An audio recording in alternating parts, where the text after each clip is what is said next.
Hachette Audio presents The War on Normal People. The truth about America's disappearing jobs and why universal basic income is our future. Written and read by Andrew Yang. Please refer to the PDF that accompanies this audiobook. To everyone who helped build Venture for America over the years, you made me believe in people. We are at the most dangerous moment in the development of humanity. The rise of artificial intelligence is likely to extend job destruction deep into the middle classes, with only the most caring, creative, or supervisory roles remaining. Stephen Hawking. Human beings are also animals. To manage 1 million animals gives me a headache. Terry Goh, founder of Foxconn. Introduction. The Great Displacement. I am speaking from inside the tech bubble to let you know that we are coming for your jobs. I recently met a pair of old friends for drinks in Manhattan. One is an executive who works at a software company in New York. They replace call center workers with artificial intelligence software. I asked her whether she believed her work would result in job losses. She responded matter-of-factly, "We are getting better and better at things that will make large numbers of workers extraneous, and we will succeed. There needs to be a dramatic reskilling of the workforce, but that's not going to be practical for a lot of people. It's impossible to avoid a lost generation of workers." Her confidence in this assessment was total. The conversation then quickly shifted to more pleasant topics. I later met with a friend who's a Boston-based venture capitalist. He told me he felt, quote, a little uneasy about investing in software and robotics companies that, if successful, would eliminate large numbers of jobs. But they're good opportunities, he noted, estimating that 70% of the startups he's seeing will contribute to job losses in other parts of the economy. In San Francisco, I had breakfast with an operations manager for a large tech company. He told me, "I just helped set up a factory that had 70% fewer workers than one even a few years ago would have had, and most of them are high-end technicians on laptops. I have no idea what normal people are going to do in a few years." Normal people. 70% of Americans consider themselves part of the middle class. Chances are you do too. Right now, some of the smartest people in the country are trying to figure out how to replace you with an overseas worker, a cheaper version of you, or increasingly, a widget, software program, or robot. There's no malice in it. The market rewards business leaders for making things more efficient. Efficiency doesn't love normal people. It loves getting things done in the most cost-effective way possible. A wave of automation and job loss is no longer a dystopian vision of the future. It's well underway. The numbers have been telling a story for a while now that we have been ignoring. More and more people of prime working age have been dropping out of the workforce. There's a growing mass of the permanently displaced. Automation is accelerating to a point where it will soon threaten our social fabric and way of life. Experts and researchers project an unprecedented wave of job destruction coming with the development of artificial intelligence, robotics, software, and automation. The Obama White House published a report in December 2016 that predicted 83% of jobs, where people make less than $20 per hour, will be subject to automation or replacement. Between 2.2 and 3.1 million car, bus, and truck driving jobs in the United States will be eliminated by the advent of self-driving vehicles. Listen to that last sentence again. We are confident that between 2 and 3 million Americans who drive vehicles for a living will lose their jobs in the next 10 to 15 years. Driving a truck is the most common occupation in 29 states. Self-driving vehicles are one of the most obvious job-destroying technologies, but there are similar innovations ahead that will displace cashiers, fast food workers, customer service representatives, administrative assistants, and even well-paid white-collar jobs like wealth managers, lawyers, and insurance agents, all within the span of a few short years. Suddenly out of work, millions will struggle to find a new job, particularly those at the lower end of the skill ladder. Automation has already eliminated about 4 million manufacturing jobs in the United States since 2000. Instead of finding new jobs, a lot of those people left the workforce and didn't come back. The U.S. labor force participation rate is now at only 62.9%, a rate below that of nearly all other industrialized economies and about the same as that of El Salvador and the Ukraine. Some of this is driven by an aging population, which presents its own set of problems, but much of it is driven by automation and a lower demand for labor. Each 1% decline in the labor participation rate equates to approximately 2.5 million Americans dropping out. The number of working-age Americans who aren't in the workforce has surged to a record 95 million. 10 years into the nation's recovery from the financial crisis, and 95 million working-age Americans not in the workforce, I've taken to calling this phenomenon the Great Displacement. The lack of mobility and growth has created a breeding ground for political hostility and social ills. High rates of unemployment and underemployment are linked to an array of social problems, including substance abuse, domestic violence, child abuse, and depression. Today, 40% of American children are born outside of married households, due in large part to the crumbling marriage rate among working-class adults, and overdoses and suicides have overtaken auto accidents as leading causes of death. More than half of American households already rely on the government for direct income in some form. In some parts of the United States, 20% of working-age adults are now on disability, with increasing numbers citing mood disorders. What Americans who cannot find jobs find instead is despair. If you care about communities and our way of life, you care about people having jobs. This is the most pressing economic and social issue of our time. Our economy is evolving in ways that will make it more and more difficult for people with lower levels of education to find jobs and support themselves. Soon, these difficulties will afflict the white-collar world.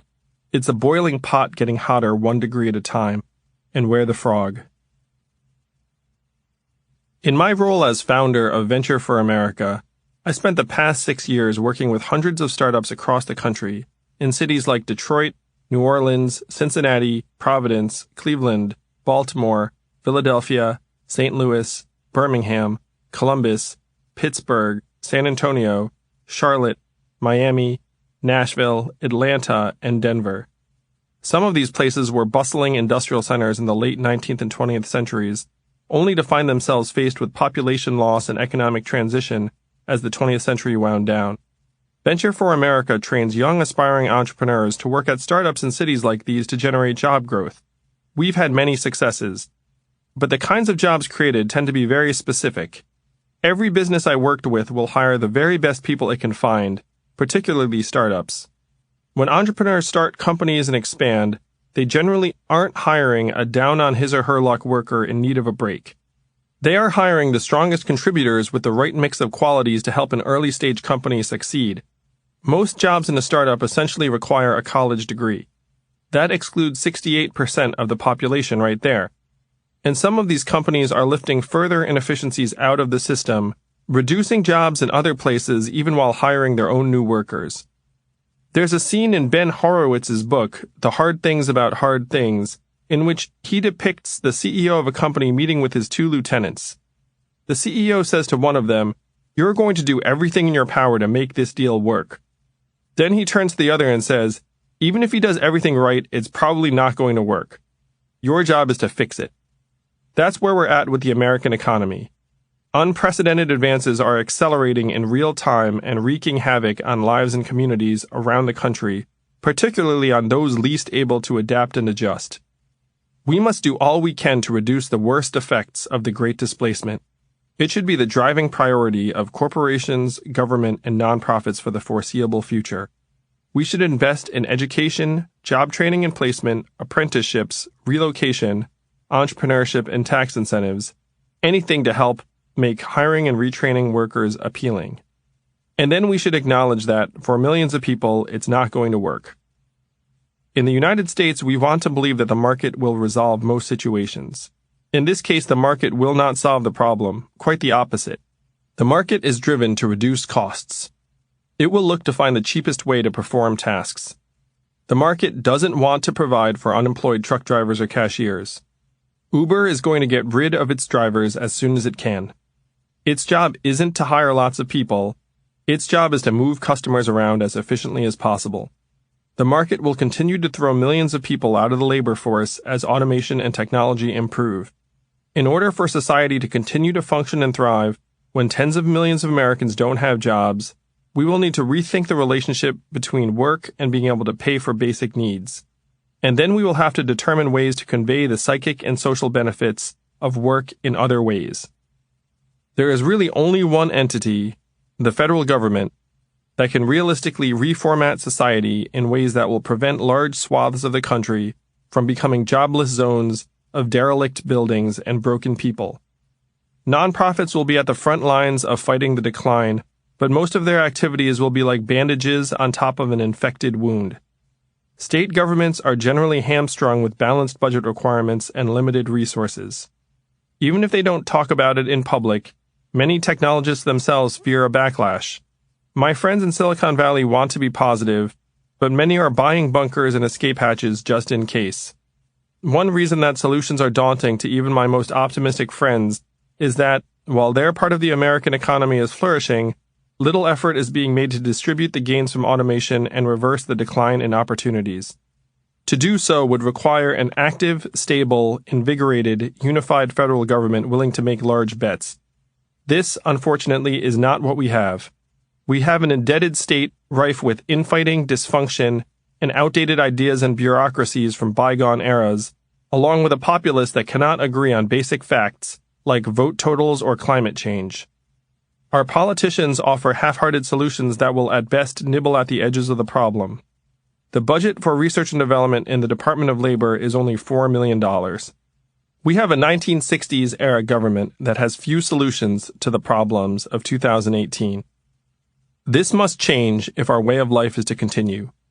We need a revitalized, dynamic government to rise to the challenge posed by the largest economic transformation in the history of mankind. This may sound like science fiction to you, but you're hearing this with a supercomputer in your pocket, or hearing it on the supercomputer itself, and Donald Trump was elected president. Doctors can fix your eyes with lasers, but your local mall just closed.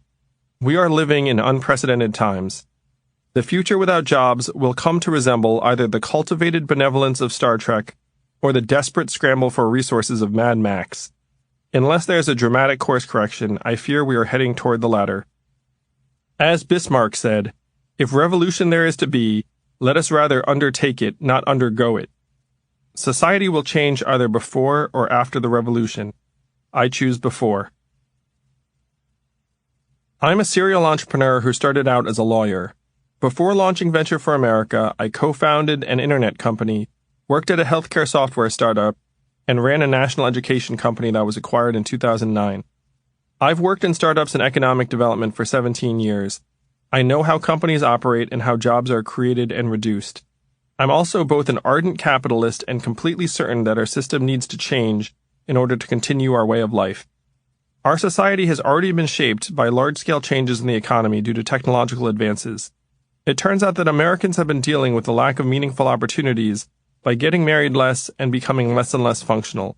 The fundamental message is that we are already on the edge of dystopia, with hundreds of thousands of families and communities being pushed into oblivion. Education and retraining won't address the gaps. The goalposts are now moving, and many affected workers are well past their prime. We need to establish an updated form of capitalism.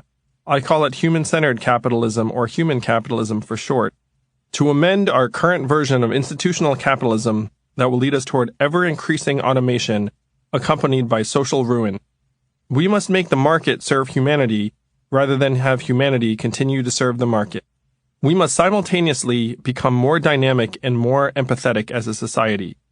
We must change and grow faster than most think possible.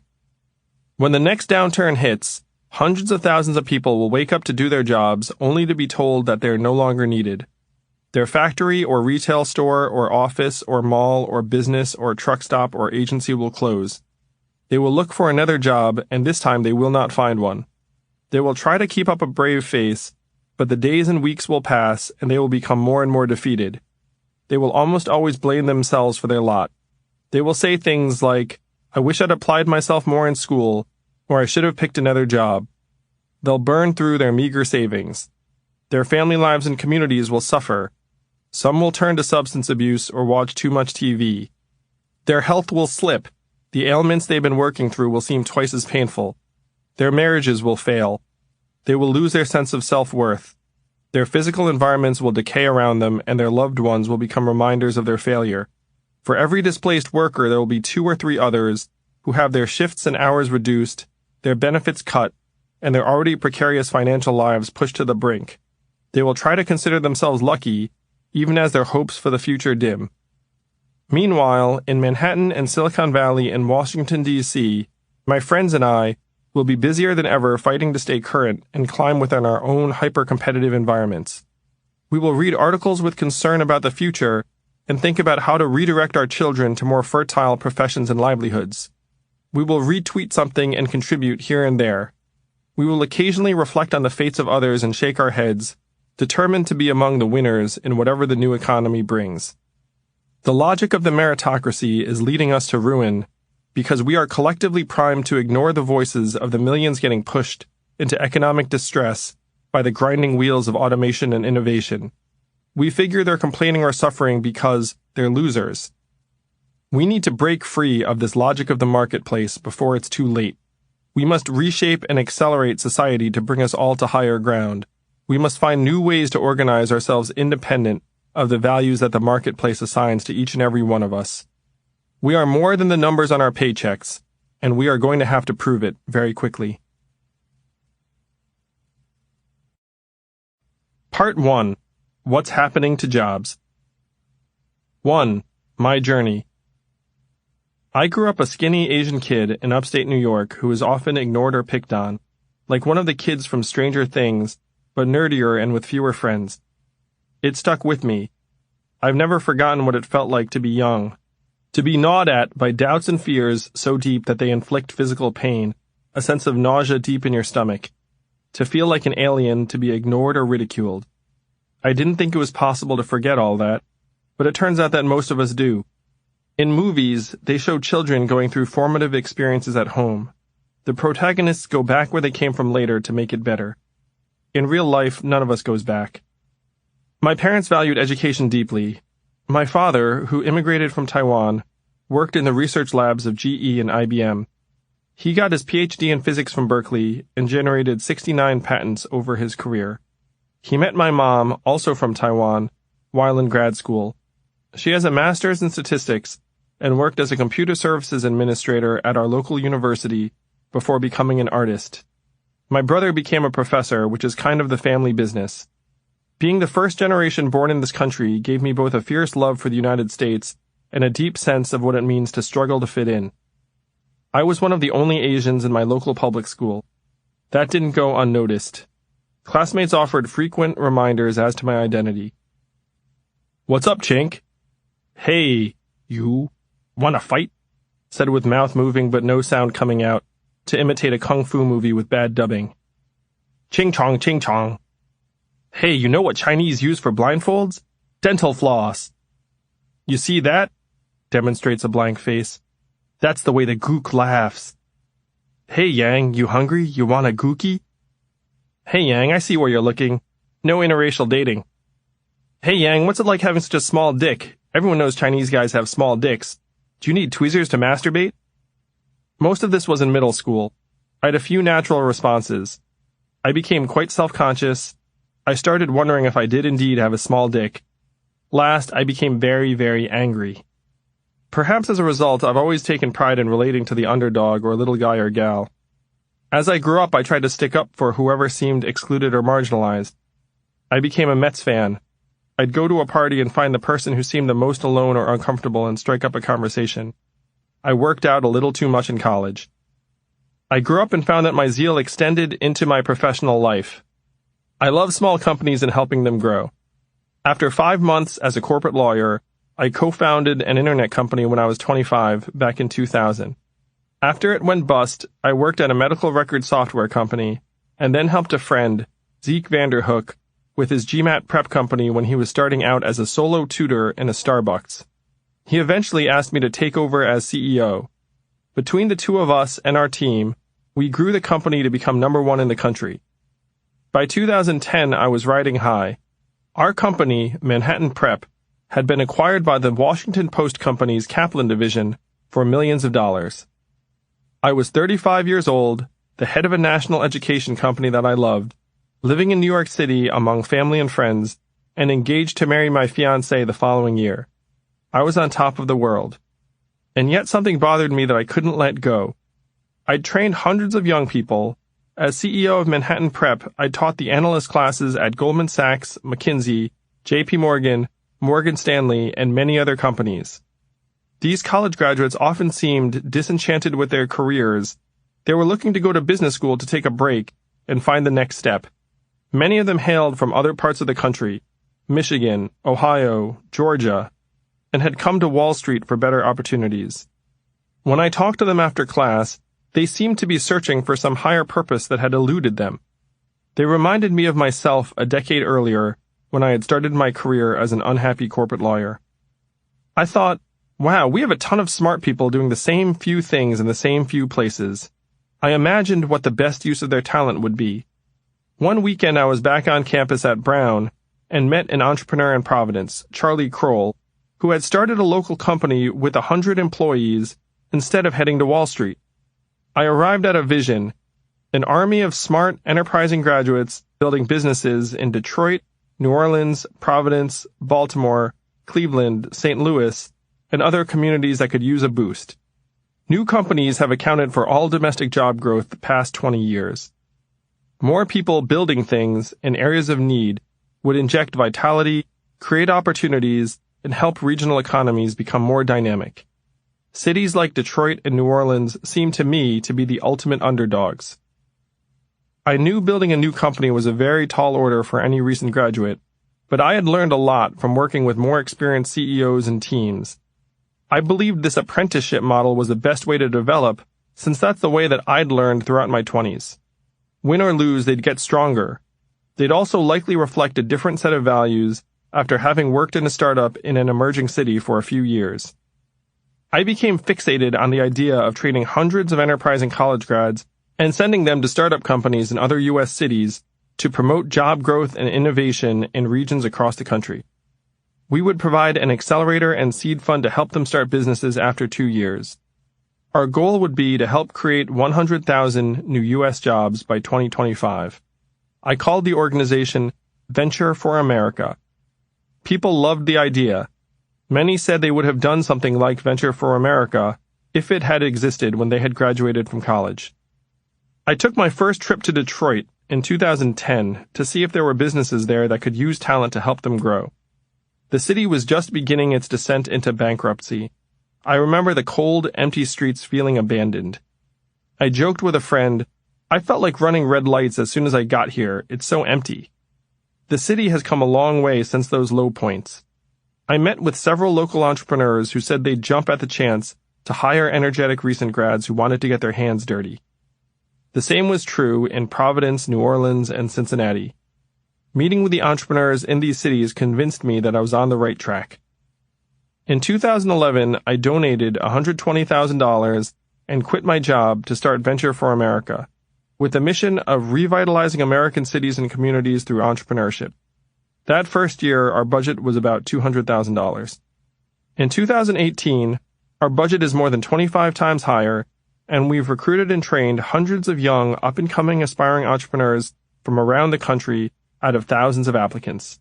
Supporters include CEOs, celebrities, entrepreneurs, major companies, foundations, and even the state of Ohio. Our efforts have helped create over 2,500 jobs in 18 cities, and our alums have started dozens of companies. Out of our last class, 43% were women and 25% were Black or Latino. I wrote a well-received book, and a documentary, Generation Startup, followed 6 of our entrepreneurs as they started businesses in Detroit. I've seen dozens of idealistic 22-year-olds evolve into founders and CEOs of scrappy young companies that touch thousands of lives. I've seen and helped hundreds of little startups grow into mature companies with hundreds of employees. I've seen neighborhoods on the edge of desolation become filled with people and new businesses. I've worked with some of the most idealistic and noble people in the country, making great things happen in unlikely places. My work with Venture for America opened new doors, and people sought out my advice on innovation and entrepreneurship. In the accompanying PDF, you can see a picture of me explaining Venture for America to President Obama in 2012. I was riding high. My personal life progressed as well in these years. My wife and I got married, and we now have 2 sons who occupy many of our waking hours. Being a parent is much harder than I ever thought it would be, but brings its own sense of fulfillment. And yet, in 2016, something started bothering me, a feeling I couldn't seem to shake.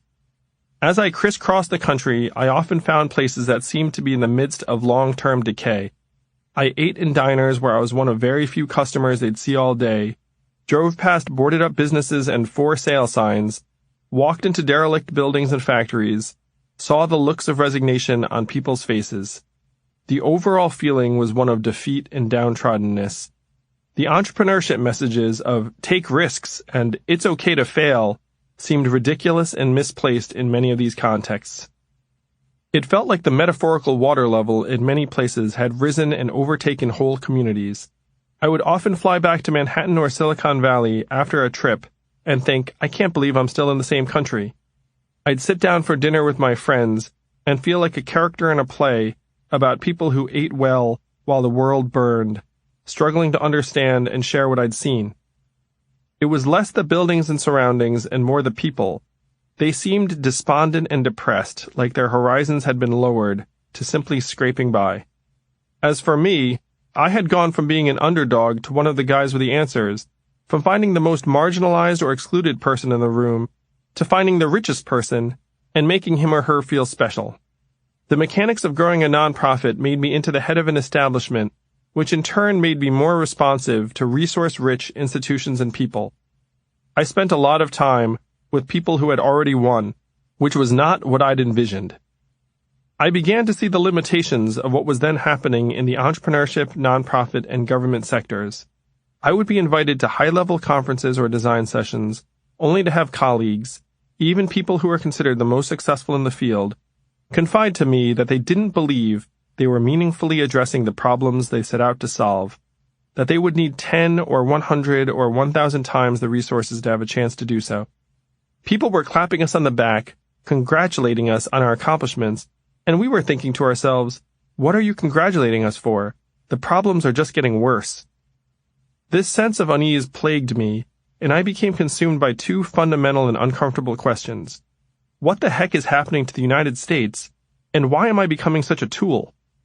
I began to feel that my life more closely resembles a dream life in a bubble than the experience of the average American, and that too much of our human and financial capital is flowing to just a handful of places, doing things that are speeding the machine up rather than fixing what is going wrong. I was also morphing from the guy who wanted to fix the machine into an add-on to the machine. I love Venture for America. It was the culmination of my life's work, but it needed to be much, much bigger to stem the tide.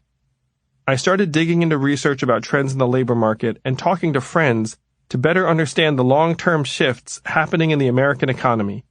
I wanted to know what the challenges were. Donald Trump's election in late 2016 heightened my sense of urgency. It felt like a cry for help. What I found shocked me and verified my experiences on the road. America is starting 100,000 fewer businesses per year than it was only 12 years ago, and is in the midst of shedding millions of jobs due primarily to technological advances. Our economic engine is stalling out in many places, and automation is eliminating livelihoods for hundreds of thousands of the most vulnerable Americans in regions across the country. New jobs are less numerous, are most often created in towns located far from those most hard hit, and require far different skills than the ones that are being lost.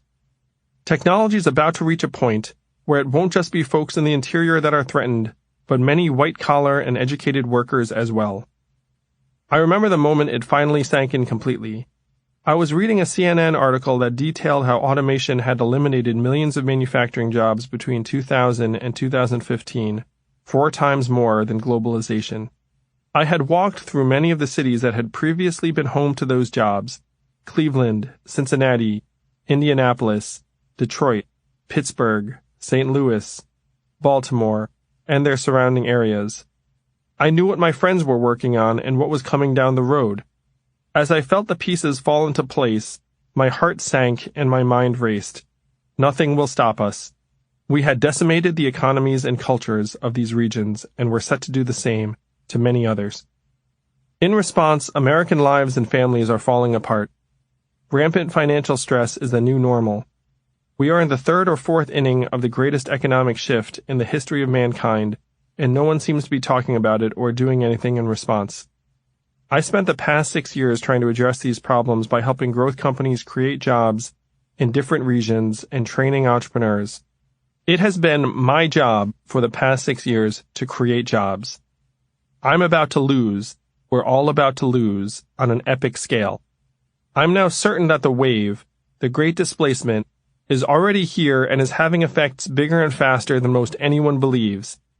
The most pernicious thing about this wave is that you can't really tell who it has hit as it grinds up people and communities.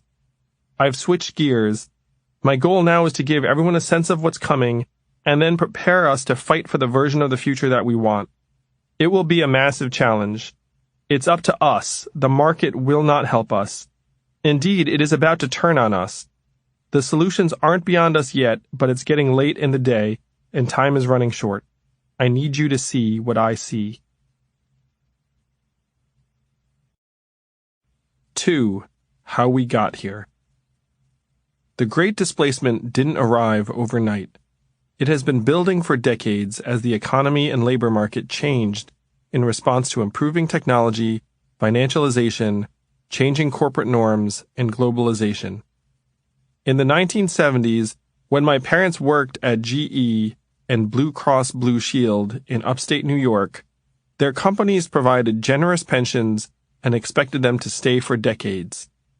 Community banks were boring businesses that lent money to local companies for a modest return. Over 20% of workers were unionized.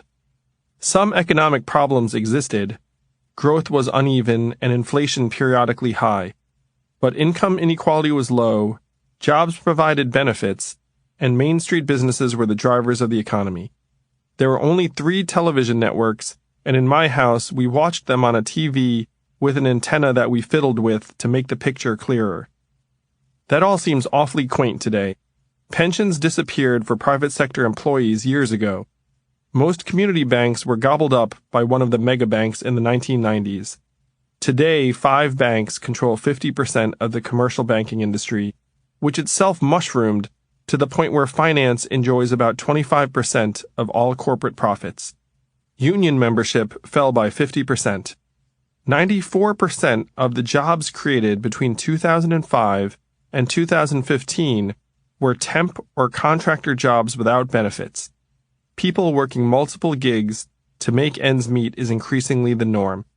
Real wages have been flat or even declining. The chances that an American born in 1990 will earn more than their parents are down to 50%. For Americans born in 1940, the same figure was 92%. Thanks to Milton Friedman, Jack Welch, and other corporate titans, the goals of large companies began to change in the 1970s and early 1980s. The notion they espoused, that a company exists only to maximize its share price, became gospel in business schools and boardrooms around the country. Companies were pushed to adopt shareholder value as their sole measuring stick. Hostile takeovers, shareholder lawsuits, and later, activist hedge funds served as prompts to ensure that managers were committed to profitability at all costs. On the flip side, CEOs were granted stock options for the first time that wedded their individual gain to the company's share price. The ratio of CEO to worker pay rose from 20-1 in 1965 to 271-1 in 2016. Benefits were streamlined and reduced, and the relationship between company and employee weakened to become more transactional. Simultaneously, the major banks grew and evolved as Depression-era regulations separating consumer lending and investment banking were abolished. Financial deregulation started under Ronald Reagan in 1980 and culminated in the Financial Services Modernization Act of 1999 under Bill Clinton that really set the banks loose. The securities industry grew 500% as a share of GDP between 1980 and the 2000s, while ordinary bank deposits shrank from 70% to 50%. Financial products multiplied as even Main Street companies were driven to pursue financial engineering to manage their affairs. GE, my dad's old company, and once a beacon of manufacturing, became the fifth largest financial institution in the country by 2007. With improved technology and new access to global markets, American companies realized they could outsource manufacturing, information technology, and customer service to Chinese and Mexican factories and Indian programmers and call centers. U.S. companies outsourced and offshored 14 million jobs by 2013, many of which would have previously been filled by domestic workers at higher wages. This resulted in lower prices, higher efficiencies, and some new opportunities, but also increased pressures on American workers who now had to compete with a global labor pool. Automation started out on farms earlier in the century with tractors, and then migrated to factories in the 1970s. Manufacturing employment began to slip around 1978 as wage growth began to fall. Median wages used to go up in lockstep with productivity and GDP growth before diverging sharply in the 1970s, as you can see in the accompanying PDF. Since 1973, productivity has skyrocketed relative to the hourly compensation of the average wage earner. How workers are compensated and how their companies perform stopped being aligned over the same period. Even as corporate profitability has soared to record highs, workers are earning less. The share of GDP going to wages has fallen from almost 54% in 1970 to 44% in 2013, while the share going to corporate profits went from about 4% to 11%. Being a shareholder has been great for your bottom line. Being a worker, not so much. Today, inequality has surged to historic levels, with benefits flowing increasingly to the top 1% and 20% of earners due to an aggregation of capital at the top and increased winner-take-all economics. The top 1% have accrued 52% of the real income growth in America since 2009. Technology is a big part of this story, as it tends to lead to a small handful of winners. Studies have shown that everyone is less happy in an unequal society, even those at the top. The wealthy experience higher levels of depression and suspicion in unequal societies. Apparently, being high status is easier when you don't feel bad about it. Jobs don't grow like they used to. Companies can now prosper, grow, and mint record profits without hiring many people or increasing wages. Both job creation and wage growth have been weaker than the top-line economic growth would suggest since the 1970s. In each of the last several decades, the economy has created lower percentages of new jobs, as you can see in the accompanying PDF, including no new net jobs between 2000 and 2010 due to the Great Recession. The changing role of labor can be seen in the time it has taken to recover from the past several recessions. The United States has suffered several major recessions since 1980. Each recession has stripped out more jobs and taken longer to recover from than the last. When new companies do prosper and grow, they don't tend to employ as many people as they did in the past. The major companies of today employ many fewer workers than the major enterprises of yesteryear, as you can see in the accompanying PDF. The companies of the future simply don't need as many people as the companies of earlier eras, and more of their employees have specialized skills. If one looks at the numbers, they clearly show an economy that is having a harder time creating new jobs at previous levels. They also show stagnant median wages, high corporate profitability, low returns on labor, and high inequality, all of which one would expect if technology and automation were already transforming the economy in fundamental ways. As MIT professor Erik Brynjolfsson puts it, people are falling behind because technology is advancing so fast and our skills and our organizations aren't keeping up. The winner-take-all economy has set us up for what's coming. But rather than recognize the extent to which economic value is diverging more and more from human time and labor, we essentially keep pretending it's the 1970s. We've been able to get away with this pretense for a few decades by loading up on debt and cheap money and putting off future obligations. That has run its course just as technology is really set to take off and render more of our labor obsolete. particularly for normal Americans. You might be wondering at my choice of terminology in normal Americans. We'll explore that next. 3. Who is normal in America? The future is already here, it's just unevenly distributed. William Gibson. Some of my friends didn't like the title of this book when I shared it with them. The word normal has become freighted, meant to signify a certain perspective or way of life. When I say normal, I mean the average, as in if you lined up Americans by some quality or trait or classification, education, income, savings, proximity to living in a city, and so on, the person in the middle would be normal. So having a PhD is not normal, but neither is being a junior high dropout. When I was traveling in New Orleans last year, I had a conversation with my Uber driver that stuck with me. Lori was a pleasant woman in her late 40s who looked like a typical suburban mom. When she found out that I worked in entrepreneurship, she exclaimed, "That's great, I'm an entrepreneur too." She had started a kitchen remodeling business a few years earlier. As we talked, it emerged that her business had dried up and that she was driving an Uber to make ends meet. She had 2 sons, one of whom had special needs, and she teared up talking about trying to find the right school for him. She and her family got by on a partial disability payment that she received on behalf of her husband, who had died a few years earlier. "I don't know what we'd do without that. We're barely scraping by as it is," she said, her voice cracking. By the end of the ride, she had composed herself, but seemed a little embarrassed as we said our goodbyes. I was a little embarrassed too for a different reason. I thought, man, my problems are total nonsense compared to her problems. My circles didn't include many people in her position who are stressed about paying next month's bills. But the single mom I chatted with in New Orleans driving a car to make ends meet was pretty normal. The Iraq vet working as a security guard in Detroit who talked sports with me is normal. He came home having seen a couple friends die and felt lucky to have found a secure job. The bartender in Cleveland I spoke to who's trying to save up to go to nursing school is normal. She was taking time off from school to save money. I found conversations with Americans like these enlightening. Most of my friends and peers in New York and San Francisco have little reason to visit cities in the middle of the country. And even cities like New Orleans, Detroit, Cleveland, Pittsburgh, Birmingham, Baltimore, St. Louis, and Cincinnati are relative pillars of commerce, education, and prosperity compared to their surrounding areas and most of the country. Most of us live around people like ourselves. What feels normal to each of us is based on our context.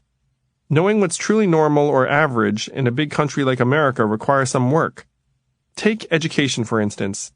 If you are hearing this, you are probably a college graduate or student, and most of the people you know also graduated from college. That puts you, your friends, and your family in approximately the top third of the U.S. population. If you have a graduate or professional degree, you are in the top 12% of the population by educational attainment. The average American achieves something between 1 credit of college and an associate's degree. 60.25% of Americans 25 years and older have attended some college, and 43.51% have at least an associate's degree. These numbers trend slightly upward among younger people. However, it would be entirely accurate to say that the average American is not a college graduate. Think of your 5 best friends. The odds of them all being college graduates, if you took a random sampling of Americans, would be about 1/3 of 1%, or 0.0036. The likelihood of 4 or more of them being college graduates would be only about 4%. If that described you, you're among the educated class, even without necessarily knowing it. In your context, you're perfectly normal. In the accompanying PDF, you can see the educational attainment broken down by gender and race. That's what's normal in education. How about wealth and income? The median household income was $59,309 in 2016. Each household typically consists of multiple family members, however. The median personal income in the United States was $31,099 in 2016, and the mean was $46,550. The relevant statistic for seeing how most people live and work is the median, as the mean gets dragged up by the handful of people making millions at the top. The median is the midpoint if you lined everyone up by income. Half of Americans make less than $31,099 and half make more, with 70% of individuals making $50,000 or less. In the accompanying PDF, you can see the median income sorted by education level in 2015. Again, if you're hearing this, it's unlikely that 70% of the people you know make $50,000 or less. Among the college graduate crowd, the average is $55,000 a year, with higher averages of $61,000 and $91,000 for those with a master's or professional degree, respectively. The Bureau of Labor Statistics places the median hourly wage at $17.40, which would mean about 35 hours of paid work per week over 50 weeks. This is consistent with the average of 34.4 hours reported by the OECD. So the average American worker has less than an associate's degree and makes about $17 per hour. The last U.S. Census mapped 80.1% of American people in urban areas and 19.9% in rural areas. This is misleading, though. The census classified anything in a metro area, even the most far-flung suburb, as urban. A recent national survey from the online real estate site Trulia found that only 26% of people identified their neighborhood as urban, while 53% described it as suburban and 21% as rural. The consensus view is that about half of Americans live in the suburbs, and that this still represents the most common type of home for most Americans. Per capita income varies by state and district. In 2016, the District of Columbia had the highest per capita income at $50,567, while Mississippi had the lowest at $22,694.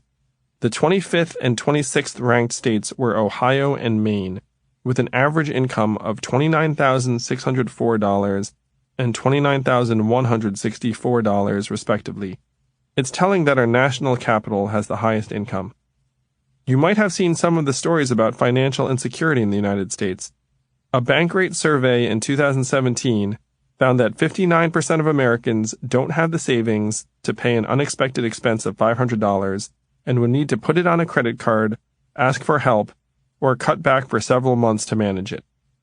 A similar Federal Reserve report in 2015 said that 75% of Americans could not pay a $400 emergency expense out of their checking or savings accounts. For average Americans with high school diplomas or some college, the median net worth hovers around $36,000, including home equity. 63.7% of Americans own their home, down from a high of 69% in 2004. However, their net worth goes down to only $9,000 to $12,000 if you don't include home equity, and only $4,000 to $7,000 if you remove the value of their car, as you can see in the accompanying PDF.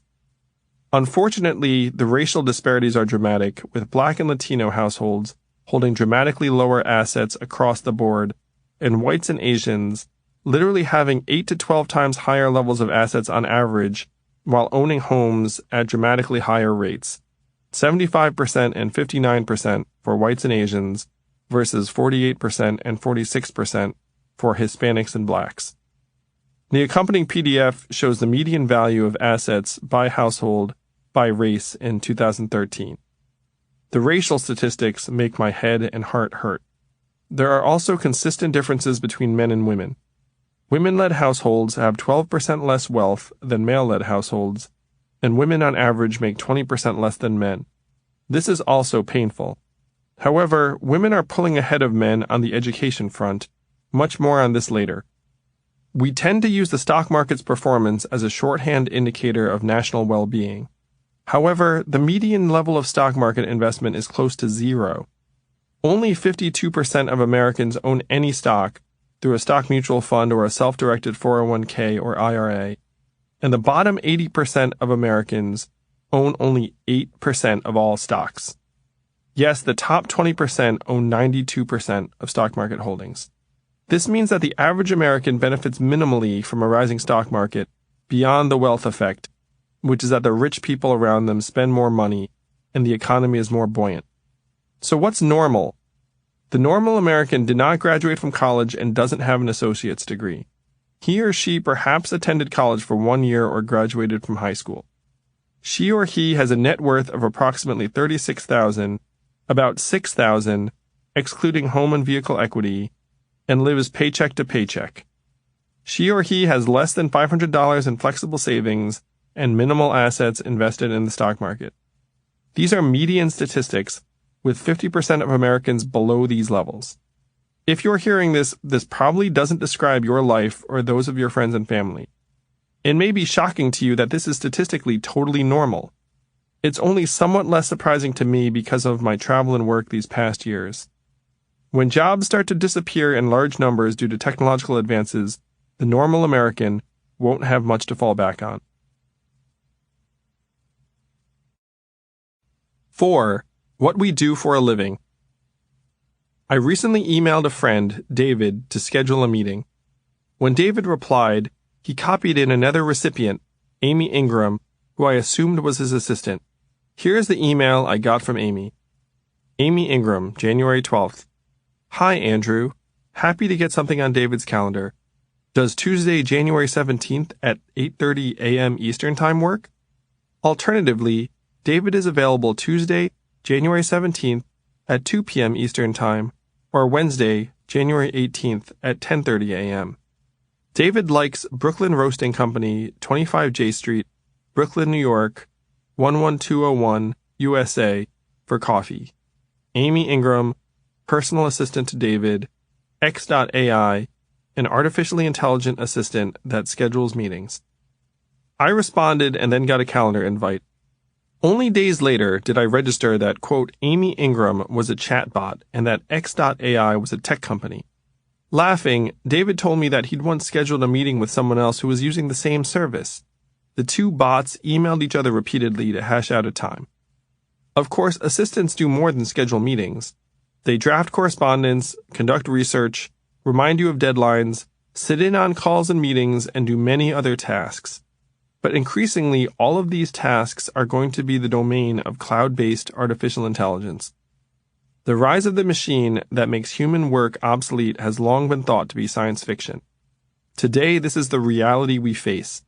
Although the seriousness of the situation has not reached the mainstream yet, the average American is in deep trouble. Many Americans are in danger of losing their jobs right now due to automation.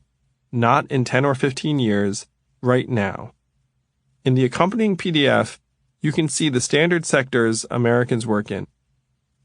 68 million Americans out of a workforce of 140 million, or 48.5%, work in one of these 5 sectors: office and administrative support, sales and retail, food preparation and serving, transportation and material moving, or production.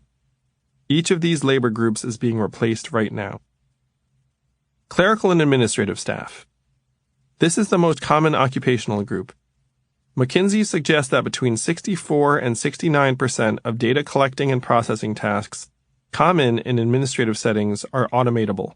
Google, Apple, and Amazon are investing billions in artificial intelligence, AI, administrative assistants that can replace these jobs. Many of the settings for these jobs are large corporates that, during the next downturn, will replace headcount with a combination of software, bots, and AI. Consider that 2.5 million of the jobs in the clerical and administrative category are customer service representatives. They are typically high school graduates making $15.53 an hour, or $32,000 a year, in call centers. We've all had crummy experiences with voice recognition software and pounded our phone keys until we got a human on the line. But the AI experience is about to improve to a point where we're not going to be able to tell the difference. Several companies right now employ a hybrid approach, where voice recordings are combined with a human in the Philippines tapping buttons so that a Filipino can call you, but you think you're talking to a native speaker because you're hearing a pre-recorded voice. This is called accent erasing software. Soon it will be an AI hitting the buttons, and our ability to distinguish between a call from a bot and a person will disappear. Rob LoCascio, the founder and CEO of LivePerson, which manages customer service for thousands of businesses, is one of the leading authorities on call centers as the inventor of web chat technology. LivePerson just started rolling out hybrid bots for clients like Royal Bank of Scotland. A customer can be passed between a bot and a human and back again, depending on the set of issues.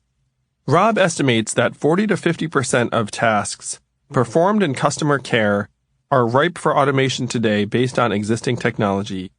He foresees an automation tsunami that will leave tens of millions of workers stranded with curtailed employment prospects, a hereditary shockwave of economic hardship that could be felt for generations.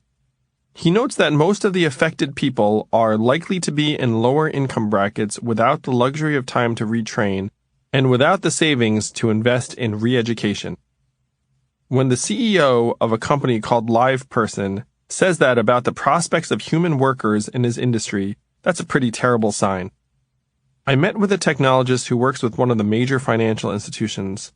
He estimated that 30% of the bank's home office workers, more than 30,000 employees, were engaged in clerical tasks, transferring information from one system to another, and he believed that their roles would be automated within the next 5 years.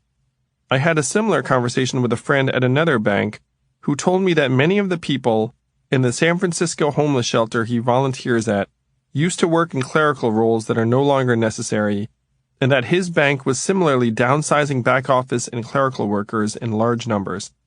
Some argue that it will be possible to automate only a portion of each person's job.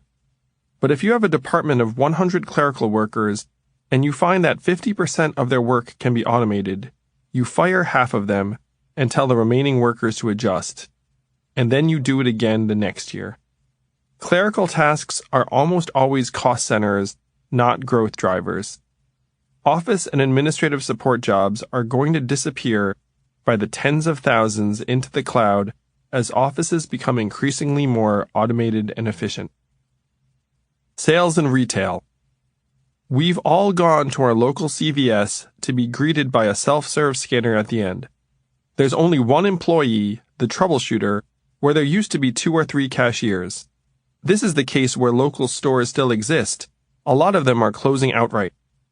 About 1 in 10 American workers work in retail and sales, with 8.8 million working as retail sales workers. They have an average income of $11 per hour, or $22,900 per year. Many have not graduated from high school, yet their median age is 39. 60% of department store workers are female. The year 2017 marked the beginning of what is being called the retail apocalypse. 100,000 department store workers were laid off between October 2016 and May 2017, more than all of the people employed in the coal industry combined.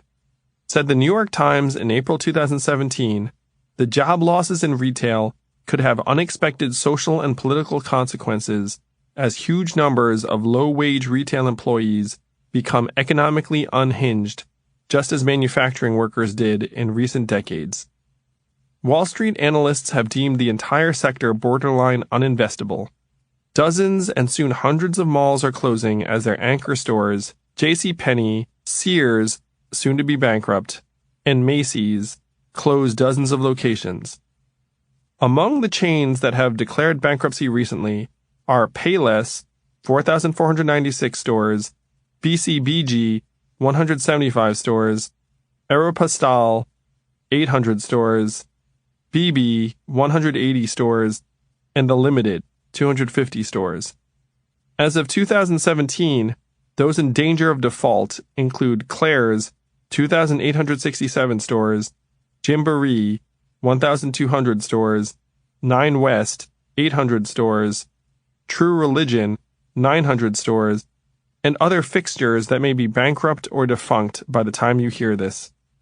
Credit Suisse estimated that 8,640 major retail locations will close in 2017, the highest number in history, exceeding the 2008 peak during the financial crisis. Credit Suisse also estimated that as many as 147 million square feet of retail space will close in 2017, another all-time high. For reference, the Mall of America is the biggest mall in the country, at 2.8 million square feet. The equivalent of 52 malls of America are closing in 2017, or one per week.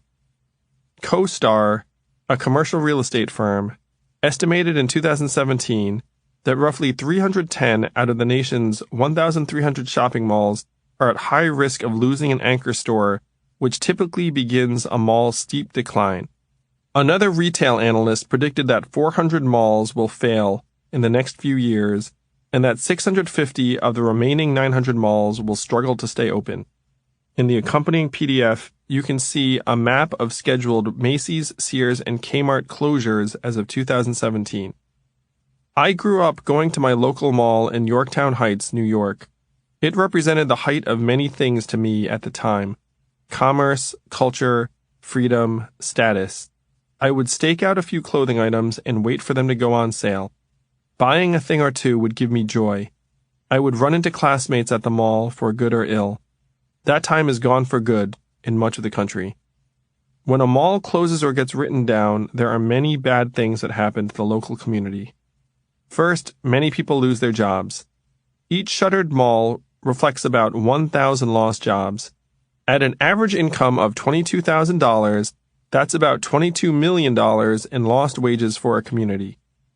An additional 300 jobs are generally lost at local businesses that either supply the mall or sell to the workers. It gets worse. The local mall is one of the pillars of the regional budget. The sales tax goes straight to the county and the state, and so does the property tax. When the property gets written down, the community loses a big chunk of tax revenue. This means shrunken municipal budgets, cuts to school budgets, and job reductions in local government offices. On average, a single Macy's store generates about $36 million a year. At current sales, tax, and property tax rates, that store, if closed, would leave a budget hole of several $1,000,000 for the state and county to deal with. If you've ever been to a dead or dying mall, you know that it's both depressing and eerie. It's a sign that a community can't support a commercial center and that it may be time to leave. It's not just you. Dying malls become havens for crime. One declining Memphis area mall reported 890 crime incidents over several years. Cars are keyed randomly in mall parking lots, and there is not enough security to provide the level of safety a family wants while they're at the mall, said one local resident. In Akron, a dying mall was the site of a man's electrocution death when he was trying to steal copper wire, while a homeless man was sentenced to prison for living inside a vacant store. The mayor of Akron eventually instructed residents to stay clear of the area before the mall was targeted for demolition. Ghost malls are an example of what I call negative infrastructure. The physical structure of a mall has immense value if there is commerce and activity within. If there isn't, it can very quickly become a blight on a community. It reminds me of when I first visited Detroit and its surrounding suburbs at the bottom of their decline. You could see all the hallmarks of people leading lives in a once thriving economy: hair salons, daycare centers, coffee shops, and so on. But as the economy decayed, people left and businesses closed. The value of all those buildings, storefronts, and homes went from hugely positive to hugely negative. Unused infrastructure decays quickly and gives an environment a bleak, dystopian atmosphere like a zombie movie set. I'm glad to say that Detroit has gotten a lot better since 2011. There have been heroic efforts to repurpose malls in innovative ways. Churches, office parks, recreation centers, medical offices, experiential retail, even public art spaces. There's a giant mall outside San Antonio that the web hosting company Rackspace has turned into its corporate headquarters. It's amazing to visit. But for every successful adaptation, there are going to be 10 others that lie vacant in disuse and become crime-ridden shells that reduce property value for miles around. Why are so many malls and stores closing? Developers may have built too many of them, but the main cause is the rise of e-commerce, particularly Amazon. Amazon now controls 43% of total e-commerce in the United States. It has a market capitalization of $435 billion. Overall, e-commerce has been rising by $40 billion a year since 2015, which is now pushing traditional retail into extinction. Amazon just bought Whole Foods to expedite their move into grocery delivery. Most everyone I know buys a lot of stuff on Amazon. It is virtually impossible for any brick-and-mortar retailer to compete against Amazon on price. This is because Amazon doesn't have to invest in storefronts and can focus on building an efficient delivery system at the highest volumes. Here's their other advantage. Amazon doesn't even need to make money. In its 20 years as a public company, Amazon often has not turned a profit. A number of years ago, some financial types noticed and shorted the stock, saying, "Amazon doesn't make money." In response, Amazon founder Jeff Bezos stopped investing in anything new for a year and ramped up profitability. The people betting against the stock were burned badly. Now no one bets against Amazon, and its stock price is over $900 per share, making Jeff one of the richest people in the world. Jeff is dedicating $1 billion of his personal wealth to his space exploration company, Blue Origin, each year. A friend of his joked to me that we'll get Jeff to care about what happens on this planet one of these days. Amazon is known for its competitive, some might even say ruthless, practices. In 2009, they were trying to push diapers.com to the negotiating table, so they discounted diapers to a point where no one was making money. It worked, and they bought diapers.com for $545 million a little while later. I don't think Jeff Bezos has it out for local malls per se, but there will nonetheless be hundreds of thousands of people who suffer from the demise of retail, driven by e-commerce giants like Amazon. The mall workers, the people who liked shopping at the mall, the county workers who needed the mall's property tax to pay for their jobs, the property owners near the mall, and so on. Hundreds of our communities are going to have giant holes blasted in them by progress that will disrupt thousands of lives and livelihoods in each. And the victims are likely to be among the weakest in the labor market. Retail workers are paid less than workers in most other industries and typically lack a college degree. Where are they going to go? It's not just the malls. Little shops and restaurants everywhere are closing. You're probably seeing empty storefronts around where you live and work right now. A New York Times op-ed by the economic historian Louis Hyman detailed the plight of towns in upstate New York and other places that have seen their retail sectors decline, and offered some recommendations for how workers could readjust to the new economic reality. Main Street exists, but only as a luxury consumer experience. If the answer to rural downward mobility is to turn everyone into software engineers, there is no hope. Today, for the first time, thanks to the internet, small-town America can pull back money from Wall Street and big cities more generally. Through global freelancing platforms like Upwork, for example, rural and small-town Americans can find jobs anywhere in the world, using abilities and talents they already have. A receptionist can welcome office visitors in San Francisco from her home in New York's Finger Lakes. Through an e-commerce website like Etsy, an Appalachian woodworker can create custom pieces and sell them anywhere in the world. This op-ed is a great summary of the general constructive thinking. It recognizes that the retail sector will shrink and happily debunks the ridiculous "let's turn everyone into coders" idea, which is realistic for only a tiny proportion of displaced workers.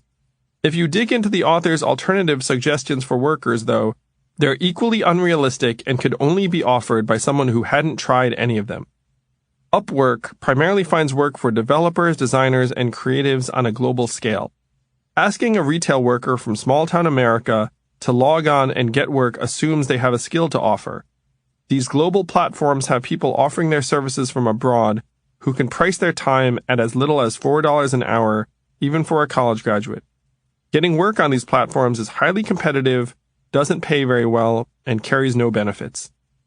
Offices in San Francisco have either iPads or human beings as receptionists. They don't have avatars staffed by human beings in small towns hundreds of miles away. Selling woodwork on Etsy is the kind of thing that would work for a handful of humans and is unlikely to feed your family. On average, sellers' income from Etsy contributes only 13% to their household income and is intended as a supplement to traditional work. 41% of Etsy sellers who focus on their business full-time get their health care through a spouse or partner, and 39% are on Medicare or Medicaid or another state-sponsored program. It's possible that some workers in towns with dying retail stores could find menial jobs on their computers as telemarketers, phone sex operators, English tutors to Chinese kids, or image classifiers to help train AI. That's not exactly an appealing future, though, and long-distance, low-skill jobs are the ones most subject to automation and a race to the lowest cost provider. Most retail workers at least had the gratification of leaving home, conversation with colleagues and customers, getting a store discount, and generally being a member of society. The reason that even well-meaning commentators suggest increasingly unlikely and tenuous ways for people to make a living is that they are trapped in the conventional thinking that people must trade their time, energy, and labor for money as the only way to survive. You stretch for answers because, in reality, there are none. The subsistence and scarcity model is grinding more and more people up. Preserving it is the thing we must give up first. Food preparation and service. For the number 3 job in America, the median hourly wage is $10 an hour with an annual average wage of $23,850. Most of these workers have not attended college. Food service and food prep workers are not in immediate danger of replacement to the same degree as are call center workers and retail workers. Mom-and-pop restaurants are not changing their practices anytime soon, and food service workers are generally so inexpensive that the incentives to replace them are modest. The restaurant industry is facing headwinds due to lower foot traffic in many places, more lunches eaten at desks, the lunch depression, high levels of competition, the decline of mid-price restaurants, and the rise of eat-at-home delivery services like Blue Apron. But people anticipate restaurants holding up better than traditional retail. Still, change is brewing. I had brunch with a venture capitalist friend in San Francisco. She told me an important story. A company came to me with a software product that helps fast food workers get scheduled for shifts more efficiently among multiple locations. Any given worker could be optimally assigned a shift across several nearby stores. It seemed like a good idea. But when I went to a couple fast food companies and I asked them if they would use this kind of software, their response was, "We're not trying to schedule our workers more efficiently. We're trying to replace them altogether." So I didn't invest in that company. Instead, I invested in a couple companies that make smoothies and pizza with robots and delivery. She's not alone. There is now a mechanized barista in a lobby in San Francisco. It's named Gordon. You can text in your order and the robot can be set up in most any location. I tried it and my Americano was delicious for about 40% less than at Starbucks. Gordon provides a more efficient, cheaper, and equally high or even higher quality product than a human barista. In the morning, when you are running late to work and all you want is a quick cup of coffee, these pluses will be valuable. After Gordon debuted, Starbucks was forced to issue a statement saying that it didn't plan on replacing its 150,000 baristas. Some workers will be easier to replace than others. For instance, we all like fast food drive-through restaurants for their efficiency and do not mind the limited human interaction. In fact, 50 to 70% of fast food sales take place at drive-through windows in the United States, McDonald's being the one that most of us know and used to love. There are 1 to 2 workers per location who take the order through the speaker. They wear those cool headsets. These workers will be replaced by software in many locations in the next 5 years. Publicly traded fast food chains will be among the most aggressive adopters of increased efficiencies because they have the scale, resources, and quarterly earnings pressures to maximize shareholder returns. McDonald's just announced an Experience of the Future initiative that will replace cashiers in 2,500 locations to start. The former CEO of McDonald's suggested that large-scale automation is around the corner. It's cheaper to buy a $35,000 robotic arm than it is to hire an employee who's inefficient, making $15 an hour bagging French fries, he said, while defending the current prevailing fast food wage of $8.90. The robot arm is only going to get cheaper and more efficient, while the fast food wage has no place to go but up. Approximately 4 million workers work in fast food. If you've been through an airport recently, you might have noticed restaurants that have replaced servers with iPads. Pizza, A recently opened restaurant chain has a whole row of iPads for you to enter the order, and then a series of lockers where your food appears. They've gotten rid of all of the front-of-house workers. Pizza was recently named one of the most influential brands in the restaurant industry, and it's here to stay. All it takes is a few chains to bite the bullet and enjoy labor-free efficiencies, and the others will follow quickly. McKinsey estimates that 73% of food prep and service activities are automatable. On the production end, you can now use a 3D printer to make hot pizza in 5 minutes that can be customized to particular orders. BHEX's bot, called the Chef 3D, will appear at select theme parks and sports arenas starting later this year. Just like the robot barista, Chef 3D is faster, cleaner, and more reliable than human workers. Only one person is needed to work the machine, which can mix the composition and lay down the sauce and the toppings in 1 minute. Apparently, it tastes great. No more person in the back making pizzas by the oven. There are companies now launching that are essentially pizzerias on wheels, where they make the pizza in special trucks on their way to you in anticipation of your order.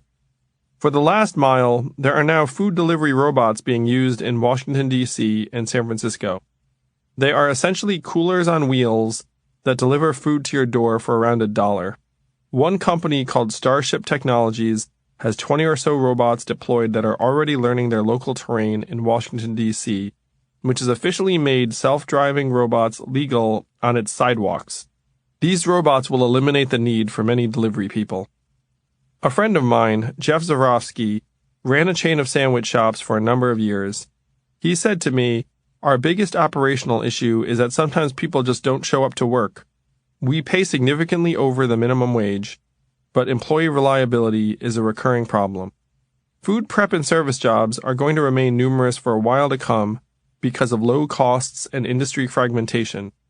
But fundamentally, most of the tasks are highly repetitive and automatable. Companies with resources are going to continue to experiment with new ways to reduce costs, and we will see fewer and fewer workers in many restaurants over time. Also, as regional economies weaken, restaurants in those regions will struggle and close. Clerical jobs, retail jobs, and food service jobs are the most common jobs in the country. Each category is in grave danger and set to shrink dramatically. Yet they're not even the ones to worry about most. The single most defining job in the automation story, the one that scares even the most hard-nosed observer, is the number 4 job category, materials transport, also known as truck driving. 5. Factory workers and truck drivers. You would have to have been asleep these past years not to have noticed that manufacturing jobs have been disappearing in large numbers. In 2000, there were still 17.5 million manufacturing workers in the United States. Then, the numbers fell off a cliff, as you can see in the accompanying PDF, plummeting to fewer than 12 million before rebounding slightly starting in 2011. More than 5 million manufacturing workers lost their jobs after 2000. More than 80% of the jobs lost, or 4 million jobs, were due to automation. Men make up 73% of manufacturing workers, so this hit working-class men particularly hard. About 1 in 6 working-age men in America is now out of the workforce, one of the highest rates among developed countries. What happened to these 5 million workers? A rosy economist might imagine that they found new manufacturing jobs, or were retrained and reskilled for different jobs, or maybe they moved to another state for greener pastures. In reality, many of them left the workforce. One Department of Labor survey in 2012 found that 41% of displaced manufacturing workers between 2009 and 2011 were either still unemployed or dropped out of the labor market within 3 years of losing their jobs. Another study out of Indiana University found that 44% of 200,000 displaced transportation equipment and primary metals manufacturing workers in Indiana between 2003 and 2014 had no payroll record at all by 2014, and only 3% graduated from a public college or university in Indiana during that time period.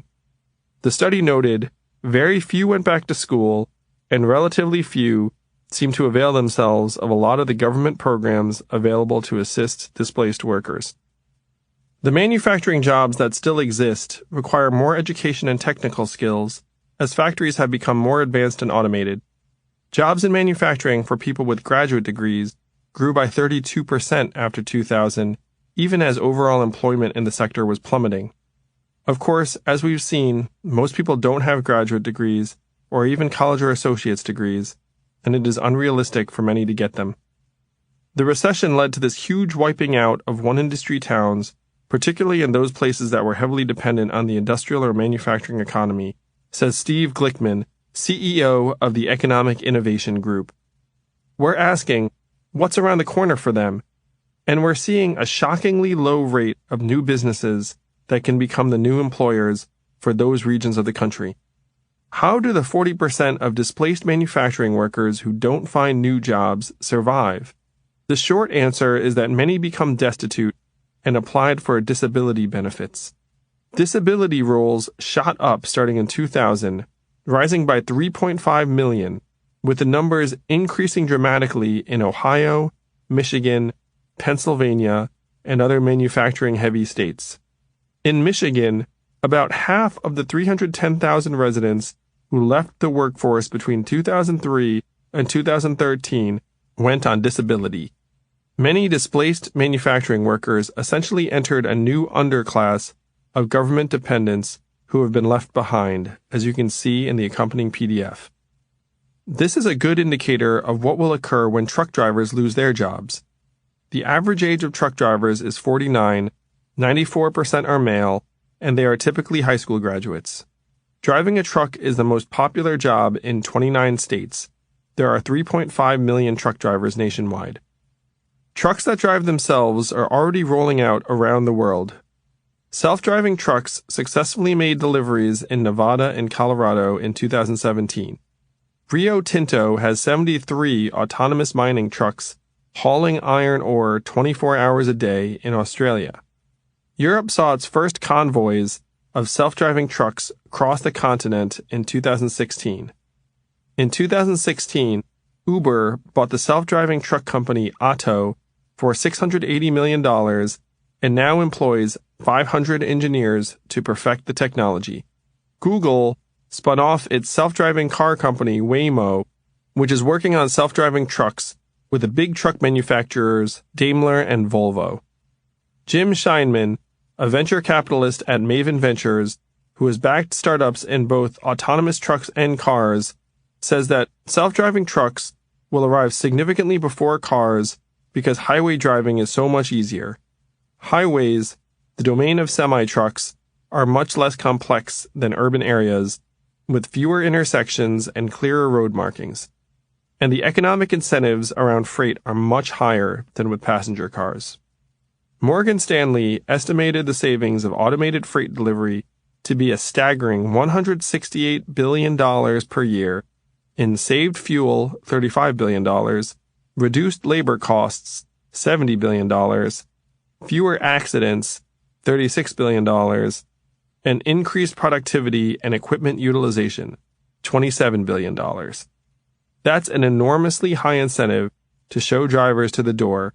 It would actually be enough to pay the drivers their $40,000 a year salary to stay home and still save tens of billions per year. Switching to automated drivers would not only save billions, but it also has the potential to save thousands of lives. Crashes involving large trucks killed 3,903 people in the United States in 2014, according to the National Highway Traffic Safety Administration, and a further 110,000 people were injured. More than 90% of the accidents were caused, at least in part, by driver error. Driver fatigue is a factor in roughly 1 out of 7 fatal accidents. Most of us, when we were taught to drive growing up, were told to avoid trucks on the highway. There's a reason for that. So the incentives to adopt automated truck driving are massive. Tens of billions of dollars saved annually, plus thousands of lives. They are so large that one could argue it is important for national competitiveness and human welfare that this happen as quickly as possible. Adding to the incentives is that many freight companies report labor shortages because they can't find enough people willing to take on the physically demanding and punishing job of spending hundreds of hours sitting in a confined space. Truck drivers spend 240 nights per year away from home, staying in truck stops and motels, and 11 hours per day on the road. Obesity, diabetes, smoking, inactivity, and high blood pressure are common, with one study saying 88% of drivers had at least one risk factor for chronic disease. Many, however, will argue for the preservation of truck driving because they recognize just how problematic it would be for such a large number of uneducated male workers to be displaced quickly. Taking even a fraction of the 3.5 million truckers off the road will have ripple effects far and wide. It is impossible to overstate the importance of truck drivers to regional economies around the country. As many as 7.2 million workers serve the needs of truck drivers at truck stops, diners, motels, and other businesses around the country. Over 2,000 truck stops around the country serve as dedicated hotels, restaurants, grocery stores, and entertainment hubs for truckers every day. If one assumes that each trucker spends only $5,000 a year on consumption on the road, about $100 per week, that's a $17.5 billion economic hit in communities around the country. Beyond the hundreds of thousands of additional job losses, many communities may risk losing a sense of purpose without thousands of truckers coming through each day. For example, in Nebraska, 1 out of every 12 workers, 63,000 workers, works in and supports the trucking industry. Truck drivers do not see it coming. Indeed, when Bloomberg's Shift Commission in 2017 asked truck drivers about how concerned they were about their jobs being replaced by automation, they almost uniformly weren't concerned at all. Let me assure you, it's coming. Elon Musk recently announced that Tesla will be offering a freight truck as of November 2017. Musk also proclaimed that by 2019, all new Teslas will be self-driving. Your car will drop you off at work and then will pick other people up and make you money all day until it's time to pick you up again, Musk proclaimed. This will 100% happen. It is obvious that Tesla trucks will eventually have the same self-driving capabilities as their cars. Other autonomous vehicle companies report similar timelines, with 2020 being the first year of mass adoption. And it's not just those driving trucks who are at risk.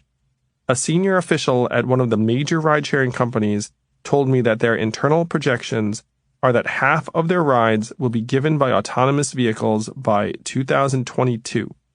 This has the potential to affect about 300,000 Uber and Lyft drivers in the United States. The replacement of drivers will be one of the most dramatic, visible battlegrounds between automation and the human worker. Companies can eliminate the jobs of call center workers, retail clerks, fast food workers, and the like with minimal violence and fuss. Truck drivers will be different. Right now, the federal government has said that it will allow autonomous vehicles in any states that permit them.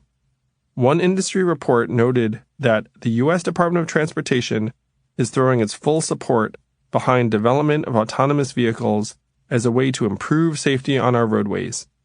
In 2016, the trucking industry spent $9.1 million on lobbying, and the Ohio government has already committed $15 million to set up a 35-mile stretch of highway outside Columbus for testing self-driving trucks.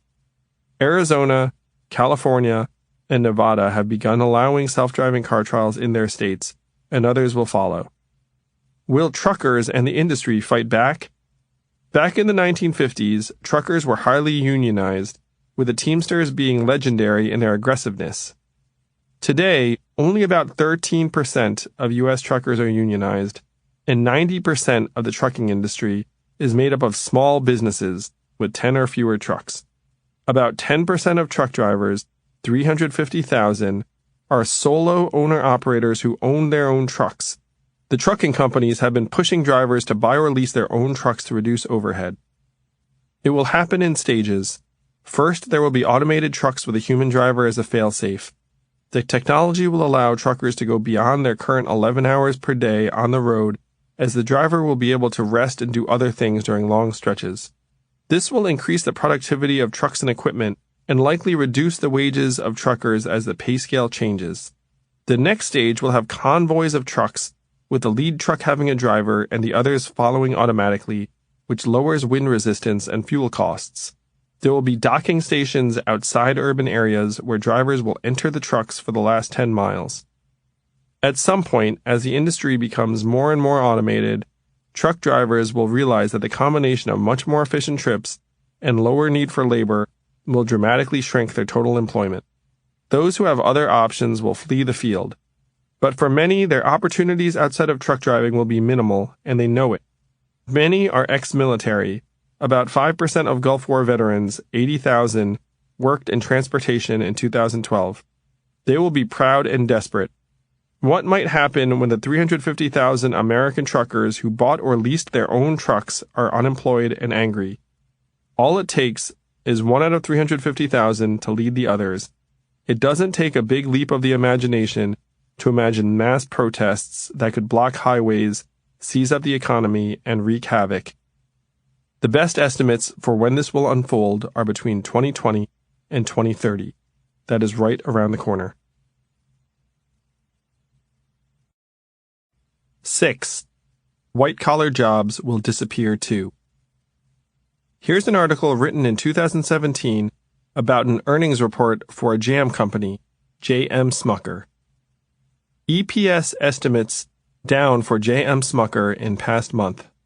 Over the past 3 months, the consensus estimate has sagged from $1.25. For the fiscal year, analysts are expecting earnings of $5.75 per share. A year after being $1.37 billion, analysts expect revenue to fall 1% year-over-year to $1.35 billion for the quarter. For the year, revenue is expected to come in at $5.93 billion. A year-over-year drop in revenue in the fourth quarter broke a 3-quarter streak of revenue increases. The company has been profitable for the last 8 quarters, and for the last 4, profit has risen year-over-year by an average of 16%. The biggest boost for the company came in the third quarter, when profit jumped by 32%. Notice anything off about the piece? The prose isn't going to win any awards, but it's perfectly understandable. As it turns out, the article was written by AI. A company called Narrative Science produces thousands of earnings previews and stock updates for Forbes, and recaps of sports stories for fantasy sports sites in real time. The company's bots won't be winning any Pulitzers in investigative reporting, but in the coming years, the quality of AI-produced writing will go from acceptable to very good. And those journalists who write routine stories like this will find their jobs increasingly at risk. We tend to think of automation as displacing blue-collar workers with jobs that involve basic repetitive skills. The truth is a little bit more complicated than that. The important categories are not white-collar versus blue-collar, or even cognitive skills versus manual skills. The real distinction is routine versus non-routine. Routine jobs of all stripes are those most under threat from AI and automation, and in time, more categories of jobs will be affected. Doctors, lawyers, accountants, wealth advisors, traders, journalists, and even artists and psychologists who perform routine activities will be threatened by automation technologies. Some of the jobs requiring the most education are actually among the most likely to become obsolete. Some of these threatened workers, like investment advisors, may find themselves surprised to be on the chopping block after supporting the profit-growing potential of automated technologies. A friend of mine is a radiologist at Columbia University. He told me a story about how the chair of his department was recently invited to General Electric to take part in a demonstration where humans would compete with computers to read patient films. GE invited doctors with decades of experience, the tops in their field, to see whether the doctors could more effectively diagnose tumors based on radiology films than a computer. Guess who won? The computer won quite easily. It turns out a software program can see a shade of gray on a film that is invisible to the human eye. The computer can also draw on millions of films to compare it with, a much larger reference set than even the most experienced doctor. We are entering an age of superintelligent computers that can take any complex data set, every legal precedent, radiology film, asset price, financial transaction, actuarial table, Facebook like, customer review, resume bullet, facial expression, and so on, synthesize it, and then perform tasks and make decisions in ways that are as good as or better than the smartest human in the vast majority of cases. To think that this will not dramatically change the way organizations perform work and the employment of people is to ignore the way companies operate. Companies are paid to perform certain tasks, not employ lots of people. Increasingly, employing lots of people will mean that you're behind the times. During my brief tenure as a corporate attorney when I started my career back in 1999, I practiced at Davis Polk & Wardwell, one of the top firms in the world. When we were assigned a deal, the first thing we would do was look for whatever deal precedent we had in the system that was most similar. We used to joke about how much of what we did was finding and replacing terms in a contract. There is a lot of repetitive functioning in what we consider high-end professional jobs, what I call intellectual manual labor. A doctor, lawyer, accountant, dentist, or pharmacist will go through years of training and then do the same thing over and over again in slightly different variations. Much of the training is to socialize us into people who can sit still for long periods and behave and operate consistently and reliably. We wear uniforms, either white coats or business suits. We are highly rewarded by the market, paid a lot, and treated with respect and deference for accruing our expertise and practice. Basically, we are trained and prepped to become more like machines, but will never be as good as the real thing. As you can see in the accompanying PDF, the Federal Reserve categorizes about 62 million jobs as routine, or approximately 44% of total jobs. The Fed calls the disappearance of these middle-skill jobs job polarization, meaning we will be left with low-end service jobs and high-end cognitive jobs and very little in between. This trend goes hand in hand with the disappearance of the American middle class and the startlingly high income inequality in the United States. The vanishing jobs are due in part to the incredible development of both computing power and artificial intelligence. You might have heard of Moore's Law, which states that computing power grows exponentially, doubling every 18 months. It's hard to understand what exponential growth means over time.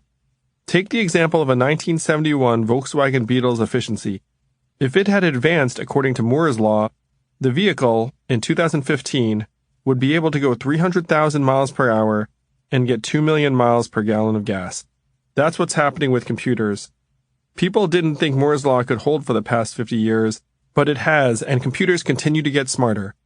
Intel, Microsoft, Google, and IBM are investing in quantum computers, computers that store information on subatomic particles that would extend Moore's Law for years to come. We are just now hitting the rapid ascent of computers that are unfathomably fast and powerful. When the IBM computer Deep Blue defeated the world's foremost chess master in 1996, people were impressed, but not that impressed.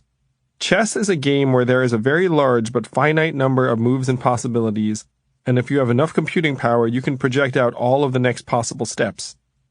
Go is another story. Go is a 3,000-year-old Chinese game with theoretically infinite moves. In order to beat the world's best Go players, an AI would need to use something resembling judgment and creativity in addition to pure computation. In 2015, Google's DeepMind beat the world's best Go player and then did it again in 2017 against other world champions. Go champions looked at the DeepMind strategies and said that it used moves and tactics no one had ever seen before. New kinds of AI are emerging that can do much of what we now consider intelligent and creative. You might have heard the term machine learning, which is an application of AI in which you give machines access to data and let them learn for themselves what the best methods are. Machine learning is particularly powerful because you don't have to prescribe the exact actions and routes. You set guidelines and then the AI starts synthesizing data and making choices and recommendations. Some of the early applications of machine learning include tagging images, spam filtering, finding keywords in documents, detecting outliers for credit card fraud, recommending stock trades, and other rules-based tasks. Machine learning is often used in conjunction with another term you've heard, big data. Because of the digital revolution, we now have access to much more information than at any point in history, and the rate of new information is growing exponentially. One estimate is that more data has been created in the past 2 years than in the entire history of the human race. For example, we perform 40,000 search queries every second just on Google, which adds up to 1.2 trillion searches per year, each of which represents a new piece of information. By 2020, about 1.7 megabytes of information will be created every second for every human being on the planet. Much of this information is mundane, a catalog of people clicking on friends' photos on Instagram and the like. But the point is that in this flood of new data, there will be very useful pieces of actionable information. The author Yuval Harari postulates a world where, based on analyzing your online data, an AI could tell you which person you should choose to marry. There is now big money pouring into trying to process all of this information. One estimate is that a typical Fortune 1000 company can make another $65 million a year by increasing its use of data by 10%, and that only 0.5% of available data is presently analyzed and used. Another estimate is that the healthcare system could save $300 billion per year, or $1,000 per citizen per year, with improved use of data. Industries that utilize large amounts of data, like financial services, are already being transformed to take advantage of new capabilities. The finance industry is in many ways a natural home for automation. The tasks are highly repetitive and logical, the institutions are rich and efficiency-minded, and the culture is hyper-competitive. Founded in 2008, Betterment is an automated investment service that by 2017 had more than $9 billion under management. With lower fees and automated investment decisions, Betterment and its competitor Wealthfront largely replaced the traditional financial advisor. Said the Financial Times, younger clients don't want and can't afford an annual meeting with an advisor talking about the relative pros and cons of emerging markets, bonds, or structured products. They want simple guidance and 24-hour access. They don't want advice delivered in an office. They want an app. By 2020, global assets under management of robo-advisors are projected to skyrocket to $8.1 trillion, and 72% of investors under 40 said they would be comfortable working with a virtual advisor. 5,500 floor traders once roamed the trading floor of the New York Stock Exchange. Now there are fewer than 400, as most trading jobs have been taken over by servers running trading algorithms. Those scenes you see on CNBC are not of the New York Stock Exchange, but of the Chicago Mercantile Exchange, where they still have enough humans to make a good backdrop. Goldman Sachs went from 600 NYSE traders in 2000 to just 2 in 2017, supported by 200 computer engineers. In 2016, the president of the financial services firm State Street predicted that 20% of his 32,000 employees would be automated out of jobs in the next 4 years. A new AI for investors platform called Kensho has been adopted by the major investment banks that does the work that used to be done by investment banking analysts to write detailed reports based on global events and company data. Kensho is valued at $500 million after less than 4 years in business. With Kensho, a report that would have taken 40 hours for a highly educated human being paid $250,000 per year can now be done in minutes.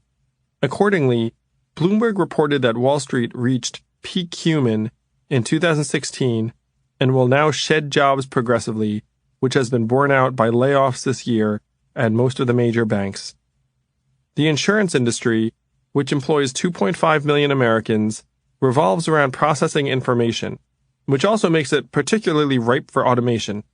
McKinsey predicts a massive diminution in insurance staffing across the board, particularly in their operations and sales agent departments, projecting a 25% total decrease in employment by 2025. That will mean hundreds of thousands fewer white-collar workers in cities around the country. Accountants and bookkeepers are vulnerable too. One accountant described switching from billing per hour to monthly retainers because cloud accounting software was automatically doing the bookkeeping, and he suddenly wasn't spending any time on it. There are 1.7 million bookkeeping, accounting, and auditing clerks in the United States, and an additional 1.2 million accountants and auditors. Bookkeepers and clerks are already starting to disappear. Accountants talk bravely about shifting their time to advise clients on financial strategy.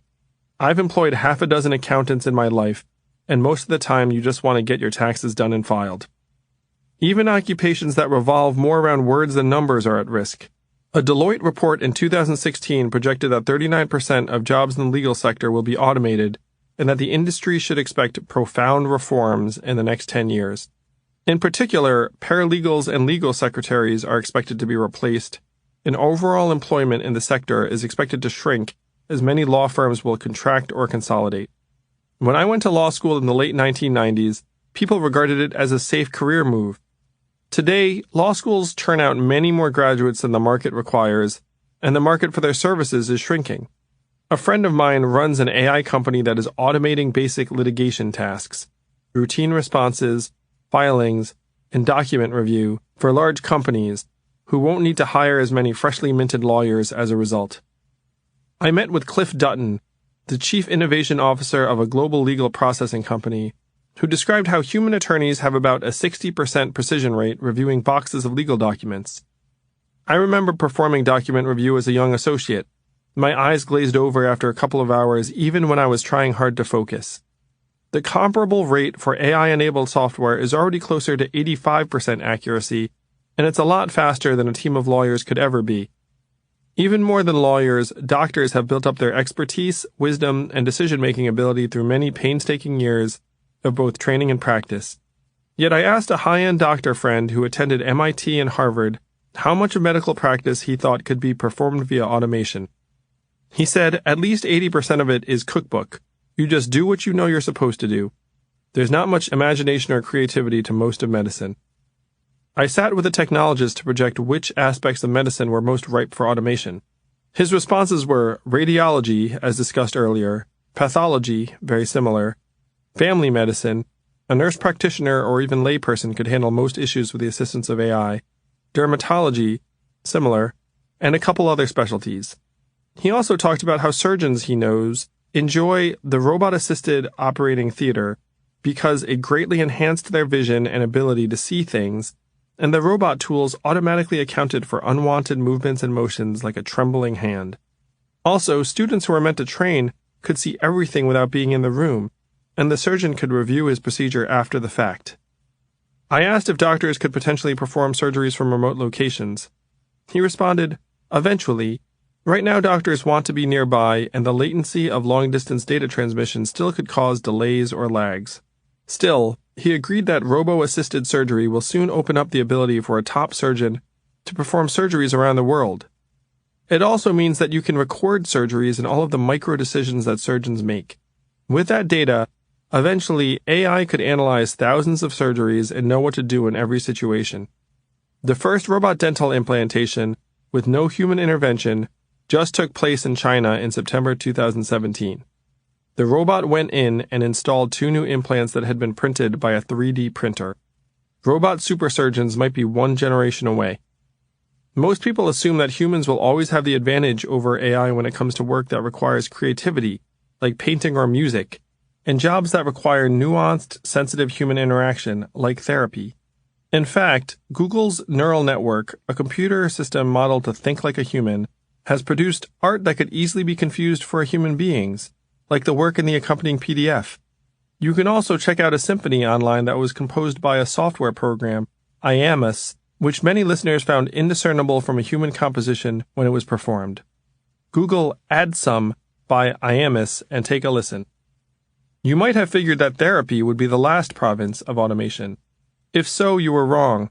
USC researchers funded by the Department of Defense in 2016 created an AI therapist named Ellie to treat veterans for post-traumatic stress disorder, PTSD. Ellie appears as a video avatar and provides soothing questions and responses. Ellie measures voice tone and facial expressions to try to identify whether a soldier needs to seek additional treatment with a human counselor. Early research is promising and indicates that soldiers often feel more comfortable confiding in a clearly artificial therapist than an actual human being. Ellie is meant to be a complement to human therapists, but one can easily imagine her checking in with patients in between appointments and taking on more over time. When I was 13, I had to have 4 teeth pulled in preparation for wearing braces. I was actually kind of excited about it because I saw my dad's teeth and was like, whatever it takes, let's not have those. I remember going to the dentist and wondering what kind of magic he would employ to pull the teeth. Not much. Dr. Goodman just put some pliers on the first tooth and yanked and jerked until it came out. The second one was stubborn, and he had to shift positions a few times. I remember him putting his foot on my chest and yanking away. I walked away thinking, wow, dentists have to be kind of strong to do what they do. Also, my jaw hurt. I tell the story because often the boundary between what we consider intellectual and manual work will be unclear.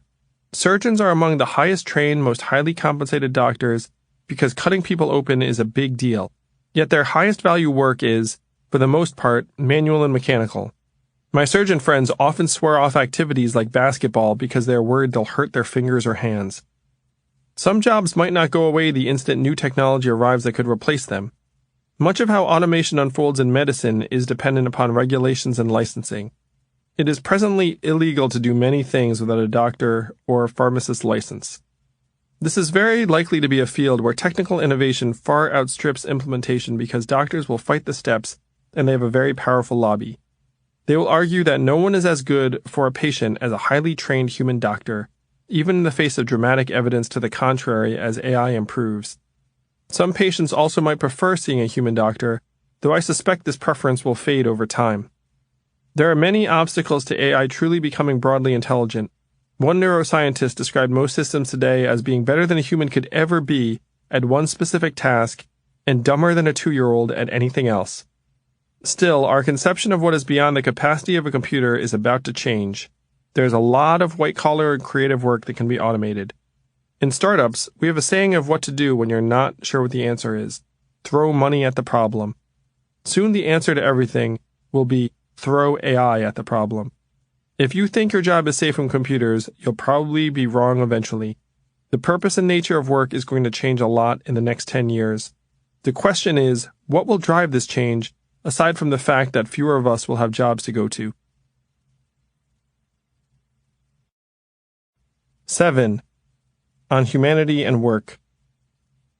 I've been in one significant car accident. I was 20 years old, driving at night from Providence to visit my brother in Boston. I was behind the wheel of my family's old Honda Accord. It was a rainy night. As I approached Boston, full-speed highway traffic ended with a traffic light, and I noticed only when the stopped car in front of me was way too close. I jammed the brakes and my tires screeched, but I still hit the car in front of me hard. The impact crumpled the rear third of the car in front of me and caved in the front of my old Accord, which folded up like an accordion. I jerked forward into my seatbelt, stunned. After a few seconds, I got out and went to the car in front of me. Is everyone okay? The sight of the ruined car in front of me made me cringe. No one was hurt. There were 3 people in the car not much older than me. They were shaken up but fine. They weren't angry at all. I apologized several times. I felt like a grade A jerk. We all waited for a police car and tow trucks as cars went past us in the rain. We made small talk about how we weren't sure if our cars were salvageable. It took about 30 minutes, but it felt like hours. I rode in the passenger seat of the tow truck to the garage and waited there for my brother to come and get me. The garage was closed, so after the truck driver left, I waited outside in the rain on the curb with my head in my hands. I remember this night in part because I had broken up with my college girlfriend, or she had broken up with me, earlier that day. This was back when people dated in college. I was upset about it and was heading to Boston to hole up with my brother. It's safe to say that my emotional state contributed to my inattentiveness and may even have been a key factor in my rear-ending that car. Our humanity is what makes us unique. People are the most important aspect of all of our lives. That said, our human qualities may not always make us ideal drivers, counselors, servers, salespeople, help desk workers, and so on. Drivers lose concentration.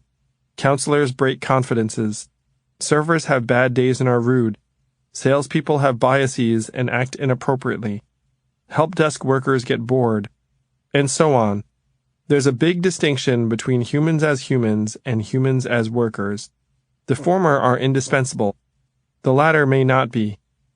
Yuval Harari in Homo Deus makes the point that our cab driver can look into the sky, contemplate the meaning of life, tear up at the sounds of an opera, and generally do a million things that a robot driver cannot. But most of those things don't matter to us when we get into the back of the cab. Oftentimes, we'd prefer to be left alone rather than make conversation. I know I'm occasionally guilty of this. One of the common themes of the new economy is that women are better equipped to excel in the growth areas and opportunities in a service economy, including nurturing and teaching other people, which are among the toughest activities to automate. Conventionally male-dominated jobs like manufacturing, warehouse shelving, and truck driving are among the easiest. I've heard women say, "Why don't men just adapt and take on more feminine roles?" That's a lot easier said than done, and I'm not convinced asking people to go against type because the market demands it is the right response. The market doesn't care what's best for us. Trying to reshape humanity to meet its demands may not be the answer. On other fronts, there are significant initiatives to include more women in high-paying fields like technology and finance that remain predominantly male. I've started a few companies and enjoy nothing more than building great teams of people who are happy engaged with their work. That said, I think that many people both overestimate the qualities that humans bring to work and underestimate the drawbacks of hiring humans. Here's a partial list of things that can make people imperfect workers and management an all-consuming role. People generally require a degree of training. We typically want more over time. We need to rest. We require health care that you sometimes must pay for, and we can be very particular about. We get sick. We want to feel good about what we're doing. We have bad days. We can't do the same task precisely the same way millions of times. We have families who we want to spend time with. We are sometimes bad at our jobs and need to be fired, in which case we generally want severance pay or we will make you feel bad. We get bored. We have legal protections. We occasionally sue our employers. We can become demoralized and unproductive. We take 15 to 20 years of rearing to become productive, and then we are unproductive and infirm for 10 to 15 years at the back ends of our lives. We often want you to pay us to account for both the time at the end and the cost of raising our children. If something bad happens to one of us, the others notice. We occasionally harass each other or sleep with each other. We sleep. We sometimes are dishonest and even steal. We occasionally quit and look for other jobs. We see things. We share information. Some of us use drugs. We get injured and disabled. We are unreliable. We sometimes change our minds. We sometimes take breaks when we should be working.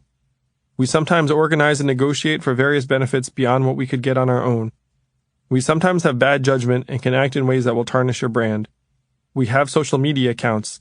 We expect time off for holidays. We sometimes get divorced or have relationships end which can make us sad and unproductive. We sometimes talk to reporters. You cannot sell us to another firm. We do not come with warranties. Our software often does not upgrade easily. At the beginning of the book, I quote Terry Gou, the founder of the Taiwanese manufacturing company Foxconn, comparing humans to animals. He brought 300,000 robots into his factories to supplement his million workers making Apple products, in part because 14 Foxconn workers had committed suicide in the previous 2 years. In contrast, robots do not experience emotions and do not get depressed. The automation wave is coming in part because, if your sole goal is to get work done, people are much trickier to deal with than machines. Acknowledging this is not a bad thing. It is a necessary step toward finding solutions. It may push us to think more deeply about what makes humanity valuable. It's worth considering whether humans are not actually best suited for many forms of work. Consider also the reverse. Are most forms of work ideal for humans? That is, if we're not good for work, is work good for us? Voltaire wrote that work keeps at bay 3 great evils: boredom, vice, and need. The total absence of work is demonstrably a bad thing for most people. Long-term unemployment is presently one of the most destructive things that can happen to a person. Happiness levels tank and never recover. One 2010 study by a group of German researchers suggests that it's worse over time for life satisfaction than the death of a spouse or permanent injury. There is a loss of status, a general malaise and demoralization, which appears somatically or psychologically, with prolonged unemployment, said Ralph Catalano, a public health professor at UC Berkeley. On the other hand, most people don't actually like their jobs. According to Gallup, only 13% of workers worldwide report being engaged with their jobs. The numbers are a little better in America, with 32% saying they were engaged with their work in 2015. Still, that means that more than 2/3 of Americans aren't exactly skipping on their way to and from the office each day. As comedian Drew Carey put it, "Oh, you hate your job? Why didn't you say so?" There's a support group for that. It's called Everybody, and they meet at the bar. Most of us struggle to find work that we're excited about, particularly if we have financial goals and pressures to meet. Even the successful among us have made a number of compromises and learned to more effectively adapt to them over time. When you encounter someone who really likes his or her job, you remember it because it's so rare. The relationship between humanity and work involves money, but in something of a negative correlation. The jobs and roles that are the most human and would naturally be most attractive tend to pay nothing or close to nothing. Mother, father, artist, writer, musician, coach, teacher, storyteller, nurturer, counselor, dancer, poet, philosopher, journalist. These roles often are either unpaid or pay so little that it is difficult to survive or thrive in many environments. Many of these roles have high positive social impacts that are ignored by the market. On the other hand, the most lucrative jobs tend to be the most inorganic. Corporate lawyers, technologists, financiers, traders, management consultants, and the like assume a high degree of efficiency. The more that a person can submerge one's humanity to the logic of the marketplace, the higher the reward. Part of this understanding in America is a high level of commitment to work. Educated Americans are working longer hours than they did 30 years ago, and many are expected to be available via email on nights and weekends, even as working hours have dropped in other developed countries. 4 in 10 Americans reported working more than 50 hours per week in a recent Gallup survey. This wasn't always the case. American work weeks were actually getting shorter up until 1980. John Maynard Keynes, the British economist, famously predicted in 1930 that, given the continued growth in productivity and progress, by 2030 the Western standard of living would be 4 times higher, and we would be working only 15 hours per week. He was right on the standard of living and very wrong on our work hours. Meanwhile, numerous studies have shown that a lot of the work we're doing isn't really adding value, and that we could cut our hours and maintain most of our productivity. Benjamin Honeycutt, a historian at the University of Iowa, argues that if a cashier's job were a video game, we would call it completely mindless and the worst game ever designed. But if it's called a job, politicians praise it as dignified and meaningful. Honeycutt observes that purpose, meaning, identity, fulfillment, creativity, autonomy, all these things that positive psychology has shown us to be necessary for well-being are absent in the average job. Most jobs today are a means for survival. Without their structure and support, people suffer psychologically and socially, as well as financially and even physically. Whether work is good for humans depends a bit on your point of view. We don't like it, and we're almost certainly getting too much of it, but we don't know what to do with ourselves without it. Oscar Wilde wrote, "Work is the refuge of people who have nothing better to do." Unfortunately, that may describe the vast majority of us. The challenge we must overcome is that humans need work more than work needs us. 8. The usual objections. I have had hundreds of conversations about the impact of automation on the labor market with people all over the country of various backgrounds. The most common question I hear is, if this were happening, wouldn't we know about it? People are uncertain and skeptical as to what's happening with the American economy. A lot of people want to believe what they see right in front of them, or what they hear from partisan websites and social media that reinforce their current ideas. It's hard to believe in things that are developed hundreds of miles away on the campuses of technology companies, often behind closed doors. Before we move on to the next part of the book and explore what the future might hold, I want to tackle a few of the common questions I hear. Aren't fears of disappearing jobs something that people claim periodically, like with both the agricultural and industrial revolution, and it's always wrong? It's true that agriculture went from 40% of the workforce in 1900 to 2% in 2017, and we nonetheless managed to both grow more food and create many wondrous new jobs during that time. It's also true that service sector jobs multiplied in many unforeseen ways and absorbed most of the workforce after the Industrial Revolution. People sounded the alarm of automation destroying jobs in the 19th century, the Luddites destroying textile mills in England being the most famous, as well as in the 1920s and the 1960s, and they've always been wildly off the mark. Betting against new jobs has been completely ill-founded at every point in the past. So why is this time different? Essentially, the technology in question is more diverse and being implemented more broadly over a larger number of economic sectors at a faster pace than during any previous time. The advent of big farms, tractors, factories, assembly lines, and personal computers, while each a very big deal for the labor market, were orders of magnitude less revolutionary than advancements like artificial intelligence, machine learning, self-driving vehicles, advanced robotics, smartphones, drones, 3D printing, virtual and augmented reality, the Internet of Things, genomics, digital currencies, and nanotechnology. These changes affect a multitude of industries that each employ millions of people. The speed, breadth, impact, and nature of the changes are considerably more dramatic than anything that has come before. It is true that this would be the first time that the labor market did not meaningfully adapt and adjust. But Ben Bernanke, the former head of the Federal Reserve, said in May 2017, "You have to recognize realistically that AI is qualitatively different from an internal combustion engine, and that it was always the case that human imagination, creativity, social interaction, those things were unique to humans and couldn't be replicated by machines. We are coming close to the point where not only cashiers, but surgeons might be at least partially replaced by AI." 58% of cross-sector experts polled by Bloomberg in 2017 agreed with the statement, "It is in fact different this time," and that the labor market disruptions will be severe and unprecedented. The consensus is growing. Economists in particular seem predisposed to suggest that all will be well. People invoke the Industrial Revolution and say, "We have heard these fears before, all the way back to the Luddites. New jobs always appear." There is an almost magical embracing of ignorance cloaked in humility. It is unknowable what the new jobs will be. It is beyond human wisdom. It would be arrogant to guess. I just know that they will be there. Oftentimes the person who thinks all will be okay is guilty of what I call constructive institutionalism, operating from a default stance that things will work themselves out. This is, to my mind, a disavowal of judgment and reality. History repeats itself until it doesn't. No one has an incentive to sound the alarm. To do so could make you seem uneducated and ignorant of history, and perhaps even negative and shrill. It would also make you right in this case.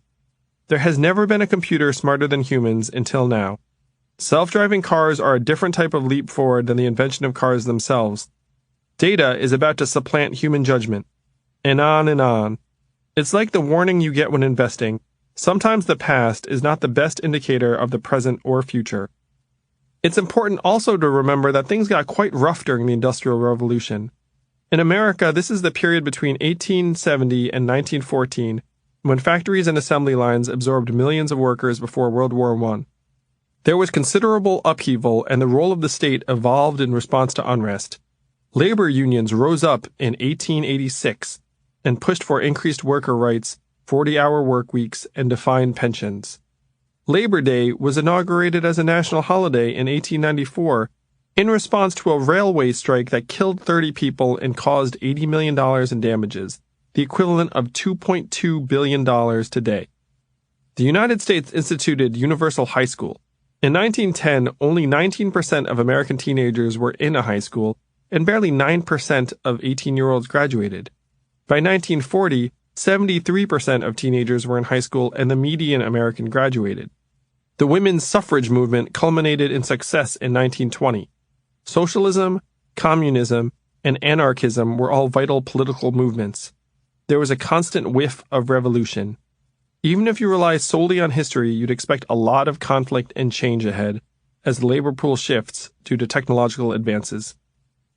Isn't the labor market simply going to adjust to the new reality and people will move on to other jobs?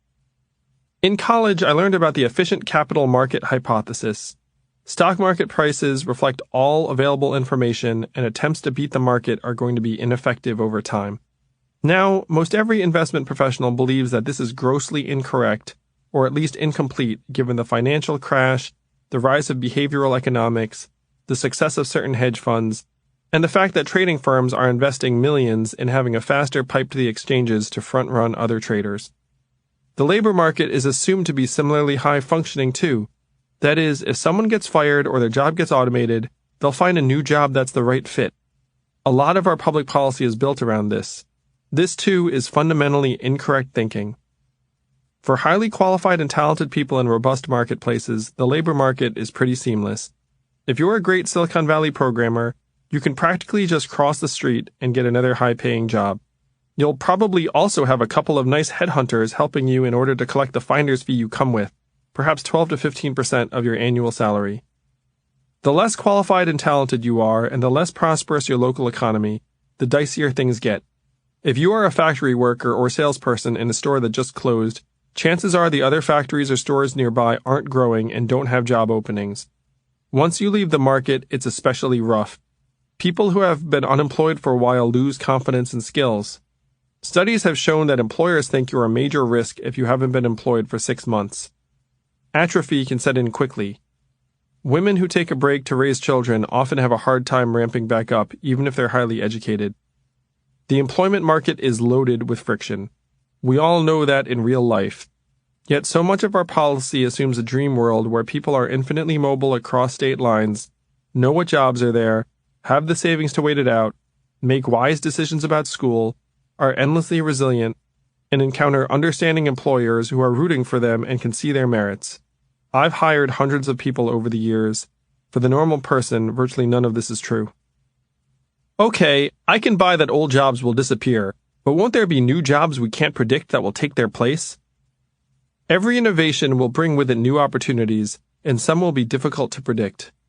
Self-driving cars and trucks will bring with them a need for improved infrastructure and thus perhaps some construction jobs. The demise of retail could make drone pilots more of a need over time. The proliferation of data is already making data scientists a hot new job category. The problem is that the new jobs are almost certain to be in different places than existing ones and will be less numerous than the ones that disappear. They will generally require higher levels of education than the displaced workers have, and it will be very unlikely for a displaced worker to move, identify the need, gain skills, and fill the new role. Look at retail. Some might say it's okay that the malls and main streets are closing because you'll still need warehouse workers and truck drivers to deliver the goods, plus web designers for all of the e-commerce storefronts.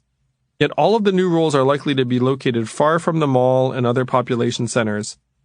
Over time, the warehouse workers will be replaced by a handful of technicians who supervise and operate warehouse robots, and the delivery drivers will be replaced by a handful of logistics specialists.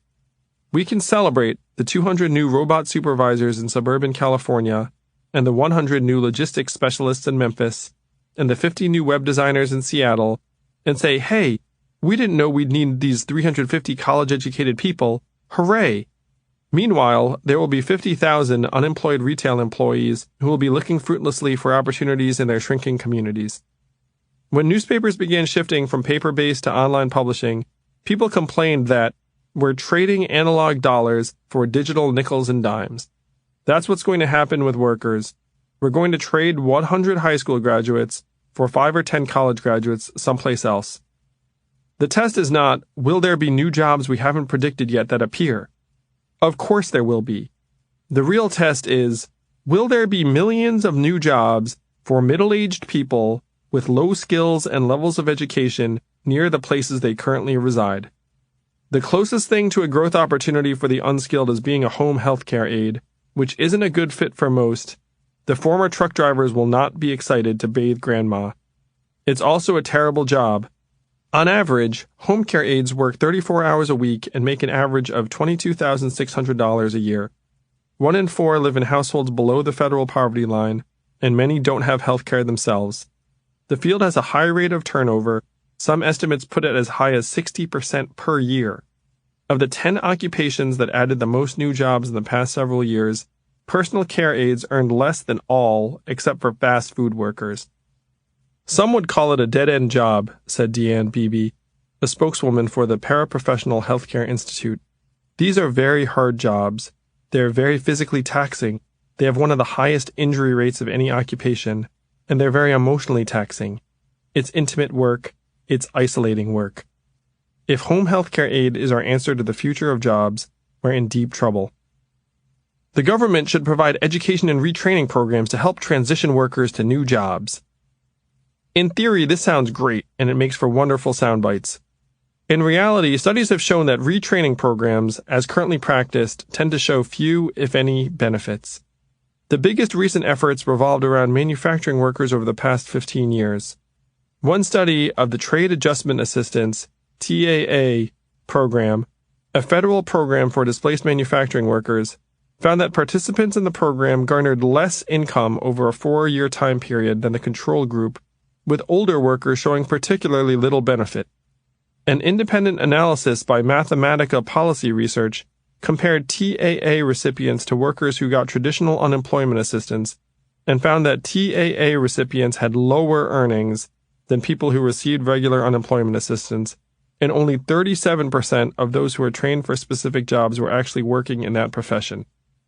A similar evaluation of Michigan's No Worker Left Behind program found that 1/3 of workers did not find any work after participation in the program, not vastly lower than the 40% unemployment rate that laid-off factory workers experienced generally in another study. One laid-off Chrysler worker, Mal Steven, commented to an interviewer after completing a $4,200 course at a private training center paid for by the government, "I still haven't got a job in my skill a year after finishing the course, and government-funded retraining is just a way for these little cheap schools to make money. Everybody's scamming the money." Stephen, 51, received a certificate in computer skills and business math after 16 weeks at public expense. Other workers described new and for-profit schools of dubious quality offering retraining targeted to laid-off workers with little benefit. The sociologist who interviewed Stephen described him and his fellow laid-off workers as having gone through the fiction of learning so that they could put it on their resumes and the state could write them off as retrained. This is when one is able to access educational benefits. The No Worker Left Behind program had a waitlist of tens of thousands in Michigan in 2010 and stopped taking new applicants shortly thereafter. A study of several dozen laid-off workers in Michigan could only find one who was taking classes that were paid for through a government retraining program. The others had been denied retraining benefits because too much time had passed, the courses they were trying to take were in another state, the subject matter wasn't supported by the program, or there were pauses between classes and the program required retraining to be continuous.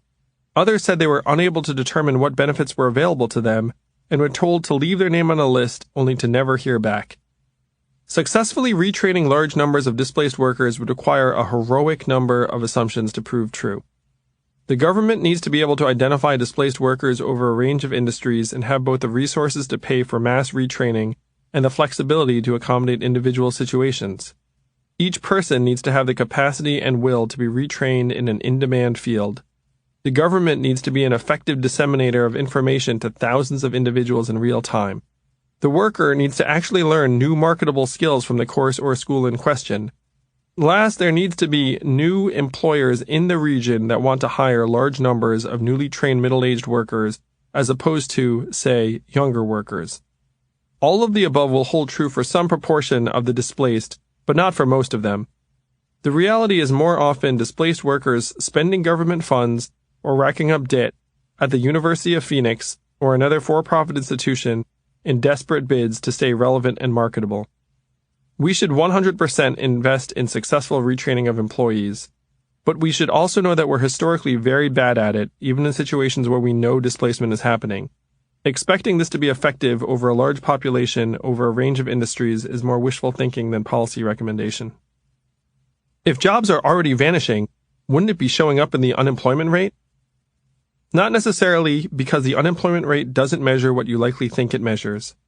As of September 2017, the unemployment rate is only 4.2%, close to the lowest rate since the 2008 economic crisis. That sounds great, and economists are talking about the very optimistic case of full employment, which is when an economy has as many jobs for people in the workforce as want them. The problem is that the unemployment rate is defined as how many people in the labor force are looking for a job but cannot find one. It does not consider people who drop out of the workforce for any reason, including disability or simply giving up trying to find a job. If you get discouraged and stop looking for any reason, you no longer are considered unemployed. The unemployment rate also doesn't take into account people who are underemployed. That is, if a college graduate takes a job as a barista or other role that doesn't require a degree. Conservative economist Nick Eberstadt says the unemployment rate no longer serves as a reliable predictor of the numbers or proportions of people who are not working, or for that matter, for those who are working. The unemployment rate is like checking how a party is going based on everyone who's at the party. It doesn't take into account the people who were never invited to the party or couldn't get in. It also doesn't take into account the people who are in the wrong room at the party and having a bad time. The proportion of Americans who are no longer in the workforce and have stopped looking for work is at a multi-decade high. There are presently a record 95 million working-age Americans, a full 37% of adults, who are out of the workforce. In 2000, there were only 70 million.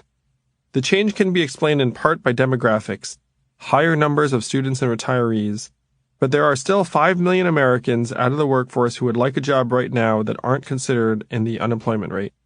Both the historically low labor participation rate and broader measures like the U6 rate that include underemployment show high levels of dislocation and a less healthy labor market, particularly for younger workers. The New York Federal Reserve recently measured the underemployment rate of recent college graduates and came up with 44%.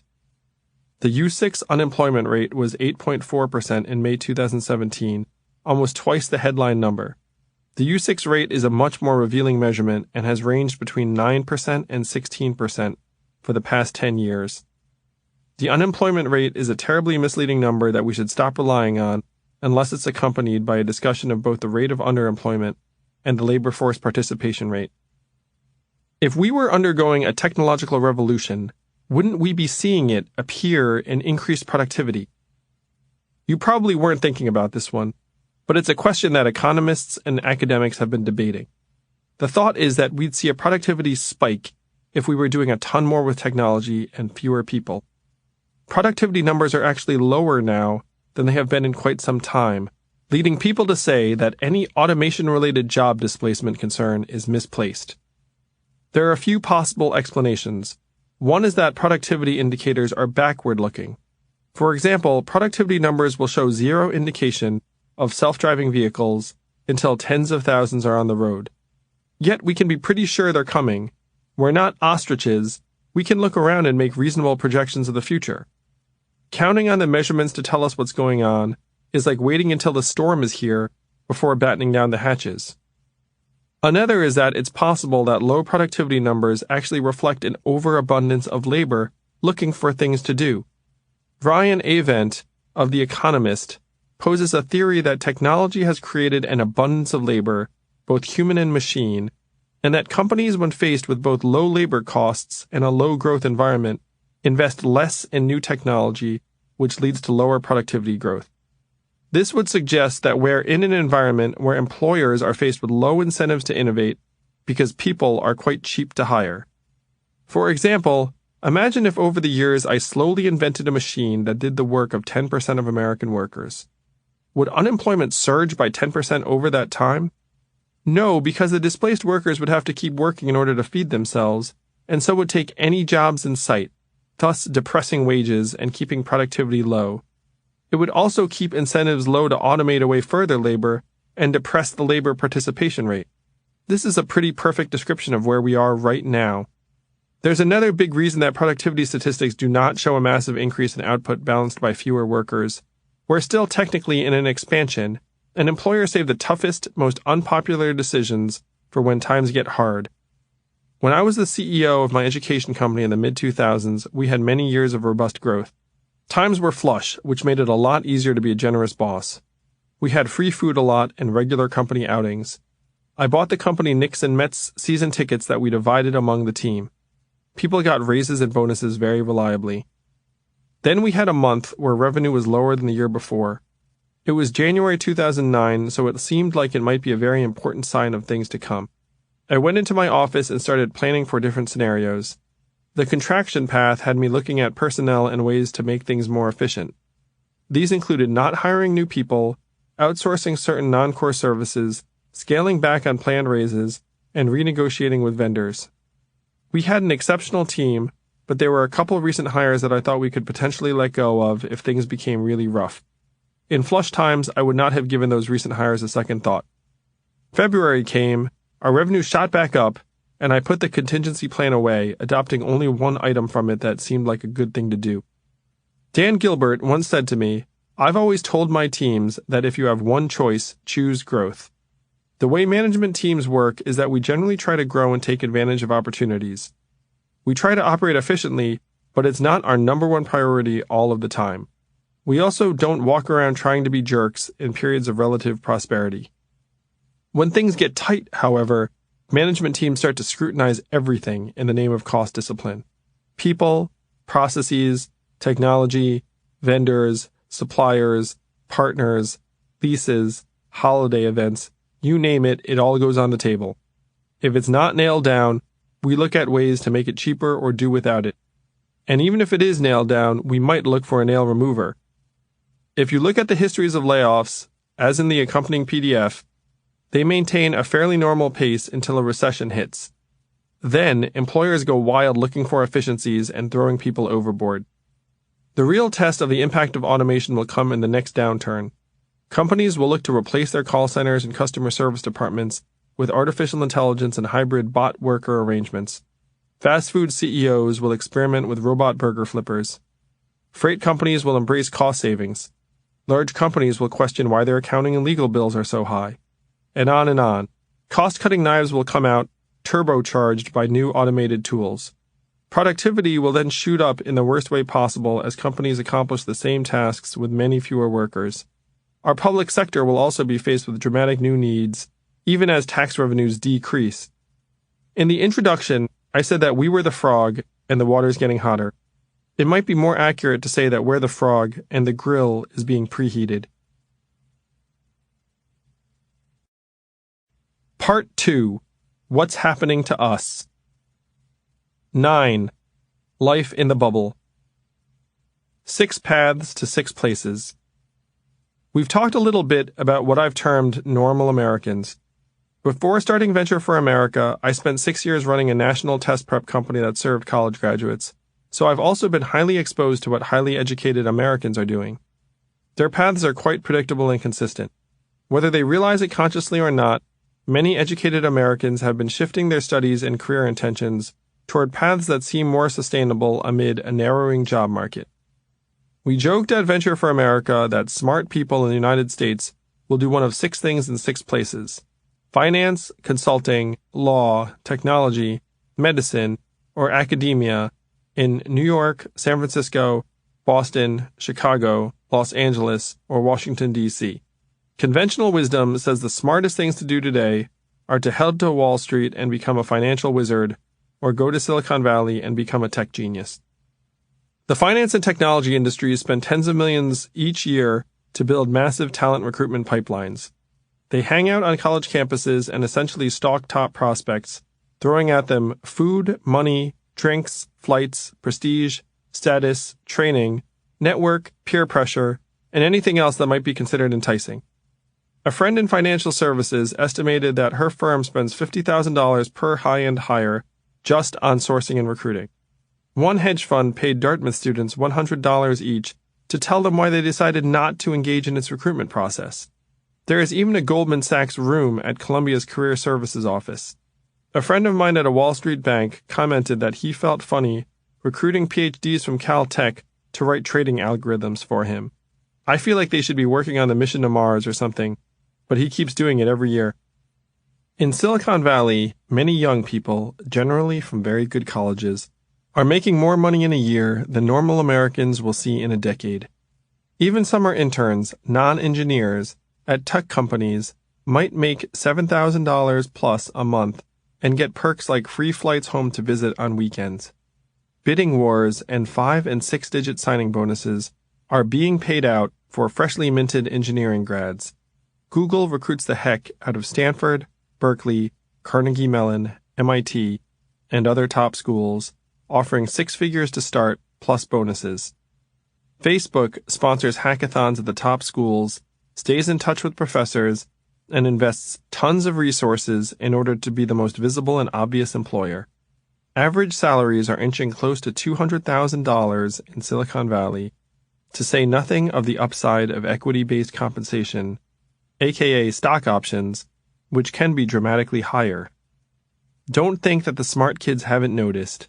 The proportion of Stanford students majoring in the humanities has plummeted from over 20% to only 7% in 2016, prompting panic among history and English departments, whose once popular classes no longer have students. One administrator joked to me that Stanford is now the Stanford Institute of Technology. Here's the latest available data, as you can see in the accompanying PDF, on what graduates of various high-end universities are doing after graduation.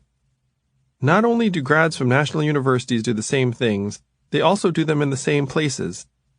80% of graduates of Brown University, my alma mater, moved to one of 4 metropolitan areas after graduating in 2015: New York City, Boston, San Francisco, or Washington, D.C. Similarly, more than half of the graduates in the class of 2016 at Harvard University had plans to move to New York, Massachusetts, or California. 74% of Yale seniors in the United States reported accepting jobs in one of the following places last year: New York, California, Connecticut, Massachusetts, and Washington, D.C. MIT graduates preferred to stay in Massachusetts or move to California or New York. Stanford's class of 2015 showed a strong preference for staying in California. Our national universities are effectively a talent drain on 75% of the country. If you're a high achiever from, say, Wisconsin or Vermont or New Mexico, and you go to Penn or Duke or Johns Hopkins, the odds are that you'll move to New York or California or D.C., and your home state will never see you again. Financial services and technology are absorbing most of our top educational products. They are like twin cannons on opposite sides of the country, continuously pushing for increased profitability and efficiency. The normal American is meant to benefit through increased access to technology, capital gains, and more streamlined businesses. Unfortunately, these benefits are now being counterbalanced by a dramatic reduction in opportunities. Cheap t-shirts, a booming stock market, and a wide array of apps are cold comfort when you don't own any stock and your local factory or main street closes. Why are so many bright people doing the same things in the same places? They are driven by a desire to succeed, and there are only a few clear visions of what success looks like today, thanks to the built-up recruitment pipelines. Money, status, training, a healthy dating market, peer pressure, and an elevated career trajectory all seem to lead in the same directions. Also driving the uniformity is a pervasive anxiety and scramble that prioritizes credentialing and market success over all else, in part because failure seems to bring catastrophic economic and social consequences. Instead of seeing college as a period of intellectual exploration, many young people now see it as a mass sort or cull that determines one's future prospects and lot in life. One reason students feel pressured to seek high-paying jobs is the record level of school debt. Student debt levels have exploded relative to other forms of debt over the past decade in particular. Educational loan totals recently surpassed $1.4 trillion in the United States, up from $550 billion in 2011 and only $90 billion in 1999. The average level of indebtedness upon graduation is $37,172, and there are 44 million student borrowers. In the accompanying PDF, you can see the growth of student debt versus other household debt. Default rates have crept up steadily to 11.2%. Among children of even successful and highly educated families, there are sky-high levels of anxiety and depression. The use of prescription drugs is at an all-time high among college students, as is the use of college counseling offices, which report being overwhelmed. Demand for counseling increased at 5 times the rate of enrollment over the last 10 years. Waitlists to see a counselor at USC, a well-resourced private school, were reported as being 6 to 8 weeks long for non-emergency cases, and many schools had similar difficulty meeting demand. Julie Lythcott-Hames, a dean at Stanford, wrote a book in 2015 about the changing character of the students she was seeing, who had gone in one generation from independent young adults to brittle and existentially impotent. In 2014, an American College Health Association survey of close to 100,000 college students reported that 86% felt overwhelmed by all they had to do, 54% felt overwhelming anxiety, and 8% seriously considered suicide in the last 12 months. Relationships have changed as well. Gender imbalances on many campuses, women now outnumber men 57% to 43% in college nationally, have helped lead to a hookup culture that erodes a sense of connection. 1 in 3 students say that their intimate relationships have been traumatic or very difficult to handle, and 10% say that they've been sexually coerced or assaulted in the past year. The academic Lisa Wade describes an environment where the prevailing norm is to downgrade your partner for days afterward to make sure that they don't catch feelings. What was a couple generations ago an environment to find love and maybe even a partner is now a place where you prove yourself detached enough to ignore someone the next day. When I applied to college in 1992, my parents were pumped that I got into Stanford and Brown, schools that had acceptance rates of 21 and 23% respectively at the time. Today, the acceptance rates at those schools are only 4.8% and 9.3%. What was once very difficult now requires planning and cultivation from birth. This competition breeds a need for constant forward momentum. I feel this constant pressure to make something of myself, relates one Venture for America alum who now works at a startup after interning at an investment bank. Even during celebrations, it's like we're all plotting the next competition. My friends have a ton of ambition and no clear place to channel it. I get the sense that we're all trading happiness to run a little faster, even if we're not sure where. If you're not the cream of the crop, why be in the crop at all? Said a recent graduate of Northwestern who grew up in Westchester County. Of course, some young people dislike the conformity and yearn for a sense of choice and exploration. One college senior at Princeton remarked to me, "Once you're here, you become awfully risk-averse. It's more about not failing than doing anything in particular." Another said, "I'm so busy here, I'd love some time to think," as if thinking in college didn't belong in the same sentence. In his book Excellent Sheep, William Deresiewicz describes the current generation of strivers as driven to achieve without knowing why, and then they become paralyzed when they're not sure how to proceed. I remember when I was growing up, I'd study for days trying to get good grades. If I got an A, I'd feel elation for about 30 seconds, and then a feeling of emptiness. I called the hang-ups associated with the drive to succeed the achievement demons. Thousands of young people share the same thirst to achieve that I had, rising out of a combination of family pressures, alienation, and an identity that they're smart or talented or special or destined to do something significant, all on top of a dread that failure to stay in the winner's circle leads to an unimaginably dire fate. You might be thinking, who cares if the coddled college kids are depressed? One reason to care is that private company ownership is down more than 60% among 18 to 30-year-olds since 1989. The Wall Street Journal ran an article titled, "Endangered Species, Young U.S. Entrepreneurs," and millennials are on track to be the least entrepreneurial generation in modern history in terms of business formation. It turns out that depressed, indebted, risk-averse young people generally don't start companies. This will have effects for decades to come.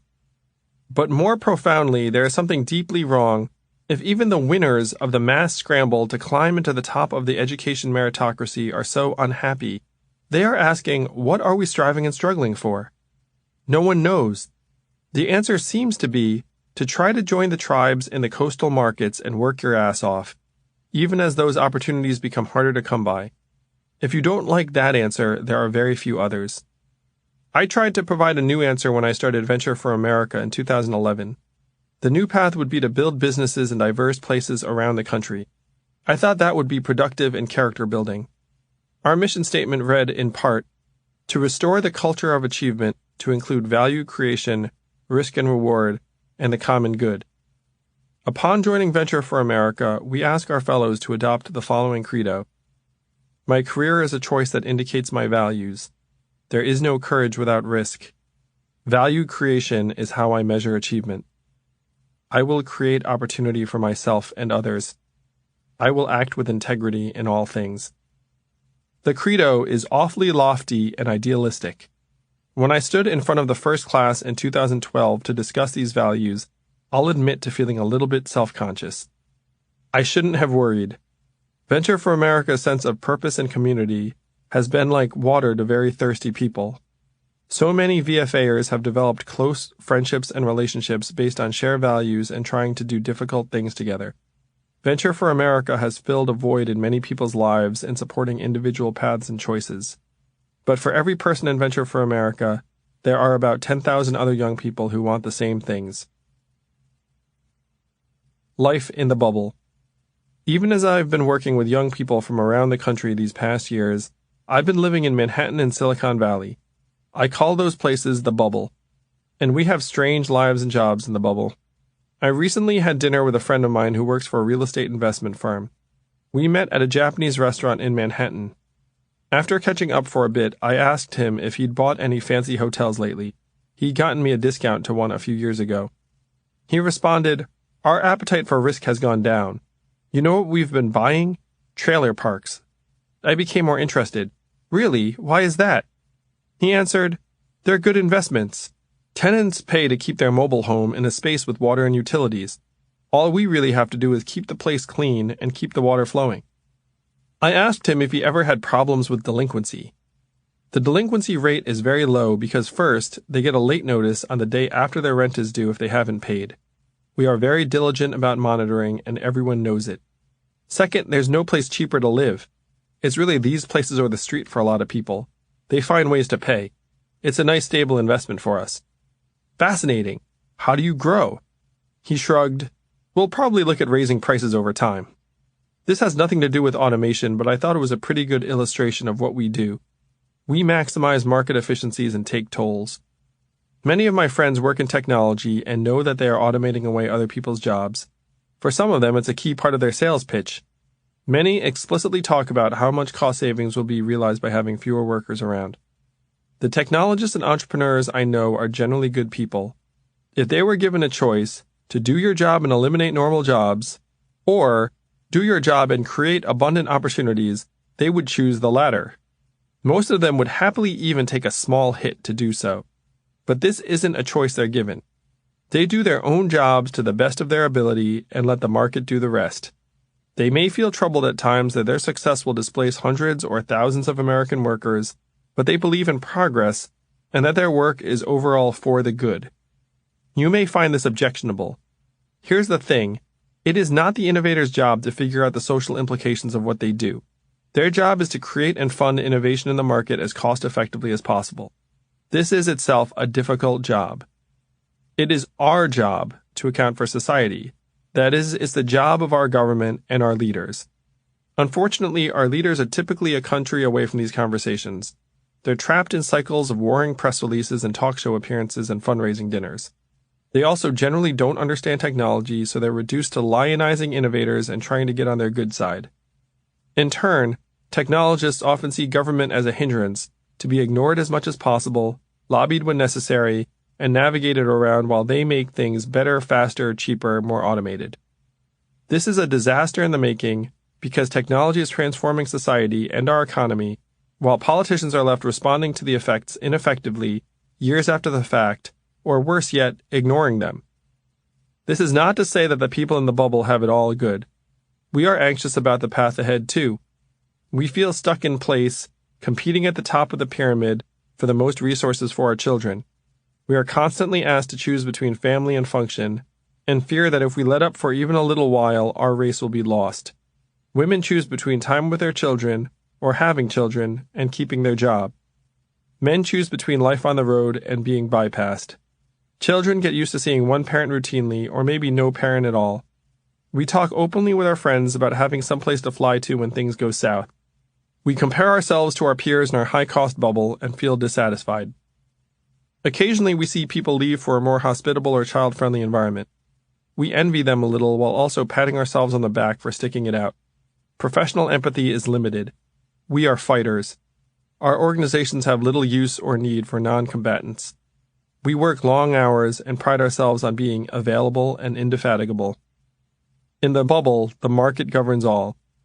Character is a set of ideas that comes up in the books we read to our children before sending them to test for the gifted and talented program, or a means of doing right by our bosses and reports, or a good way to burnish one's personal network.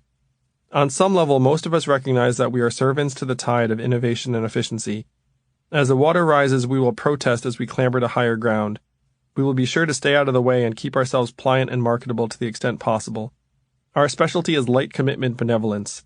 We will do something to help but not enough to hurt us or threaten our own standing. We know better than to do that. In the bubble, many of us came up through the meritocracy and we've internalized its lessons.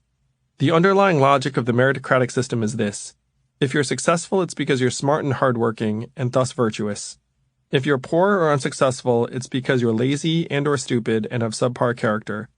The people at the top belong there, and the people at the bottom have only themselves to blame. I know how deeply mistaken these premises are because of my own experiences.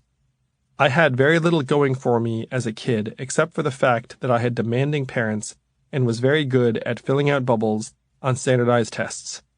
I went to the Center for Talented Youth at Johns Hopkins University because I did well on the SAT. I went to Exeter because I did well on the SSAT. I got into Stanford and Brown because I did well on the SAT. I went to law school at Columbia because I did well on the LSAT, which led directly to a six-figure job. I even became the CEO of an education company, in part because I did well on the GMAT. Being good at these tests, however, has very little to do with character, virtue, or work ethic. They just mean you are good at the tests. There were many people who studied much harder than I did who didn't do well. I remember one classmate crying when we got our test results back because she'd studied so hard for it. We say success in America is about hard work and character. It's not really. Most of success today is about how good you are at certain tests and what kind of family background you have, with some exceptions sprinkled in to try to make it all seem fair. Intellect, as narrowly defined by academics and test scores, is now the proxy for human worth. Efficiency is close behind. Our system rewards specific talents more than anything. I got pushed forward for having certain capacities. Others had their horizons systematically lowered for having capacities that our academic system had no use for. I've seen countless people lose heart and feel like they should settle for less, that they don't deserve abundance. J.D. Vance wrote in his best-selling memoir, Hillbilly Elegy, about growing up in Middletown, Ohio. The message wasn't explicit. Teachers didn't tell us that we were too stupid or poor to make it. Nevertheless, it was all around us like the air we breathed. No one in our families had gone to college. Students don't expect much from themselves because the people around them don't do very much. There was, and still is, a sense that those who make it are of two varieties. The first are lucky. They come from wealthy families with connections, and their lives were set from the moments they were born. The second are the meritocratic. They were born with brains and couldn't fail if they tried. To the average Middletonian, hard work doesn't matter as much as raw talent. The people of Middletown have gotten the message. The SAT came into its own during World War II as a way to identify smart kids and keep them from going to the front lines. Now every year is wartime. One of my sons was diagnosed as being on the autism spectrum a couple years ago. He has a particularly mild, high-functioning form and will, I believe, lead an amazing and fulfilling life. We are in a fortunate position to be able to provide a lot for our son at the right time. There are families around the country who are not as fortunate. The meritocracy was never intended to be a real thing. It started out as a parody in a British satire in 1958 by Michael Young. At the time, a world where intelligence fully determined who thrived and languished was understood to be predatory, pathological, and far-fetched, observes journalist David Friedman. Today, we've made it real and embraced and exalted it. The logic of the marketplace is seductive to all of us. It gives everything a tinge of justice. It makes the suffering of the marginalized more palatable, in that there's a sense that they deserve it. Perhaps the most remarkable thing is that they often agree. They think they deserve it too. They're wrong. Intelligence and character aren't the same things at all. Pretending that they are will lead us to ruin. The market is about to turn on many of us with little care for what separates us from each other. I've worked with and grown up alongside hundreds of very highly educated people for the past several decades, and trust me when I say that they are not uniformly awesome. People in the bubble think that the world is more orderly than it is. They overplan. They mistake smarts for judgment. They mistake smarts for character. They overvalue credentials. Head not heart. They need status and reassurance. They see risk as a bad thing. They optimize for the wrong things. They think in 2 years, not 20. They need other bubble people around. They get pissed off when others succeed. They think their smarts should determine their place in the world. They think ideas supersede action. They get agitated if they're not making clear progress. They're unhappy. They fear being wrong and looking silly. They don't like to sell. They talk themselves out of having guts. They worship the market. They worry too much. Bubble people have their pluses and minuses like anyone else. When I was a kid, I just wanted to belong. As a smart person, I was taught to leave others behind. We have to snap out of it and start remembering our own humanity. We're all the same people we were before we got sorted and socialized. We're all mothers, fathers, sisters, and brothers, above all, who want the same things for ourselves and our families. We're running out of time. In coming years, it's going to be even harder to forge a sense of common identity across different walks of life. A lot of people who now live in the bubble grew up in other parts of the country. They still visit their families for holidays and special occasions. They were brought up middle class in normal suburbs like I was, and retain a deep familiarity with the experiences of different types of people. They loved the mall too. In another generation, this will become less and less true. There will be an army of slender, highly cultivated products of Mountain View and the Upper East Side and Bethesda heading to elite schools that has been groomed since birth in the most competitive and rarefied environments with very limited exposure to the rest of the country. When I was growing up, there was something of an inverse relationship between being smart and being good-looking. The smart kids were bookish and awkward, and the social kids were attractive and popular. Rarely were the two sets of qualities found together in the same people. The nerd camps I went to looked the part. Today, thanks to assortative mating in a handful of cities, intellect, attractiveness, education, and wealth are all converging in the same families and neighborhoods. I look at my friends' children, and many of them resemble unicorns, brilliant, beautiful, socially precocious creatures who have gotten the best of all possible resources since the day they were born. I imagine them in 10 or 15 years traveling to other parts of the country, and I know that they are going to feel like, and be received as, strangers in a strange land. They will have thriving online lives and not even remember a car that didn't drive itself. They may feel they have nothing in common with the people before them. Their ties to the greater national fabric will be minimal. Their empathy and desire to subsidize and address the distress of the general public will likely be lower and lower. Yuval Harari, the Israeli scholar, suggests that the way we treat stupid people in the future will be the way we treat animals today. If we're going to fix things to keep his vision from coming true, now is the time. 10. Mindsets of scarcity and abundance. I spoke at a high school in Cleveland a while back about entrepreneurship. Many parents were there, and one father asked me, "What made you think that you were capable of starting a company?" I thought for a second and responded, "When I was a kid, my parents hammered into me that I could do anything anyone else could do. I met some people who had started companies, so I figured that I could too." I started my first company when I was 25 in 2000. Stargiving.com, a fundraising site for celebrity-affiliated causes. It was much harder than I thought it would be. We raised about $250,000 in increments of $25,000 over a 10-month period and launched a website. Despite some early press, we quickly lost altitude. We ran out of money as the internet bubble burst and our investors lost interest. It became clear that our prospects were terrible, and after a year and a half, we shut the company down. This first professional failure did a number on my confidence. Everyone I knew was well aware that I'd tried to launch a company and it had tanked and gone under. I still owed $100,000 from loans I'd taken out for law school. I used to call my school loans my mistress because it felt like I was sending a check every month to support a family in another town. My self-esteem was low, and I had a hard time meeting people or facing my parents. Now, looking back at my first company, I realized that I was unusually well positioned to both start a company and rebound from its failure. At the time, it hurt. I was 25, had lots of school debt, and didn't really know what I was doing. But I was unusually well educated. I had a co-founder. My office mate at Davis Polk had left the firm to co-found the company with me. I had savings, which I burned through, and access to credit. I was able to get in front of enough rich people to raise a couple $100,000 in angel investment. I had a friend I could move in with to save on rent when things got tough. I didn't have any family responsibilities, I had no kids or spouse, and my parents didn't need any financial support. I merely had to listen to them periodically question my life choices. I also had confidence I could get a job if all else failed. Enough in my life had worked out that I thought I could make starting a company work out too. I also thought, correctly, that even if it didn't work out, I'd be fine. My story is one of relative abundance and it should feel familiar. America was once the place where starting a business was commonplace, and people were optimistic about their futures. Unfortunately, this has stopped being the case for the vast majority of Americans. I've met and worked with hundreds of young people around the country who aspire to be entrepreneurs. Many aren't from privileged backgrounds and feel that there's an overlap between starting a company and one's personal and family resources.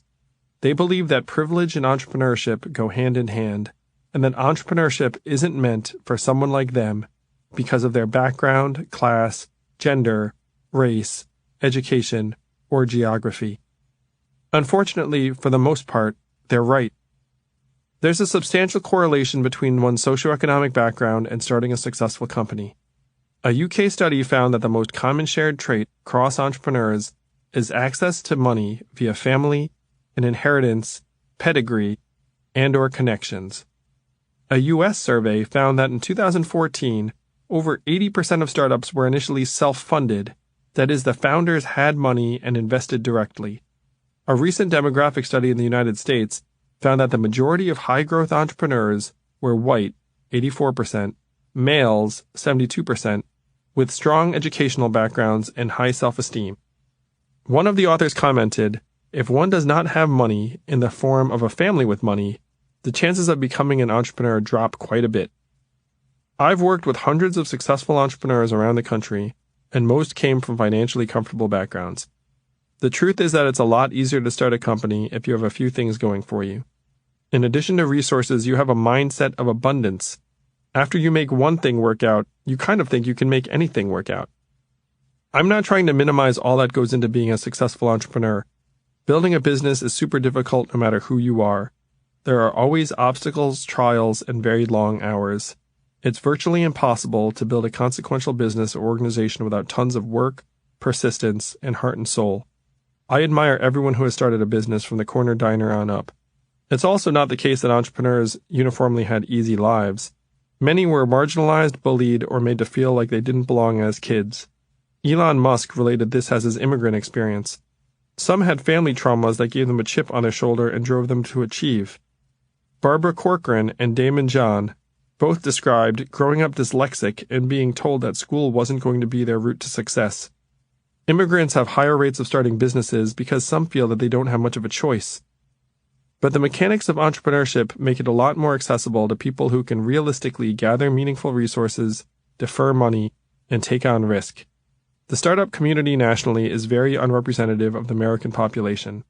Though women will soon make up nearly 60% of college graduates, and the country will be majority non-white in the next 27 years, tech is dominated by, in my view, mostly good-natured, white men, most of whom are well-educated. For a woman or person of color trying to start a growth business, every step is harder.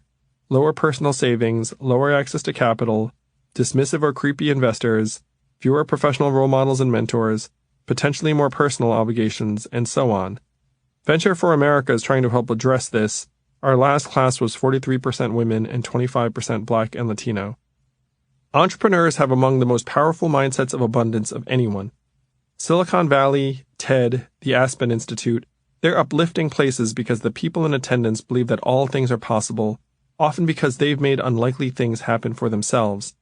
You can say something about starting a new company or organization, and people simply nod at you and think, of course. It's like there's more oxygen for ideas along with more money. I attended TED last year, perhaps the most exclusive conference in the world. I got invited through a friend and paid $8,500 for admission, not including travel expenses. When I got there, there was a meditation tent. My friend wanted to try it, so we sat down and each listened to a peaceful podcast. As I sat down, the attendant gave each of us a small black envelope. Within was a $150 gift card to Lululemon, the tent's sponsor. My mood improved significantly, and I wasn't sure if it was because I'd meditated or because someone gave me a $150 gift card right as I sat down. That's an environment of abundance. Money comes to you and good things happen to you seemingly for no reason, though the real reason is where you happen to be sitting. Scarcity makes you think differently. Contrast what I just said with the lived experience of normal Americans who operate in a perpetual state of scarcity. The average American lurches from paycheck to paycheck with no financial cushion, spending significant bandwidth scrambling to stay one step ahead of their bills and borrowing from Peter to pay Paul. Their paychecks are not only modest but highly variable due to unpredictable shifts and being paid cash fees for hourly work like manual labor and babysitting. A study of tens of thousands of JP Morgan Chase customers saw average monthly income volatility of 30 to 40% per month for customers with annual incomes of $35,000 and even higher swings for people making less than that. They might make $2,000 one month, $3,000 the next, $1,800 the one after that, and so on. Since the 1970s, steady work that pays a predictable and living wage has become increasingly difficult to find, said Jonathan Moordock, a director of the U.S. Financial Diaries Project, an in-depth study of 235 low and moderate income households. This shift has left many more families vulnerable to income volatility. The JP Morgan Chase study showed that roughly 80% of customers had insufficient cash to manage the differences in monthly income and expenses, and any unexpected expense like healthcare or car repairs would wreck the family's picture for the year. They observed the income level at which point income volatility stopped being a problem at about $105,000 per year, a level far out of reach for most families. Often, people are unable to plan or budget effectively because they don't know how many hours they will receive at their store, restaurant, or construction site. 41% of hourly workers say they are not given more than a week's notice of their schedule, and many say that if they turn down a shift, it will mean fewer hours the following month. They thus live in a perpetual state of both scheduling and income uncertainty. The average worker dreads schedule volatility so much that they're willing to sacrifice 20% of their income for predictability, according to one study. Scarcity has a profound impact on one's worldview. Eldar Shafir, a Princeton psychologist, and Sendhil Mullainathan, a Harvard economist, conducted a series of studies on the effects of various forms of scarcity on the poor. They found that poor people and well-off people perform very similarly on tests of fluid intelligence, a generalized measurement that corresponds to IQ. But if each group was forced to consider how to pay an unexpected car repair bill of $3,000 just before taking the test, the poor group would underperform by the equivalent of 13 IQ points, almost one full standard deviation. Just having to think about how to pay a hypothetical expense was enough to derail their performance on a general IQ test and send them from superior to average, or from average to borderline deficient. Activating scarcity through a hypothetical expense was also found to reduce correct responses on a self-control test from 83 to 63% among the less well-off participants, with no effect on the well-off. A mindset of scarcity is more than just stress. It actually makes one less rational and more impulsive by consuming bandwidth. In another study, Shafir and Mullainathan asked two groups to memorize either a 2-digit number or an 8-digit number. They then presented the groups with both cake and fruit. The people who were preoccupied trying to memorize the 8-digit number ate cake much more often. When an ethnic person served the study participants a repulsive traditional dish, the preoccupied group was more likely to be rude or make a racially insensitive comment. The group with the easy mental task had the bandwidth to restrain their reaction and maintain decorum. We all respond poorly to scarcity. Imagine yourself sitting peacefully at your desk in your office. Someone rushes in to tell you that you forgot about a meeting that starts in 5 minutes, and you'll have to hurry across town to get there. All of a sudden, you burst into action. You hurriedly think about what, if anything, you have to prepare. You might be prone to forget your keys or some other belonging on the way out the door. Getting detailed directions to where you're going seems like it will take too much time, so you just head off in the general direction. You frantically text or email the person, "On my way, will be a bit late." Some part of you wonders how you forgot about this meeting, and if it's someone else's fault. You may become agitated and need to settle yourself down before you actually enter the meeting, taking a couple deep breaths to try to compose yourself to make yourself presentable. Or imagine a particularly busy day when you are forced to skip lunch. By the afternoon, you are fiending for something to eat, but you are in back-to-back meetings. Pretty soon you are distracted and just thinking about whether anyone has a granola bar, or if there's a vending machine nearby, instead of listening to what people are saying. Studies show that people on a diet are continuously distracted and fare worse on various mental tasks. The same goes for sleep-deprived people, lonely people, people with their phone on the table in front of them, and poor people who are asked to think about money. Different forms of scarcity are often tied together. For example, if someone lacks the ability to pay for their car repair, they may have to figure out another way to get to work via public transportation, and then figure out if they will make it back in time to pick up their child from school, and whether that means they'll need to arrange childcare, and so forth. When you're poor, these many choices define your waking hours and become almost existential and all-consuming. Any money you choose to spend means that you'll have less money to spend elsewhere, making every decision and calculation both important and taxing. Shafir, the Princeton psychologist, observed, "There's a very large proportion of Americans who are concerned and struggling financially and therefore possibly lacking in bandwidth. Each time new issues raise their ugly heads, we lose cognitive abilities elsewhere." These findings may even suggest that after the financial crisis, America may have lost a lot of fluid intelligence. They don't have room for things on the periphery.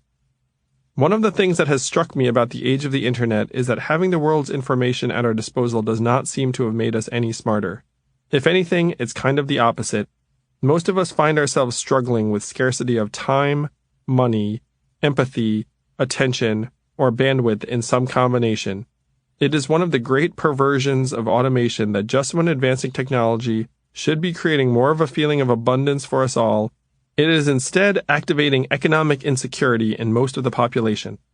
It's quite plausible that as steady and predictable work and income become more and more rare, our culture is becoming dumber, more impulsive, and even more racist and misogynist due to an increased bandwidth tax as people jump from island to island, trying to stay one step ahead of the economic tide. One could argue that it is essential for any democracy to do all it can to keep its population free of a mindset of scarcity in order to make better decisions. A culture of scarcity is a culture of negativity. People think about what can go wrong. They attack each other. Tribalism and divisiveness go way up. Reason starts to lose ground. Decision-making gets systematically worse. Acts of sustained optimism, getting married, starting a business, moving for a new job, all go down. If this seems familiar, this is exactly what we're seeing by the numbers here in America. We are quickly transitioning from the land of plenty to the land of you get yours, I get mine. A mindset of abundance or scarcity is tied closely to what part of the country you live in. Different regions are now experiencing such different levels of economic dynamism that they often have utterly different notions of what the future holds. One's way of life is largely a product of where you happen to live. 11. Geography is destiny. Where jobs disappear. When jobs leave a city or region, things go downhill pretty fast. Youngstown, Ohio, immortalized in the Bruce Springsteen song, is a poster child for post-industrial cities hit by job loss. The city rose to prominence as a hub of steel manufacturing in the early to mid-20th century.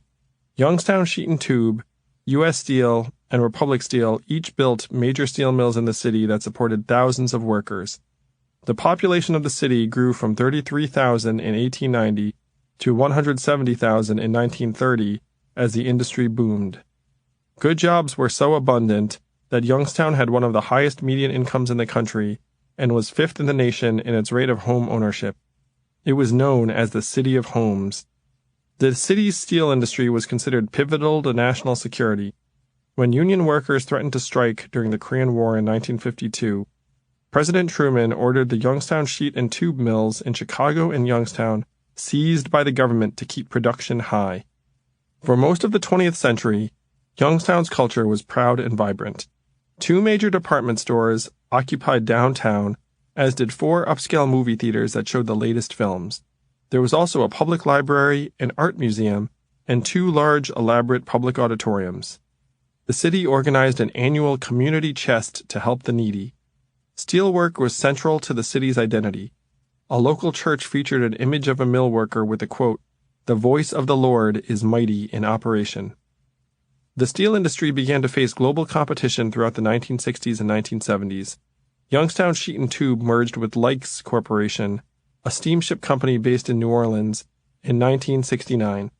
The mills were not reinvested in as corporate ownership left the city. The workers knew that their mills were not state-of-the-art and continuously agitated for more investment. Then, on Black Monday, September 19, 1977, Youngstown Sheet and Tube announced that it was closing its large local mill. Republic Steel and U.S. Steel followed suit. Within 5 years, the city lost 50,000 jobs and $1.3 billion in manufacturing wages. Economists coined the term regional depression to describe what occurred in Youngstown and the surrounding area. Local church and union leaders organized in response to the mill closings, forming a coalition that included national outreach, a legislative agenda, and occupying corporate headquarters in protest. They succeeded in prompting Congress to pass a law saying that plant shutdowns should have more notice. They tried to engineer a worker takeover of one of the mills. Government loan programs made it possible for some ex-steel workers to attend Youngstown State University to retrain. These efforts were largely futile at preserving residents' way of life. The mills stayed closed, and local unemployment surged to Depression-era levels of 24.9% by 1983. A record number of bankruptcies and foreclosures followed as property values plummeted. Arson became commonplace, with an average of 2 houses per day lit on fire through the early 1980s, in part by homeowners trying to collect on insurance policies. The city was transformed by a psychological and cultural breakdown. Depression, child and spousal abuse, drug and alcohol abuse, divorces, and suicide all became much more prevalent. The caseload of the area's mental health center tripled within a decade. During the 1990s, Youngstown's murder rate was 8 times the national average, 6 times higher than New York's, 4.5 times that of Los Angeles, and twice as high as Chicago's. Through the 1990s, local political and business leaders kept seeking new opportunities for economic development. First it was warehouses, then telemarketing, then minor league sports, then prisons. 4 were built in the region, which added 1,600 jobs but brought other issues. Many residents were concerned about the perception of Youngstown as a penal colony.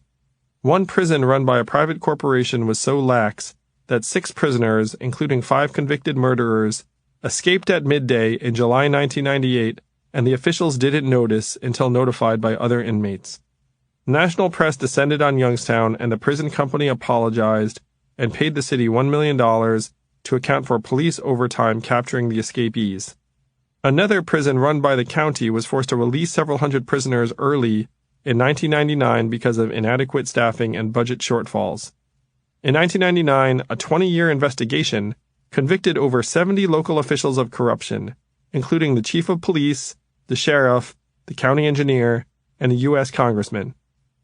In 2011, the Brookings Institution found that Youngstown had the highest percentage of its citizens living in concentrated poverty out of the top 100 metropolitan areas in the country.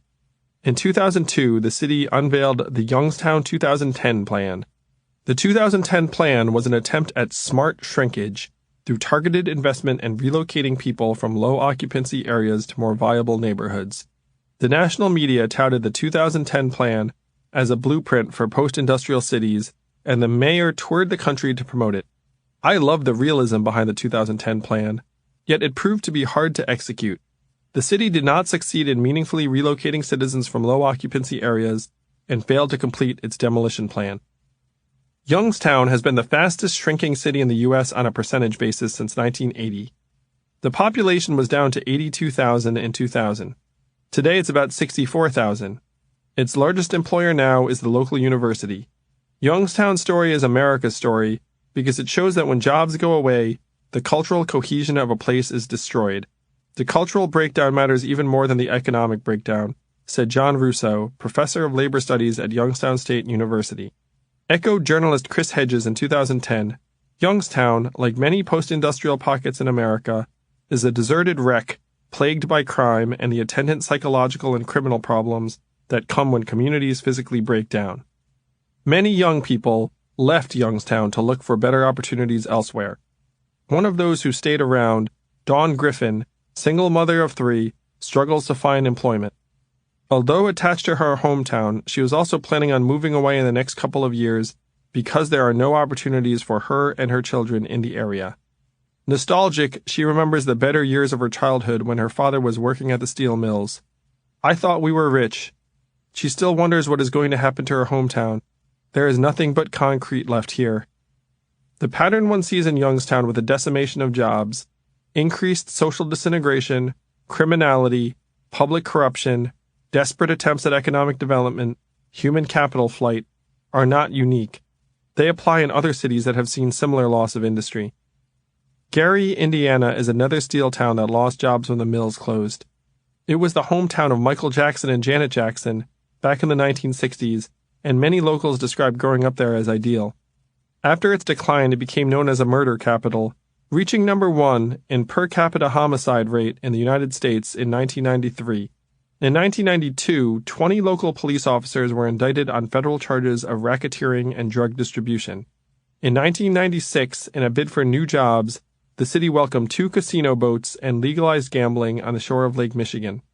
In 2003, the city invested $45 million in a minor league baseball stadium meant to revitalize the economy, to disappointing results. In 2014, a serial killer confessed to killing at least 7 people in Gary and depositing bodies in abandoned houses. Today, almost 40% of residents live in poverty, and more than 25% of the city's 40,000 homes are abandoned.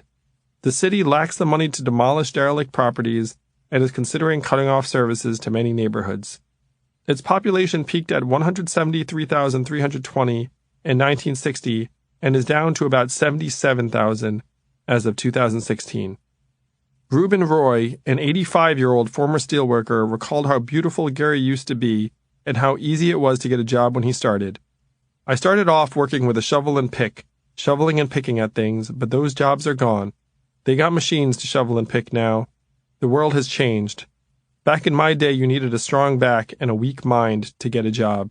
Now you need a weak back and a strong mind. I would tell the kids to leave. Go get an education and go to where the jobs and opportunities are. They are not here in Gary anymore. Said Imani Powell, a 23-year-old server at the local Buffalo Wild Wings, who returned to Gary after 1 year in college in Arizona to be close to her mom and sister. I really would like to move someplace more beautiful, where you don't have to worry about abandoned buildings. There are just so many here. It scares me to walk by them. I don't want to end up a body lost in one of them. It is complicated for people who live in Gary. They don't want to move because this is what they are used to. Do you want to go and do your own thing or be with your family? They say places are what you make of them, but it's hard to make something beautiful when it is shit. The city of Camden, New Jersey is another example of what happens when industry declines. Camden companies employed thousands of manufacturing workers in shipbuilding and manufacturing in the 1950s. Camden is also the home of Campbell's Soup, which was founded in 1869. After reaching a peak of 43,267 manufacturing jobs in 1950, Camden's employment base declined to only 10,200 manufacturing jobs by 1982. To respond, Camden opened a prison in 1985 and a massive trash-to-steam incinerator in 1989. 3 Camden mayors were jailed for corruption between 1981 and 2000. As of 2006, 52% of the city's residents lived in poverty, and the city had a median household income of only $18,007, making it America's poorest city. In 2011, Camden's unemployment rate was 19.6%. Camden had the highest crime rate in the United States in 2012, with 2,566 violent crimes for every 100,000 people, 6.6 times the national average. The population declined from 102,551 in 1970 to 74,420 in 2016. Between 1950 and 1980, patterns of social pathology emerged in Camden as real elements of everyday life, wrote Howard Gillette, Jr., a history professor at Rutgers. Camden and the great majority of its citizens remain, after the fall, strivers for that elusive urban renewal that invests as much in human lives as it does in monetary return. Matt Taibbi in Rolling Stone described Camden as a major metropolitan area run by armed teenagers with no access to jobs or healthy food in 2013, noting that 30% of the population was 18 or younger. Between 2000 and 2013, the state of New Jersey cut back on subsidies that supported many of the services in Camden, resulting in a surge in violent crime. The crime rate put us somewhere between Honduras and Somalia, said Police Chief J. Scott Thompson.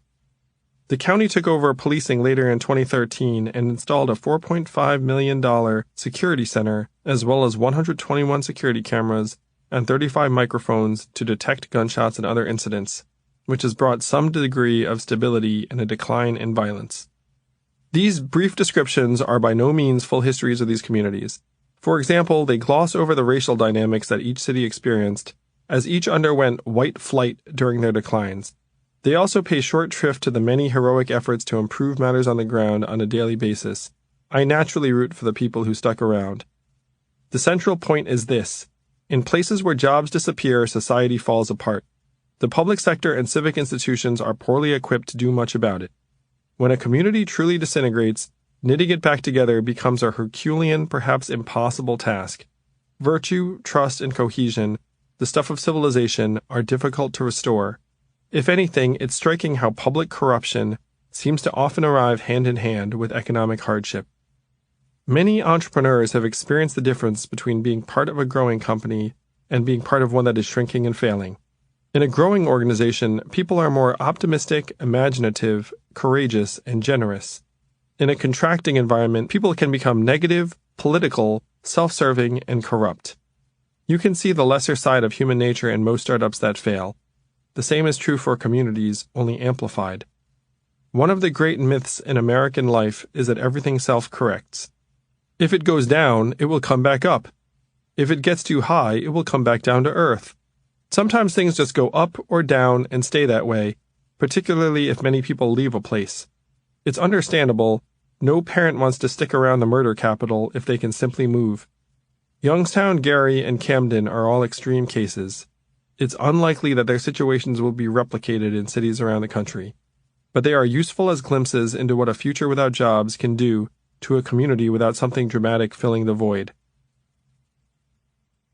Change can be a four-letter word. One of the first times I visited Ohio, a friendly woman commented to me, "You know, change is a four-letter word around here. The only change we've seen the last 20 years has been bad." I didn't really understand what she meant. I couldn't fathom how someone could have such a negative outlook. Months later, I was chatting with a venture capitalist in San Francisco, Jared Hyatt, about helping the Midwest. He said, "I was raised in Ohio. No one from my family is still there. All of us left." We mentioned another friend from Cleveland whom I went to Exeter with. He went to Yale and now works at Facebook in Silicon Valley. There's a truism in startup world. When things start going very badly for a company, the strongest people generally leave first. They have the highest standards for their own opportunities and the most confidence that they can thrive in a new environment. Their skills are in demand and they feel little need to stick around. The people who are left behind tend to be less confident and adaptable. It's one reason why companies go into death spirals. The best people leave when they see the writing on the wall and the company's decline accelerates. The same is often true for a community.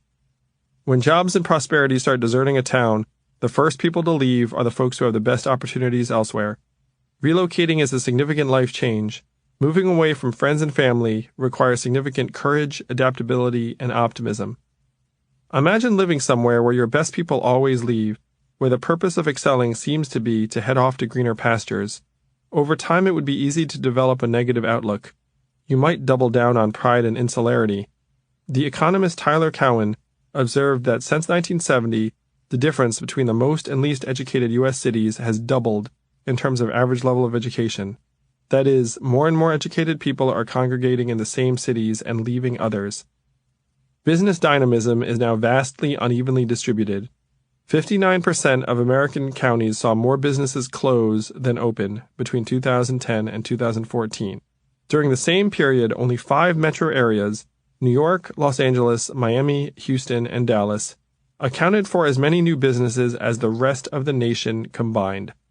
California, New York, and Massachusetts accounted for 75% of venture capital in 2016, leaving 47 states to compete for the remaining 25%. Historically, virtually all American cities had more businesses open than close in a given year, even during recessions. After 2008, that basic measurement of dynamism collapsed. A majority of cities had more businesses close than open. and this has continued to be the case for 7 years after the financial crisis. The tide of businesses is no longer coming in, but going out in the majority of metro areas. In part because regions have been diverging so sharply, the U.S. economy has become dramatically less dynamic the last 40 years. As you can see in the accompanying PDF, the rate of new business formation has declined precipitously during this period. Compounding the problem is that Americans now move across state lines and change jobs at lower rates than at any point in the last several decades. The annual rate of interstate relocation dropped from about 3.5% of the population in 1970 to about 1.6% in 2015. The surge in regional inequality has coincided with a surge, not in people moving, but of people staying put. A series of studies by the economists Raj Chetty and Nathaniel Hendren showed how important where you grow up is to your future prospects. Low-income children who grew up in certain counties, Mecklenburg County, North Carolina, Hillsborough County, Florida, Baltimore City County, Maryland, Cook County, Illinois, grew up to earn 25 to 35% less than other low-income children who grew up in better areas. The best areas for income mobility, San Francisco, San Diego, Salt Lake City, Las Vegas, Providence, Rhode Island, have elementary schools with higher test scores, a higher share of two-parent families, greater levels of involvement in civic and religious groups, and more residential integration of affluent, middle-class, and poor families. If a child from a low-mobility area moved to a better-performing area, each year produced positive effects on his or her future earnings. They were also more likely to attend college, less likely to become single parents, and more likely to earn more with each year spent in the better environment. It may come as a surprise that Americans are now less likely to start a business, move to another region of the country, or even switch jobs now than at any time in modern history. The most apt description of our economy is the opposite of dynamic. It's stagnant and declining. Many different economies. During my travels, I've been blown away by the disparities between America's regions and their economic prospects. At the high end, you have the major hubs and coastal cities that are vibrant, competitive, expensive, and dominated by a shifting host of name-brand firms. Here you see continuous construction, incoming college graduates, and a sense of cultural vitality. People of color and immigrants are abundant. Growth rates are high and new businesses commonplace. You also see high prices. In Manhattan, apartments sell for more than $1,500 per square foot, so a 2,000 square foot apartment might cost about $3 million. The median value of a home in the United States is $200,000, and the average list price of homes currently for sale is about $250,000. So a 2,000 square foot apartment in Manhattan might cost 12 to 15 times what a home would cost someplace else. The premium prices extend to the grocery store, where a single serving yogurt might run you $2. It costs $15 in tolls just to drive into the city. Movie tickets are $16.50. Parking the family Subaru in the local garage costs $500 a month, which is what many people elsewhere might pay in rent. You see lots of people wearing sweatpants and sweatshirts with the names of where they went to school: Yale, University of Pennsylvania, Middlebury. In San Francisco and Silicon Valley, they don't advertise where they went to school, but the prices are just as exorbitant. Very normal-looking houses go for $2 million plus in Palo Alto and Atherton. The corporate headquarters of Google, Facebook, Airbnb, and Apple are insider tourist attractions. For the average tech worker, you wake up and drive from a leafy suburb to a grounded spaceship and stay there to eat the subsidized gourmet dinner. Or maybe you bike to your downtown office, or take the dark-windowed company bus from San Francisco and tap out emails with headphones on. You think about money and housing a lot, but don't talk about it. Most people are transplants. The atmosphere is quite different in mid-sized cities like Cincinnati or Baltimore, which are typically anchored by a handful of national institutions: Procter & Gamble, Macy's, and Kroger in Cincinnati, or Johns Hopkins, T. Rowe Price, and Under Armour in Baltimore. These regions are generally in a state of equilibrium, with the anchor institutions investing in community growth while organizations rise and fall around them. Costs are average.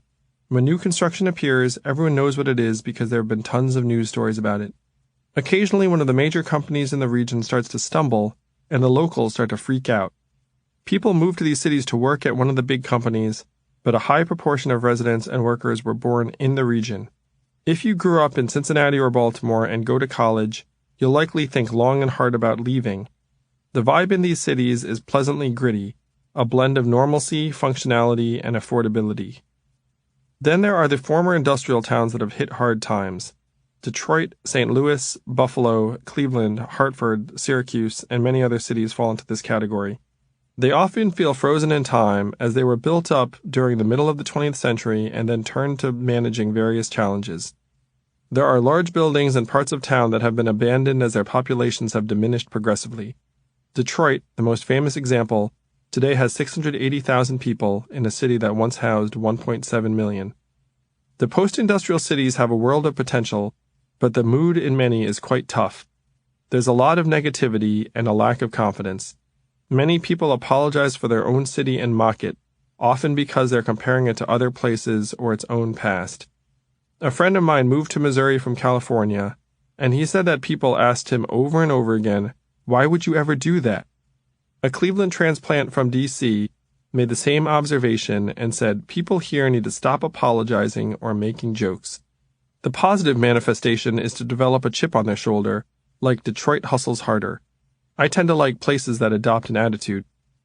One thing that has surprised me is that many of these places, Baltimore, St. Louis, New Orleans, Detroit, Cleveland, have a casino smack dab in the middle of their downtown. I've visited some of them on a weeknight and they are not encouraging places. Most of the people there do not seem like they should be gambling. Once when I was on the road in the Midwest, I ate lunch in a Chinese restaurant that had seen better days. In the bathroom, one of the urinals was broken and covered with duct tape. I thought to myself, they should really fix that. Then I reflected on the owner's thought process. They probably have razor-thin margins. If they spent a couple $100s on fixing the urinal, it may not make any difference to their flow of customers. I imagined for a second that they became really optimistic and spent a couple $1,000s sprucing up the place. The local area was clearly losing population and there was no guarantee a revamp would generate new business. I realized that, if you're managing in a contracting environment, it's possible that leaving the urinal duct-taped might be a perfectly reasonable way to go. Optimism could be stupid. When you're used to losing people and resources, you make different choices. Finally, there are the small towns on the periphery, places that feel like they have truly been left behind. The ambient economic activity is low. There's a rawness to them, where you sense that human beings are closer to a state of nature. They have their heads down and are just doing whatever it takes to get by. David Brooks described such towns vividly in a New York Times op-ed. Today, these places are no longer frontier towns, but many of them still exist on the same knife's edge between traditionalist order and extreme dissolution. Many people in these places tend to see their communities as an unvarnished struggle for resources, as a tough world, a no-illusions world, a world where conflict is built into the fabric of reality. The sins that can cause the most trouble are not the social sins, injustice, incivility, etc. They are the personal sins, laziness, self-indulgence, drinking, sleeping around. Then, as now, chaos is always washing up against the door. The forces of social disruption are visible on every street. The slackers taking advantage of the disability programs, the people popping out babies, the drug users, the spouse abusers. The folks in New York and San Francisco and Washington, D.C. are people who have had layers and layers of extra socialization and institutional training. We are the financiers and technologists and policy professionals who traffic in abstraction. We argue about ideas. Our rents are high, and our eyes are set on the next hurdle to climb. We have the luxury of focusing on injustice and incivility. In small towns and post-industrial communities around the country, they experience humanity in its purer form. Their very family lives have been transformed by automation and the lack of opportunity. Their future will soon be ours. 12. Men, women, and children. Automation and the changing economy have already transformed millions of families and relationships across the country, and not for the better. 5 million manufacturing jobs were lost in the United States between 2000 and 2014. Almost 3/4 of manufacturing workers are male, so these changes disproportionately hit men without college degrees. The decline in opportunities for men has made working-class men less likely to marry. A study by MIT poverty researcher David Otter showed that when manufacturing work becomes less available, the proportion of men who get married in an affected community declines. Average male wages have declined since 1990 in real terms. A Pew Research study showed that many men are foregoing or delaying marriage because they do not feel financially secure. The same study said that, for women, having a steady job was the single biggest factor they were looking for in a spouse. Getting married is an act of optimism, stability, and prosperity. It also can be expensive. If you don't have a stable job, all of the above becomes more difficult. Marriage has declined for all classes in the past 40 years, with the decline being most extreme among the non-college educated. The proportion of working-class adults who get married has plummeted from 70% in 1970 to only 45% today. As you can see in the accompanying PDF, the decline really accelerated in 2000, around the same time as manufacturing jobs started to disappear. There are a host of reasons for the decline of marriage. Some cite increased labor force participation and more options for women, who are now less reliant on men. Others discuss it in light of shifting cultural norms. However, the reduction in opportunities for working-class men is doubtless contributing to fewer people getting married. The problems among men have been well documented. An Atlantic article in 2016 called The Missing Men noted that 1 in 6 men in America of prime age, 25 to 54, are either unemployed or out of the workforce, 10 million men in total. What are these men missing from the workforce doing all day? They tend to play a lot of video games. Young men without college degrees have replaced 75% of the time they used to spend working with time on the computer, mostly playing video games, according to a recent study based on the Census Bureau's time use surveys. Women are now the clear majority of college graduates. In 2017, women comprise 57% of college graduates, and the trend is expected to continue in the coming years. By the time you hear this, nearly 3 women will graduate from college for every 2 men. Women also go on to get a majority of master's and other graduate degrees. This is an international phenomenon. Women are the majority of college graduates in most developed countries. Fewer men in the workforce means fewer men who are considered marriageable. A working-class woman asked about marriage by journalist Alana Samuels said, "I haven't run into someone I'd consider doing that with." For women who don't have college educations, their male counterparts can't find jobs and don't seem like stable partners. Lower rates of marriage mean that the proportion of children raised by a single parent is rising dramatically. Though fertility is declining, people don't stop having children just because they don't get married. The share of children born to unmarried mothers more than doubled between 1980 and 2015, from 18 to 40%. Single mothers outnumber fathers more than 4 to 1. Of the 11 million families with children under age 18 and no spouse present, 8.5 million are single mothers. Most of the time, single parent means single mother. If you send uneducated men to the sidelines and turn them into non-providers, you wind up forming many difficult family situations and parents who then are hard-pressed to raise their kids. We see a decline in fertility, a decline in marriage, but a rise in the fraction of births that are disadvantaged. And as a consequence, the kids are living in pretty tough circumstances, said poverty researcher David Otter, commenting on a study on how the decline of manufacturing affected men and women. In the accompanying PDF, you can see the rise in the percent of babies born to unmarried women between 1940 and 2015. Boys raised in single-parent households seem to suffer more than girls. A study showed that growing up with stably married parents makes one more likely to succeed at school, but that an absent father had a bigger impact on boys. Boys without fathers are more likely to get in trouble from elementary school onward and appear to be more responsive to parental inputs or the absence thereof than are girls. As the authors of one study put it, as more boys grow up without their father in the home, and as women, especially in working-class communities, are viewed as the more stable achievers, Boys and girls alike come to see males as having a lower achievement orientation and less aptitude for higher education. College becomes something that many girls, but only some boys do, the opposite of the earlier cultural norm. J.D. Vance made the same observation about school being something boys were supposed to ignore. As a child, I associated accomplishments in school with femininity. Manliness meant strength, courage, a willingness to fight, and later, success with girls. Boys who got good grades were sissies.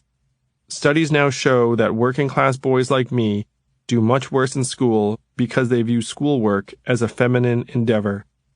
I have 2 young boys at home, and I'm not surprised that boys who get less attention as children struggle. ADHD is 2 to 3 times more common among young boys than girls, with one 2015 U.S. Centers for Disease Control study finding that as many as 14% of boys received a diagnosis. Whereas some of my friends' daughters seem like little adults, my boys do not. Boys and girls mature differently, with the latter doing so faster and earlier. There is significant evidence that their relative maturity leads girls to be better at school. In 2012, 70% of U.S. high school valedictorians were girls, and girls attend college at higher rates in most developed countries. At the high end of the spectrum, college-educated women don't like to marry non-college-educated men, quite understandably.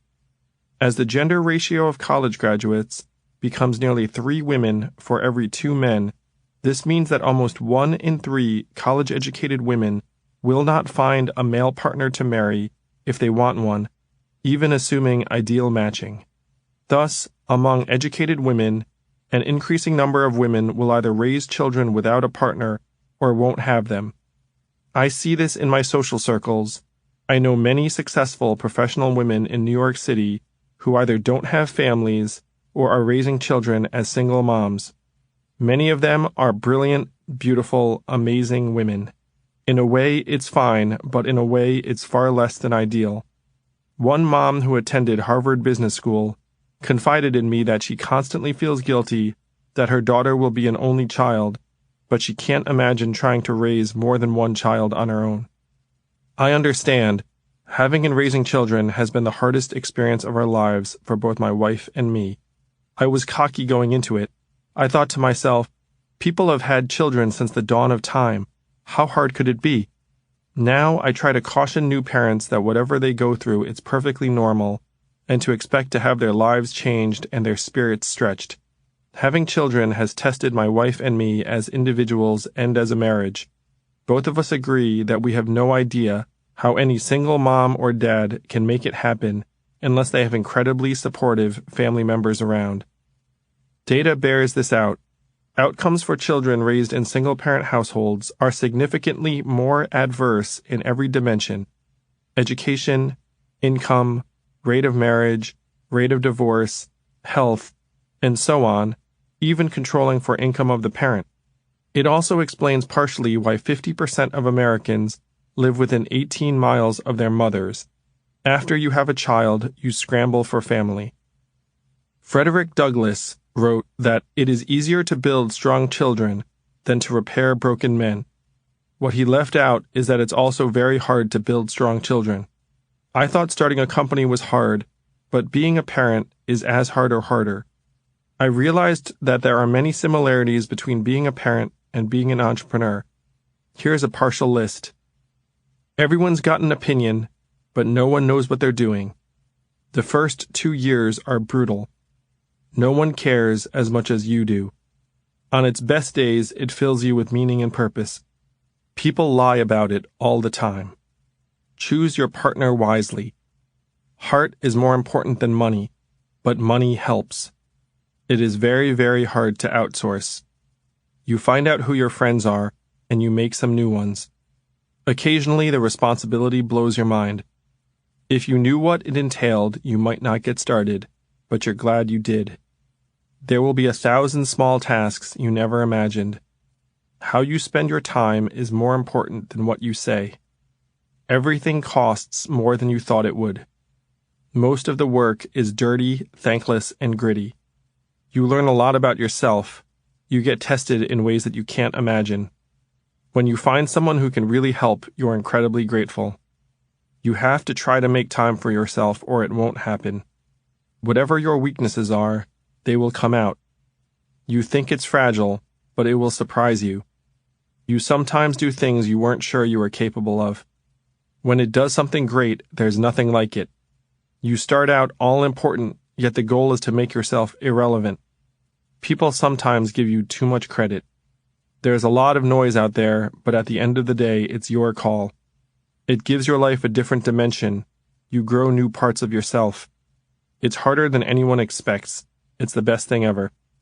Entrepreneurship is defined as pursuing an opportunity without regard for resources currently under your control. Every parent pursues the best possible opportunities for his or her child while climbing over obstacles and limitations each day. So in a way, all parents are entrepreneurs. My mind almost broke trying to build Venture for America and raise children and stay married simultaneously, despite my wife doing most of the hardest work. You never rest. Basically, being a parent is a ton of freaking work, and doing it alone seems inconceivably difficult. That's what we're setting up more and more people, most of them women, to face alone. At a time when raising and educating children and forming our human capital is of the utmost importance, we're heading in the other direction. 13. The Permanent Shadow Class: What Displacement Looks Like. In 2015, husband and wife economic researchers Ann Case and Angus Deaton found that mortality rates had increased sharply and steadily for middle-aged white Americans after 1999, going up 0.5% per year. They figured they must have made a mistake. It's more or less unheard of in a developed country to have life expectancy go down for any group for more than a momentary blip. Said Deaton, "We thought it must be wrong. We just couldn't believe that this could have happened, or that if it had, someone else must have already noticed." As it turns out, yes, it had happened, and yes, no one had noticed. As Case and Deaton found, suicides were way up. Overdoses from prescription drugs were much higher. Alcoholic liver disease was commonplace. Historically, African Americans have had higher mortality rates and shorter life expectancies than whites. Now, whites with a high school degree or less have the same mortality rates as African Americans with the same levels of education. What was behind the disturbing trends? Case and Deaton point the finger at jobs. Deaton explained, jobs have slowly crumbled away, and many more men are finding themselves in a much more hostile labor market with lower wages, lower quality, and less permanent jobs. That's made it harder for them to get married. They don't get to know their own kids. There's a lot of social dysfunction building up over time. There's a sense that these people have lost this sense of status and belonging. These are classic preconditions for suicide. They noted that the higher mortality rates and deaths of despair applied equally to middle-aged men and women in their study, though men experienced these at much higher levels. In the accompanying PDF, you can see the rise in deaths of despair by race among people ages 50 to 54 between 1999 and 2015. Many of the deaths are from opiate overdoses. Approximately 59,000 Americans died of drug overdoses in 2016, up 19% from the then record 52,404 reported in 2015. For the first time, drug overdoses have surpassed car accidents as the leading cause of accidental death in the United States. Coroners' offices in Ohio have reported being overwhelmed as the number of overdose victims has tripled in 2 years in some areas. They now call nearby funeral homes for help with storage. The 5 states with the highest rates of death linked to drug overdoses in 2016 were West Virginia, New Hampshire, Kentucky, Ohio, and Rhode Island. Over 2 million Americans are estimated to be dependent on opioids, and an additional 95 million used prescription painkillers in the past year, according to the latest government report, more than used tobacco. In 12 states, there are more opioid prescriptions than there are people. Addiction is so widespread that in Cincinnati, hospitals now require universal drug testing for pregnant mothers because 5.4% of mothers had a positive drug test in past years. Opioids are what we worry about most, explained Dr. Scott Wexelblatt, a neonatologist at Cincinnati Children's Hospital Perinatal Institute. People often think of opioid addiction as originating with prescription painkiller use. OxyContin hit the market in 1996 as a wonder drug, and Purdue Pharma, which was fined $635 million in 2007 for misbranding the drug and downplaying the possibility of addiction, sold $1.1 billion worth of painkillers in 2000, a sum that climbed to a staggering $3 billion in 2010. The company spent $200 million in marketing in 2001 alone, including hiring 671 sales reps who received success bonuses of up to almost $250,000 for hitting sales goals. An army of drug dealers in suits marketed addictive opioids to doctors, getting paid hundreds of thousands to do it. Regarding OxyContin, CDC Director Tom Frieden noted that we know of no other medication routinely used for a non-fatal condition that kills patients so frequently. A study showed that 1 out of every 550 patients started on opioid therapy died of opioid-related causes, a median of 2.6 years after their first opioid prescription. Now, many opioid users have graduated to heroin. One common pattern of addiction is that people use prescription painkillers for pain relief or recreationally as a party drug. They grind up pills and sniff them for a euphoric high that lasts for hours. Then they later switch to heroin, which opioid users cited as more easily obtainable. A study conducted by the New England Journal of Medicine showed that 66% of those surveyed switched to other opioids after using OxyContin. The majority of heroin users used to be men. However, because women are prescribed opioids at higher rates, today the gender balance of heroin users is about 50-50. 90% of heroin users are white. We are seeing an unbelievably sad and extensive heroin epidemic, and there is no end in sight, says Daniel Ciccarone, a medical doctor at the University of California at San Francisco who studies the heroin market. We are not, in 2017, anywhere close to the top of this thing. Heroin has a life force of its own. Drug cartels have begun to sell heroin laced with fentanyl, a synthetic opioid that increases both the high and the addiction level and is cheaper than heroin, and carfentanil, an elephant tranquilizer so powerful that simply touching it can cause an overdose when it is absorbed through the skin. Our drug companies and medical system have produced hundreds of thousands of opioid addicts, who are now heroin users buying from dealers. Heroin dealers have become ubiquitous. Ohio police say they've seen dealers text their customers to advertise 2-for-1 Sunday specials and offer free samples set up on car hoods in a local park. Some dealers have scheduled business hours. Others throw testers wrapped in paper slips printed with their phone number into passing cars, hoping to hook new business. Said Detective Brandon Conley after arresting a low-level dealer in Ohio, "Everybody and their mom sells drugs these days. There's always somebody right there to pick back up. Many dealers are addicts themselves trying to keep a steady supply." This opioid plague will be with us for years, in part because treatment is so difficult. Heroin and opioids are notoriously difficult addictions to break. Withdrawal symptoms include cravings, nausea, vomiting, depression, anxiety, insomnia, and fever. Most people relapse several times on their way to recovery, and many are forced to use opiate substitutes like methadone to manage their addiction. Only about 10% of people that had a drug abuse disorder received appropriate treatment, according to a 2014 study. Most people can't break the habit on their own and require extended rehabilitation. Sally Sattel, a doctor and professor who has treated heroin users for years, said, "I speak from long experience when I say that few heavy users can simply take a medication and embark on a path to recovery. It often requires a healthy dose of benign paternalism and, in some cases, involuntary care through civil commitment. Treatment centers cost between $12,000 and $60,000 for 30 to 90-day inpatient care, with outpatient 30-day programs starting around $5,000 with no assurance of success. Hand in hand with the spike in suicides and addiction has been the incredible increase in applications to Social Security disability programs. Almost 9 million working-age Americans receive disability benefits. That's more than the entire population of New Jersey or Virginia.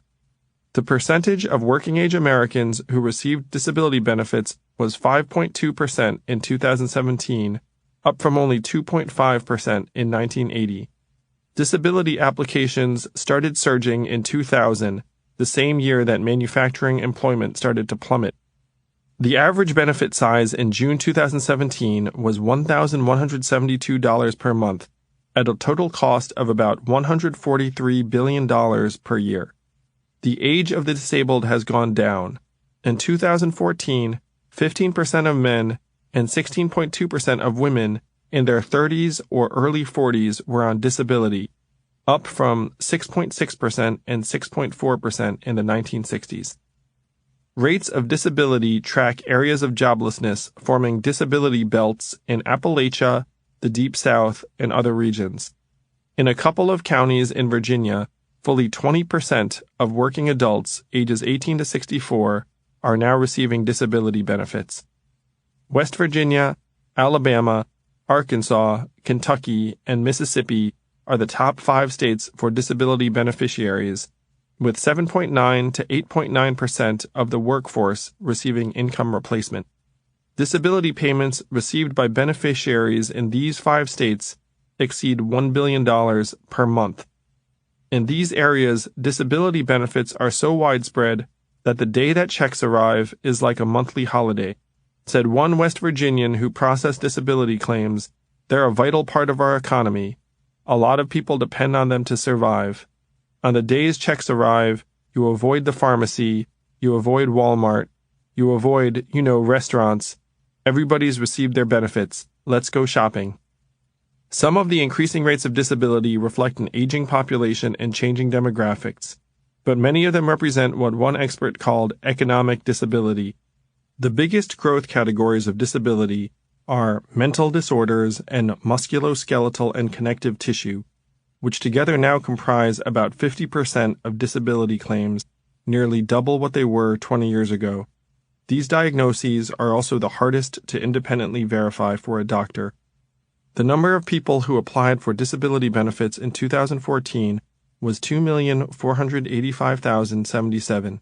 On any given business day, there are 9,500 applicants. There are 1,500 disability judges around the country who administer the decisions, often without seeing the claimants. The waiting period to get a hearing is now more than 18 months in most states. To apply for disability, applicants must gather evidence from medical professionals. They compile notes from doctors, send in the information, and wait to hear back. No lawyer representing the government cross-examines them. No government doctor examines them. About 40% of claims are ultimately approved, either initially or on appeal. The lifetime value of a disability award is about $300,000 for the average recipient. Because the stakes are so high, representing claimants has become a big business. Law firms regularly advertise for clients on late-night television to help them navigate the process and collect a fee, typically a percentage of the award. 80% of appealing claimants are represented by counsel, up from less than 20% in the 1970s.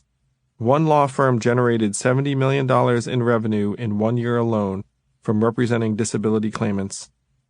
After someone is on disability, there's a massive disincentive to work, because if you work and show that you're able-bodied, you lose benefits. As a result, virtually no one recovers from disability. The churn rate nationally is less than 1%.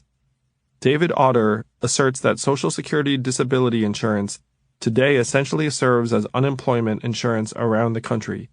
It's not designed for this, but that's what it is for hundreds of thousands of Americans.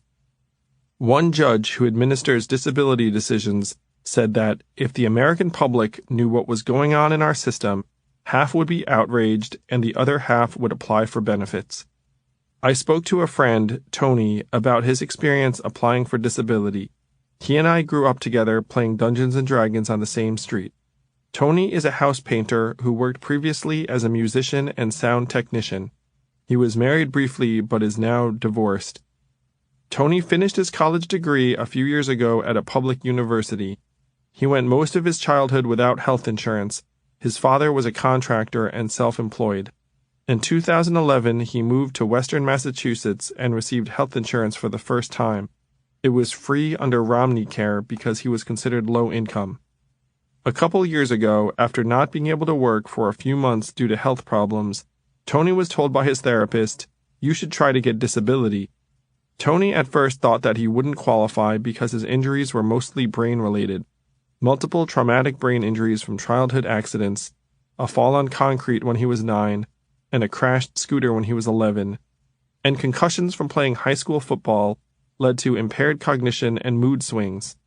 He also suffered from chronic fatigue, muscle pain, depression, and chronic Lyme disease. Tony took the therapist's advice and went on the Social Security Disability Insurance (SSDI) website to apply.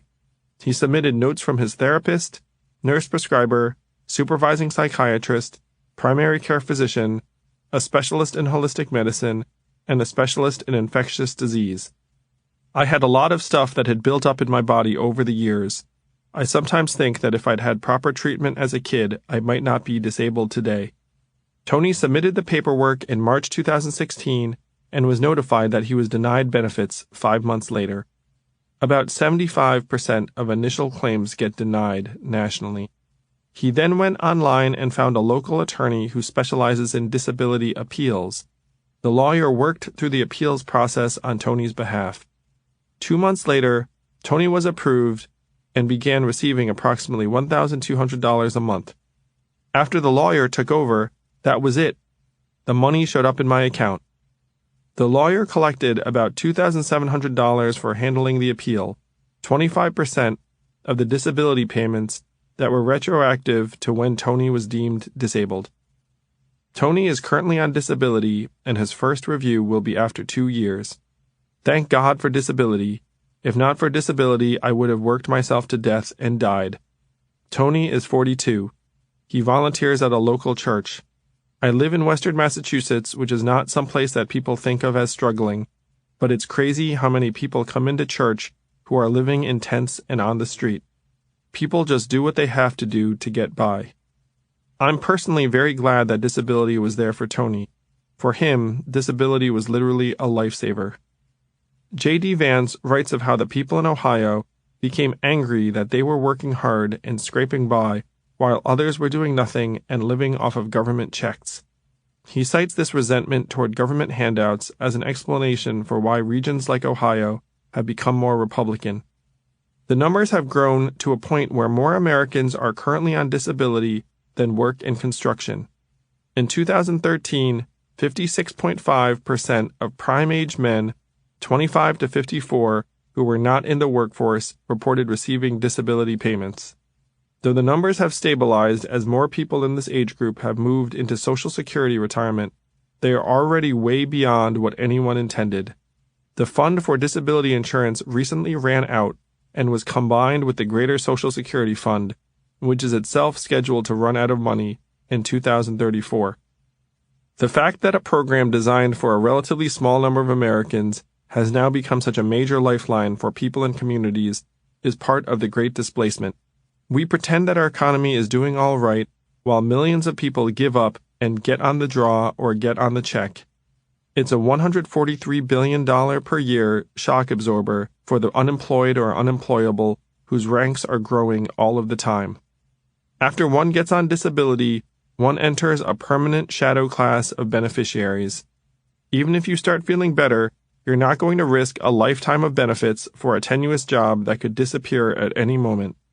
And it's likely easier to think of yourself as genuinely disabled than as someone cheating society for a monthly draw. Many Americans, disabled or not, have some degree of health problems. If you've got a good job, you might ignore your hurt back or, if your job offers health insurance, have access to an affordable way to treat it and continue working. If you don't have a job and the stress starts to mount, you can easily start to feel more infirm. This is doubly true in environments where work is mostly manual and involves a lot of wear and tear. For many, the chain of circumstances is to go from former manufacturing worker to disability recipient. The other major refuge has been retail jobs. After these jobs disappear, the ranks of the disabled will swell. Disability illustrates the challenges of mandating the government to administer such a large-scale program.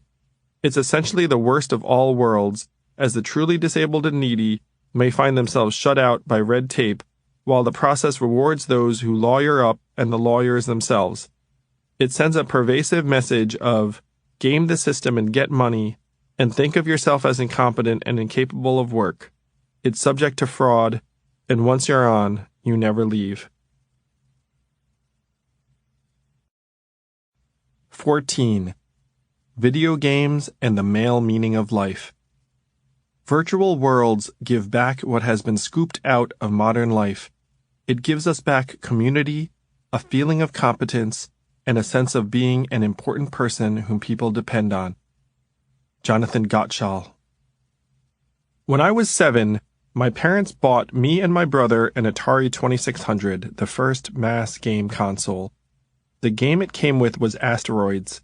We played that game an awful lot. One night, we snuck down in the middle of the night, only to discover my dad already playing. My brother and I loved going to local arcades and to try to make a few quarters last as long as possible. It was the perfect set of incentives. You win, you keep playing. You lose, you're forced to stand there and watch others play, hoping that someone is forced to leave their game in the middle so you can jump in. We became very good at video games. My favorite was Street Fighter II. I memorized the Mortal Kombat fatalities to inflict graphic harm on defeated enemies. On the PC, I was hooked the first time I played Ancient Art of War when I was 9. As I got older, real-time strategy games like Warcraft and StarCraft arrived to combine efficiently building armies and settlements with defeating live opponents.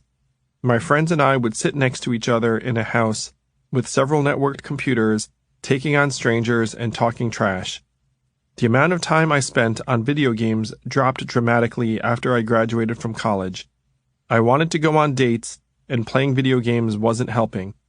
I developed a notion that virtual world building and real-life world building were at odds with each other.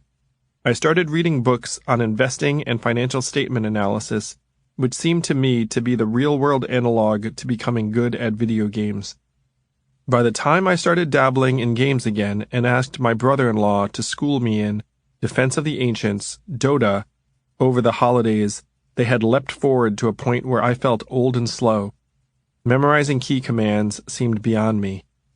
That said, I still understand and appreciate video games on a visceral level. I even imagine that I could get into them again.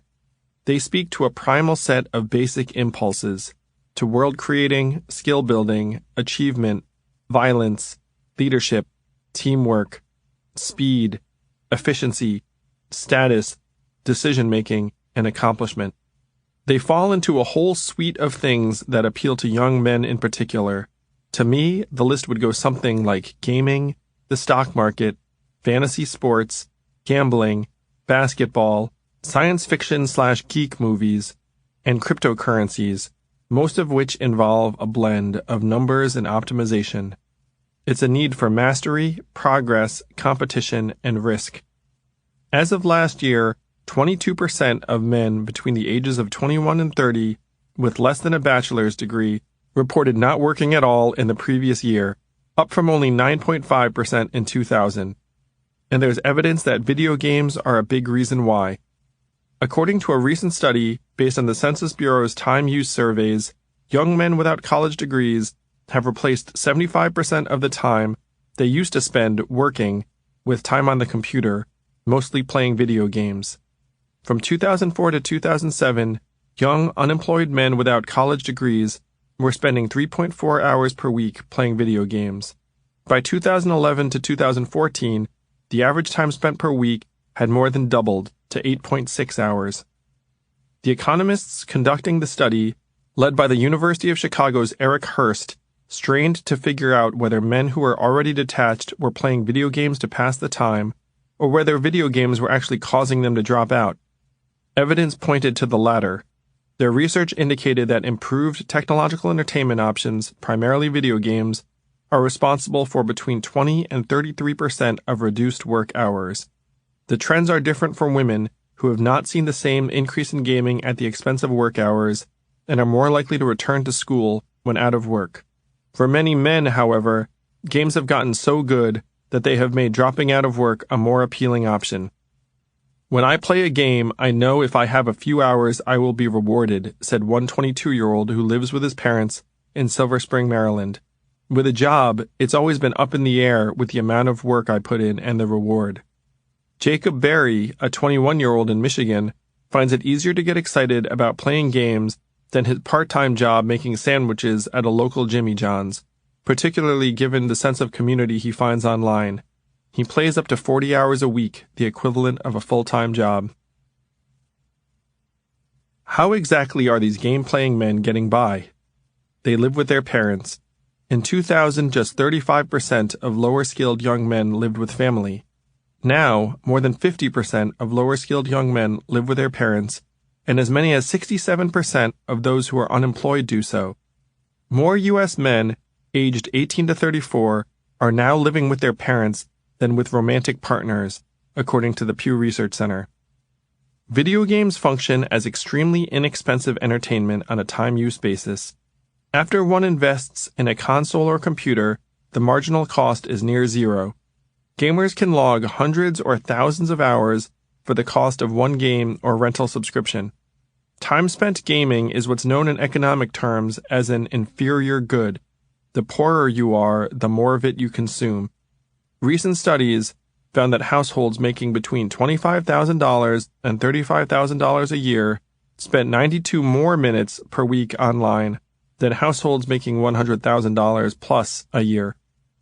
The image of legions of men in their parents' basements playing video games for hours on end may seem pathetic or sad, but their satisfaction level is high.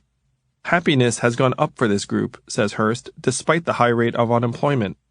Hurst describes his findings as staggering and observes of his own 12-year-old son, "If it were up to him, I have no doubt he would play video games 23.5 hours per day. He told me so. If we didn't ration video games, I am not sure he would ever eat. I am positive he wouldn't shower." Video games are fun and communal. Nowadays they're also so well designed that many almost simulate jobs if a job's progress were measured in minutes and hours instead of weeks and months. In many games, you perform a variety of mundane, repetitive tasks in order to build points or currencies or accrue items. You then use these items to make yourself more capable. You complete quests with your friends or against the computer. You experience a continuous feeling of progress and accomplishment. As one can imagine, the problems come later. Playing video games as a pseudo-job that doesn't pay can be fun, social, and even cool in your teens and 20s. By the time you're in your 30s, your friends may have moved on, and you become the loser shut-in who lurks around the local GameStop. There is some evidence that these young, lower-skilled men who are happy in their 20s become much less happy in their 30s or 40s, says Hurst. Their work skills and prospects will be limited, and competing in the workforce will be harder and harder. To the extent they ever wanted to go out and start a family, it may seem more and more unrealistic and out of reach. They are likely to stay detached and may drift from video games to gambling, drugs, and alcohol. Indeed, the most recent general social survey showed that 31% of working-age men who are out of the workforce admitted to illegal drug use in the past 12 months. The annual time use survey in 2014 indicated high levels of time spent attending gambling establishments, tobacco and drug use, listening to the radio, and arts and crafts as a hobby, with over 8 hours per day spent on socializing, relaxing, and leisure. The same surveys showed lower likelihood of volunteering or attending religious services than for men in the workforce, despite having considerably more time. Every society has a bad men problem, says Tyler Cowen, the economist and author of Average is Over. He projects a future where a relative handful of high-productivity individuals create most of the value, while low-skilled people become preoccupied with cheap digital entertainment to stay happy and organize their lives. Games have come a long way since I was a kid, and they're about to take yet another leap forward. Virtual reality headsets are creating experiences that will take simulations to a whole new level. Digital entertainments will get better and better. The analog and the real world will become less and less appealing. Before long, video games, virtual reality, and pornography will merge into new forms of immersive experiences that will be more and more compelling. On a pure enjoyment basis, it's going to be hard to beat. Imagine a 21-year-old college dropout who is not excited to make sandwiches at Jimmy John's and prefers his gaming community. You could say to him, "Hey, this Jimmy John's job could go places. Sure, you make $8 an hour now, but maybe if you stick with it for a few years, you could become a manager. Eventually, you could make $35,000 or so if you really excel and are willing to work long and hard hours, including waking up at 5 a.m. to slice up tomatoes and cucumbers every morning and commit to it." The above is possibly true. Or the retail district around his Jimmy John's could shrink and a management job might never open up. Or Jimmy John's could bring in an automated system that gets rid of cashiers and front-of-house staff 2 years from now. Or his manager could just choose someone else. I can't really say that the food service job is more intellectually stimulating or social than playing video games. The main virtues seem to be that it pays money, imposes discipline, involves face-to-face contact with other real humans, and might lead somewhere. In previous eras of growth, it really might have. I sympathize with this kid in part because I feel like the trade-offs are more difficult than most people realize. If I was given the choice between a dead-end, low-end job for months on end or hanging with my friends playing video games, it would be very easy to choose the latter. The consequences are somewhat vague and down the road. Men imagine themselves to be kings, warriors, CEOs, athletes, ladies' men, geniuses, soldiers, workers, achievers, and part of a band of brothers. All of these things are possible online. Of course, I believe that people should go out into the real world, get a good job, fall in love, get married, become a homeowner, have a child, be a good parent, leave the world a better place, and so on. I've tried to do it myself. It's the substance of life and humanity. It requires a degree of evolution and positive social reinforcement, particularly trying to be a good parent. But this version of achievement is not going to be sustainable for more and more Americans. The jobs are going to lead nowhere and then disappear. There will be very limited social reinforcement. The incentives to stay immersed in the virtual world will rise as the world outside gets harder and less welcoming. Billions of dollars will be spent facilitating their immersion. A number of my guy friends have gotten divorced in their 30s and 40s. Others have become detached from society. Male dysfunction tends to take on an air of nihilism and dropping out. The world and relationships take work. You gird yourself for the workplace in a suit of armor. If you ever take it off and stop working, you get swept away. Many men have within us the man-child who's still in that basement. The fortunate among us have left him behind, but we understand his appeal all too well. He's still there waiting, ready to take over in case our lives fall apart. 15. The shape we're in / disintegration. The progress of a few fortunate decades can too easily be swept away by a few years of trouble. Ryan Avent. The challenges of job loss and technological unemployment are among the most significant faced by our society in history. They are even more daunting than any external enemy because both the enemy and the victims are hard to identify. When a few hundred workers get replaced or a plant closes, the people around them notice and the community suffers, but to the rest of us, each closing is seen as part of economic progress. The challenges are magnified because American society is not in great shape right now. There are a number of trends that are going to make managing the transition to a new economy all the more difficult. We are getting older. We don't have adequate retirement savings. We are financially insecure. We use a lot of drugs. We are not starting new businesses. We're depressed. We owe a lot of money, public and private. Our education system underperforms. Our economy is consolidating around a few mega-powerful firms in our most important industries. Our media is fragmented. Our social capital is lower. We don't trust institutions anymore. This last one makes everything harder, and it reminds me of my relationship with the Knicks. I was 15 years old when I became a huge fan of the New York Knicks. I watched the Ewing-led Knicks go up 2-0 on Michael Jordan's Bulls, only to lose the series 4-2. I felt the pain alongside my friends and craved revenge. The Knicks became a part of my life's fabric with their deep playoff runs in 1994 and 1999 high-water marks. I would watch every game I could, and even listen to games on the radio from my college dorm room. When I moved to New York, I stood in line each year to get nosebleed $10 and $20 seats. After the Knicks became uncompetitive, I gritted my teeth through the Isaiah Thomas era and tracked the potential of draftees like Frank Williams and Mike Sweetney. My love affair turned sour after successive years of turmoil. Not the losing. I totally don't mind rooting for a team that's developing young guys and losing competitively. But an endless series of bad behavior and bad decisions began to sour me.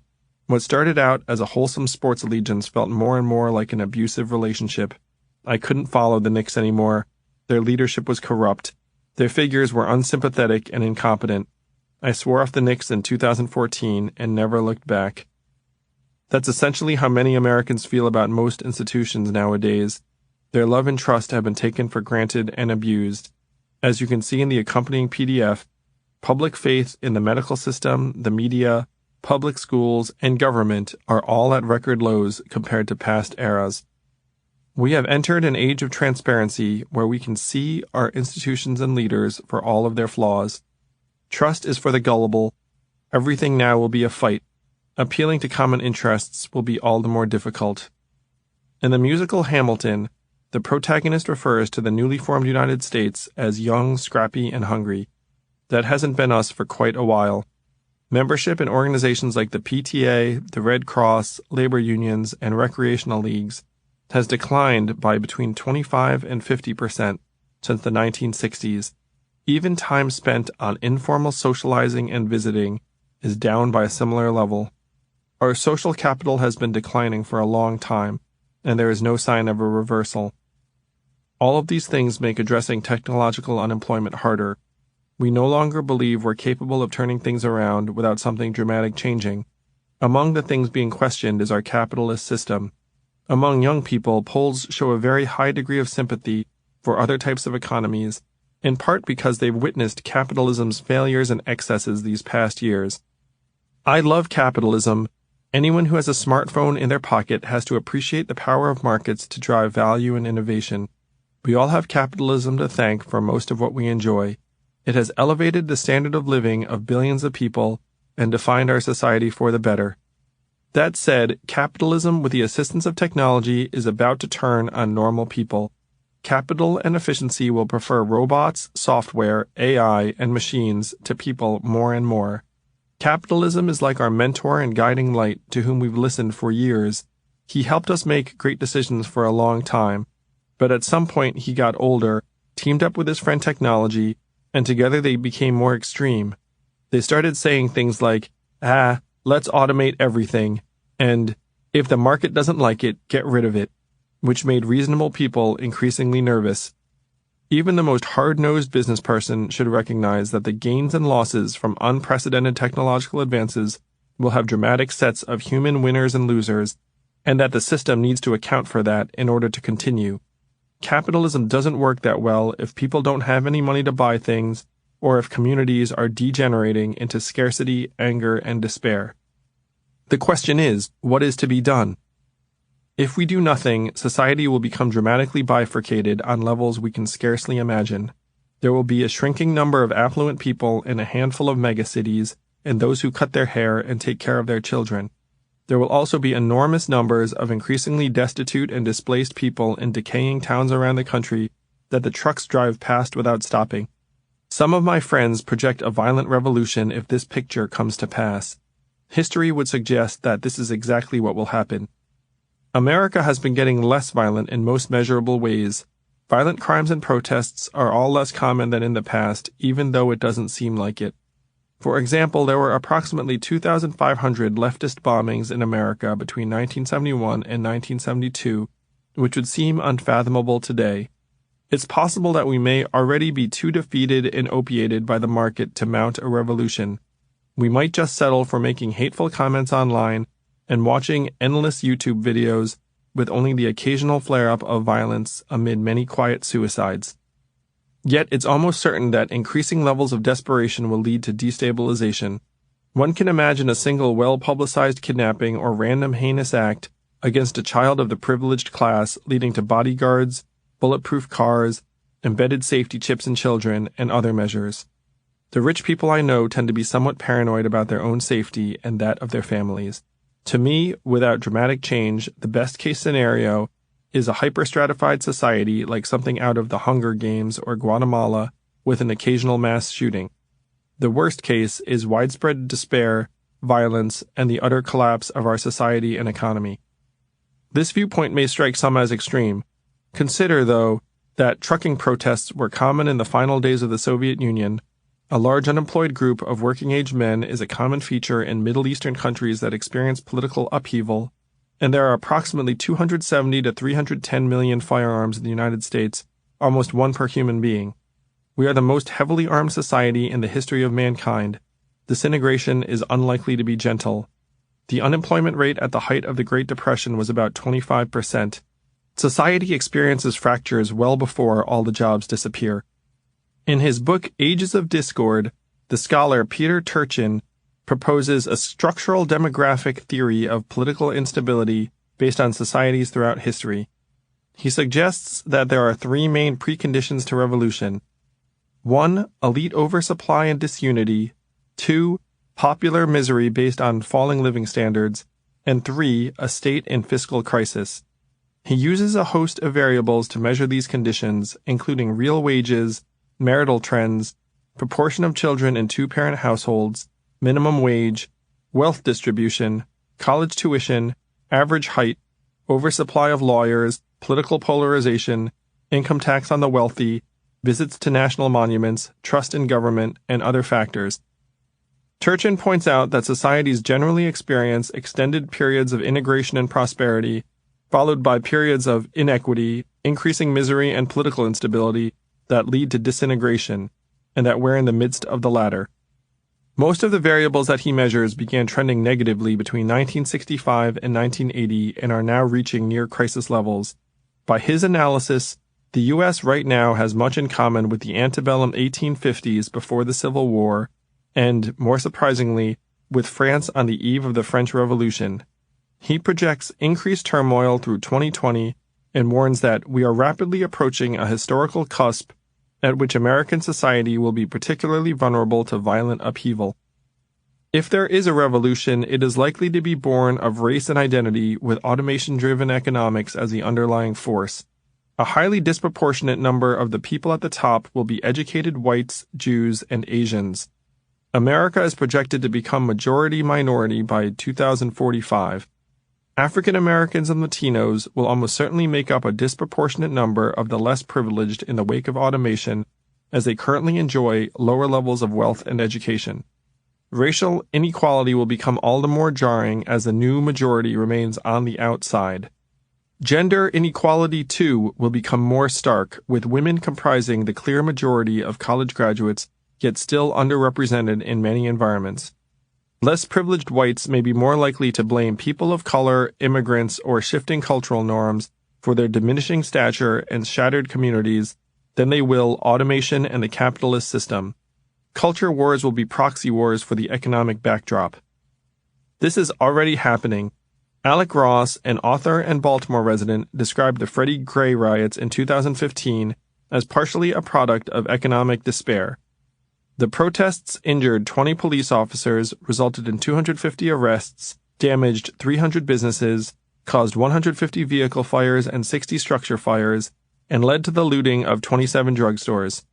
While the triggering event of the riots was the death of a 25-year-old man in police custody, the protesters themselves consistently rooted their cause and rallying cry in more than police brutality. It was about the hopelessness that came from growing up poor and black in a community that had been laid to waste, with the loss of Baltimore's industrial and manufacturing base and then gone ignored. Black working-class families had effectively been globalized and automated out of jobs. The Charlottesville violence in 2017 over the removal of Confederate symbols can also be seen as engendered in part by economic dislocation. The driver of the car that plowed into the crowd, killing a young woman, was from an economically depressed part of Ohio and had washed out of the military. James Hodgkinson, the liberal activist who shot 4 people and critically wounded a congressman at a softball game in 2017, was a 66-year-old unemployed house inspector from Illinois whose marriage and finances were failing.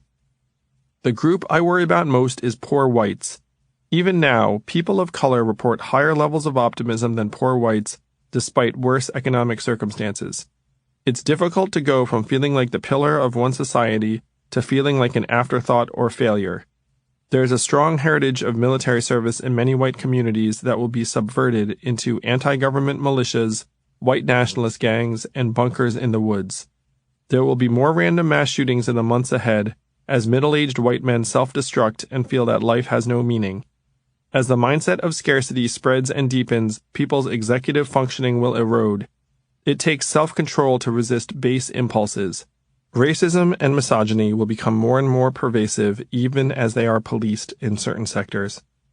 Contributing to the discord will be a climate that equates opposing ideas or speech to violence and hate. Righteousness can fuel abhorrent behavior, and many react with a shocking level of vitriol and contempt for conflicting viewpoints and the people who hold them. Hatred is easy, as is condemnation. Addressing the conditions that breed hatred is very hard. As more communities experience the same phenomena, the catalysts will be varied and the reactions intense. Attacking other people will be a lot easier than attacking the system. Could extreme behavior in some places even precede a political breakup of the country? One can imagine California, the most racially diverse, progressive, and wealthy state, holding a referendum to secede in response to events elsewhere in the country that are perceived as atavistic and regressive. There is already a nascent movement among technologists, libertarians, and others in California to secede on economic grounds, including the recent Yes California movement pushing CalExit and the California National Party. About 1/3 of Californians supported secession in a recent poll, up considerably from earlier levels. California would be the 6th largest economy in the world as a separate country. If there were a successful vote, 2/3 of Congress and 3/4 of states would be required to approve it under the Constitution, which today seems impossible. However, California's departure would permanently tilt the country's political balance, which could be appealing to the party in power. Such a vote could also prompt a reprisal or punishment. Texas likewise has a long history of secessionist movements. Earlier, I spoke about truck drivers who will soon start to lose their jobs or have their wages reduced as automated trucks enter the market. Let's imagine that one of them, Mike, owns a small trucking company with 10 trucks and 30 drivers. He sees his life savings about to go down the tubes because he owes the banks hundreds of thousands of dollars in loans he took out to buy his vehicles. Mike says to his guys, "Fuck this, we can't be replaced by robot trucks. Let's go to Springfield and demand our jobs back." He leads a protest in Illinois and hundreds of truckers join in, some of them bringing their vehicles and blocking roads. The police respond, but they are reluctant to use force. The crowds multiply as more drivers and rioters arrive. Inspired by what they see on social media, truckers begin to protest in other state capitals in the tens of thousands. The National Guard is activated and the president calls for calm, but disorder grows. Various anti-government militias and white nationalist groups say, "This is our chance," and arrive in each state to support the truckers. Some of them bring various weapons and violence breaks out. The protests and violence spread to the capitals of Alabama, Arkansas, Idaho, Indiana, Kentucky, Mississippi, Michigan, Ohio, and Nebraska. Locals take advantage of police preoccupation in these areas and begin looting drugstores nearby. The president calls for a return to order and says that he will meet with the truckers. However, the protests morph into many distinct conflicts with unclear demands and fragmented leadership. Mike is held up as a symbol of the working man but has no control. The riots rage for several weeks. In the aftermath, there are dozens dead, hundreds injured and arrested, and billions of dollars worth of property damage and economic harm. Images of the violence spread on the internet and are seen by millions in real time. After the riots, things continue to deteriorate. Hundreds of thousands stop paying taxes because they refuse to support a government that killed the working man. A man in a bunker surrounded by dozens of guns releases a video saying, "Come and get your taxes, IRS man," that goes viral. Anti-Semitic violence breaks out targeting those who own the robots. A white nationalist party arises that openly advocates returning America to its roots and traditional gender roles and wins several state races in the South. Graffiti and literature for the new party appear on college campuses, which leads to protests and sit-ins. A shooter arrives in the lobby of a technology company in San Francisco and wounds several people. Technology companies hire security forces, but 30% of employees request to work remotely due to a sense of fear. Several tech companies move to Vancouver, citing a desire for employee safety. The California secession movement surges as state officials move to protect the border and implement checkpoints. Maybe the scenario I sketched just now seems unlikely. To me, it seems depressingly plausible. But this vision assumes that we keep the system as it is right now, where we prioritize capital efficiency above all and see people primarily as economic inputs. The market will continue to drive us in specific directions that will lead to extremes even as opportunities diminish at every turn. Forestalling automation and retaining jobs might help. Some would argue we should require that a human is in every truck, only let doctors look at radiology films, and maintain employment levels in fast food restaurants and call centers. However, it would be nearly impossible to curb automation for any prolonged period of time effectively across all industries. The result would be that certain workers and industries would be protected, while others in an industry that is less core, like retail, would be quickly displaced. This reminds me of a story the economist Milton Friedman told about visiting a Chinese worksite. He notices that there are no big tractors or pieces of equipment, only men with shovels. He asks his guide, "Where are all of the machines to dig the holes and move the earth?"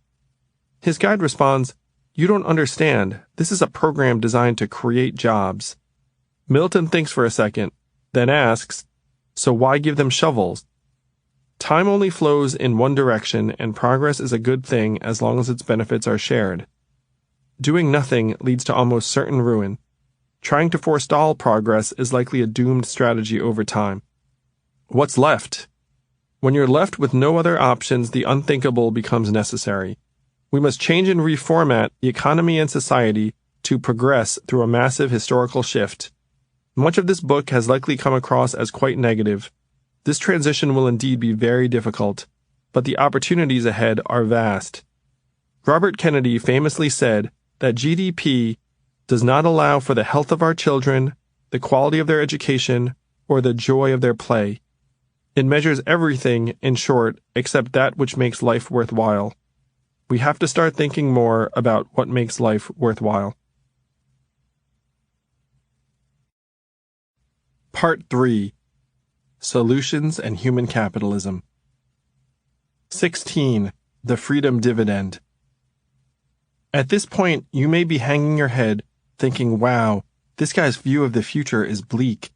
One friend who read early pages said to me, "Reading this feels like I'm getting punched in the face repeatedly."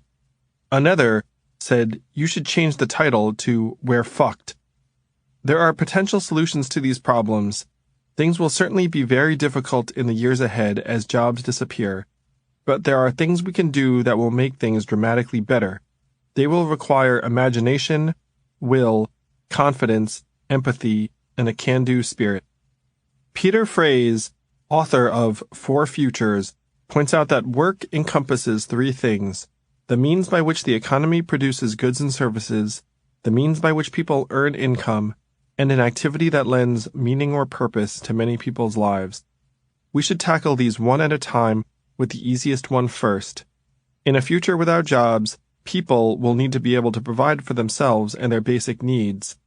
Eventually, the government will need to intervene in order to prevent widespread squalor, despair, and violence. The sooner the government acts, the more high-functioning our society will be. The first major change would be to implement a universal basic income, UBI, which I would call the freedom dividend. The United States should provide an annual income of $12,000 for each American aged 18 to 64, with the amount indexed to increase with inflation. It would require a constitutional supermajority to modify or amend. The freedom dividend would replace the vast majority of existing welfare programs. This plan was proposed by Andy Stern, the former head of the largest labor union in the country, in his book, Raising the Floor. The poverty line is currently $11,770. We would essentially be bringing all Americans to the poverty line and alleviate gross poverty. A universal basic income is a version of Social Security where all citizens receive a set amount of money per month independent of their work status or income.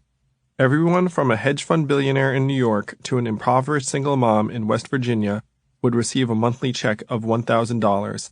If someone is working as a waitress or construction worker making $18,000, he or she would essentially be making $30,000.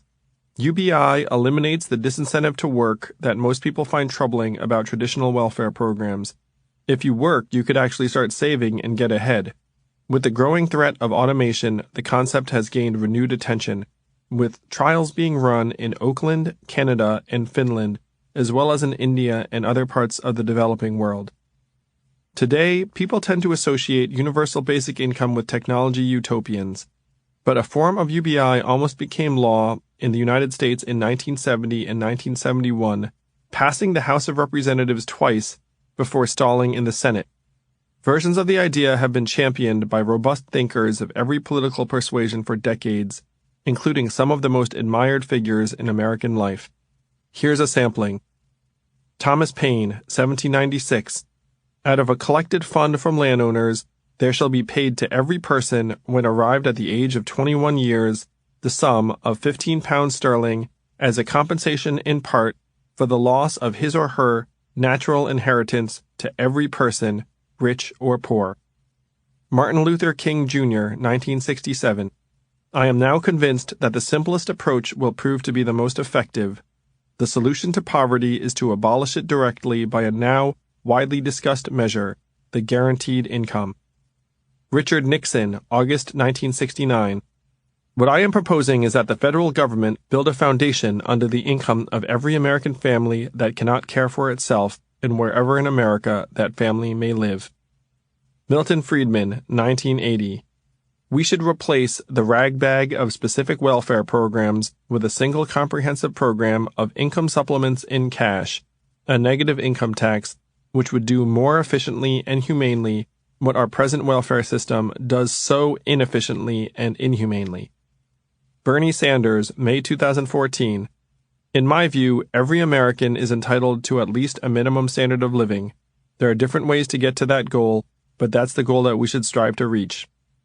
Stephen Hawking, July 2015. Everyone can enjoy a life of luxurious leisure if the machine-produced wealth is shared, or most people can end up miserably poor if the machine owners successfully lobby against wealth redistribution. So far, the trend seems to be toward the second option, with technology driving ever-increasing inequality. Barack Obama, June 2016. The way I describe it is that because of automation, because of globalization, we're going to have to examine the social compact the same way we did early in the 19th century and then again during and after the Great Depression. The notion of a 40-hour work week, a minimum wage, child labor laws, etc., those will have to be updated for these new realities. Barack Obama, October 2016. What is indisputable is that as AI gets further incorporated and the society potentially gets wealthier, the link between production and distribution, how much you work, and how much you make gets further and further attenuated. We'll be debating unconditional free money over the next 10 or 20 years. Warren Buffett, January 2017. You have to figure out how to distribute it. People who fall by the wayside through no fault of their own as the goose lays more golden eggs should still get a chance to participate in that prosperity, and that's where government comes in. Bill Gates, January 2017. A problem of excess automation forces us to look at the individuals affected, and take those extra resources and make sure they're directed to them in terms of re-education and income policies. Gates later suggested taxing robots. Elon Musk, February 2017. I think we'll wind up doing universal basic income. It's going to be necessary. There will be fewer and fewer jobs that a robot cannot do better. I want to be clear, these are not things I wish will happen. These are things I think probably will happen. Mark Zuckerberg, May 2017. We should explore universal basic income so that everyone has a cushion to try new ideas. My mom, September 2017. If you think it's a good idea, Andy, I'm sure it's a good idea. You may be thinking, this will never happen, and if it did, wouldn't it cause runaway inflation? Enable generations of wastrels? $12,000 a year is not enough to do more than scrape by. Very few people will quit their jobs because of a guaranteed income at this level, unless they were in a marginal or exploitative situation. The available data bears this out. On the other hand, the benefits would be absolutely enormous. It would be a massive stimulus to lower-cost areas. It would empower people to avoid making terrible decisions based on financial scarcity and month-to-month needs. It would be a phenomenal boon to creativity and entrepreneurship. It would enable people to more effectively transition from shrinking industries and environments to new ones. It would reduce stress, improve health, decrease crime, and strengthen relationships. It would support parents and caretakers for the work that they do, particularly mothers. It would give all citizens an honest stake in society and a sense of the future. It would restore a sense of optimism and faith in communities around the country. It would stimulate and maintain the consumer economy through the automation wave. It would maintain order and preserve our way of life through the greatest economic and social transition in history. It would make our society more equitable, fair, and just. An analysis by the Roosevelt Institute of this $12,000 per year per adult proposal found that adopting it would permanently grow the economy by 12.56 to 13.1%, or about $2.5 trillion by 2025, and it would increase the labor force by 4.5 to 4.7 million people. Putting money into people's hands and keeping it there would be a perpetual boost and support to job growth in the economy. The cost would be about an additional $1.3 trillion per year on top of existing welfare programs, most of which would be folded into the plan, as well as increased taxable revenue and cost savings. Conservatives would rejoice that the patchwork of 126 plans with perverse incentives and cumbersome bureaucracies would mostly disappear. The cost of $1.3 trillion seems like an awful lot. For reference, the federal budget is about $4 trillion and the entire U.S. economy about $19 trillion. But there are myriad ways to pay for it. The most sensible way to pay for it, in my view, would be with a value-added tax, VAT, a consumption tax that would generate income from the people and businesses that benefit from society the most. Here's the challenge. We need to extract more of the value from automation in order to pay for public goods and support displaced workers. But it turns out that automation and robots are very tricky things to identify or tax. If a CVS replaces a cashier with self-checkout and an iPad, is that considered automation? Or if a bank replaces 200 call center workers with a software program, what do they pay? Assuming appropriate staffing levels is impossible. Plus, you actually don't want to tax automation too heavily because you don't want to discourage it too much. You need the value it's creating to pay for things. Another thing to keep in mind, technology companies are excellent at avoiding taxes. Apple, for example, has $230 billion in overseas earnings it's holding abroad to avoid paying taxes. Microsoft has $124 billion and Google has $60 billion. Our current system of taxation will have a hard time harvesting the gains of automation from both the giant tech companies that will be among the biggest winners, as well as from the small tech companies which often aren't hugely profitable. Even taxing human income will become increasingly problematic as more and more work gets done by machines and software. Hence, Gates' suggestion that we should start taxing robots. The best way to ensure public gains from the automation wave would be a VAT so that people and companies just pay the tax when they buy things or employ services. For businesses, it gets baked into the cost of production at every level. It makes it much harder for large companies, which are experts at reducing their taxes, to benefit from the American infrastructure and citizenry without paying into it. The biggest companies, like Amazon, would pay the most into the system because a VAT gets paid based on volume, not profits. It also would make it so that we'd all root for progress. The mechanic in Appalachia would feel like he's getting a steak every time someone gets rich. Out of 193 countries, 160 already have a VAT or goods and services tax, including all developed countries except the United States. The average VAT in Europe is 20%. It is well developed and its efficacy has been established. If we adopted a VAT at half the average European level, we could pay for a universal basic income for all American adults. A VAT would result in slightly higher prices, but technological advancement would continue to drive down the cost of most things. And with the backdrop of a universal basic income of $12,000, the only way a VAT of 10% makes you worse off is if you consume more than $120,000 in goods and services per year, which means you're doing fine and are likely at the top of the income distribution. Businesses will benefit immensely from the fact that their customers will have more money to spend each month. Most Americans will spend the vast majority of their money locally.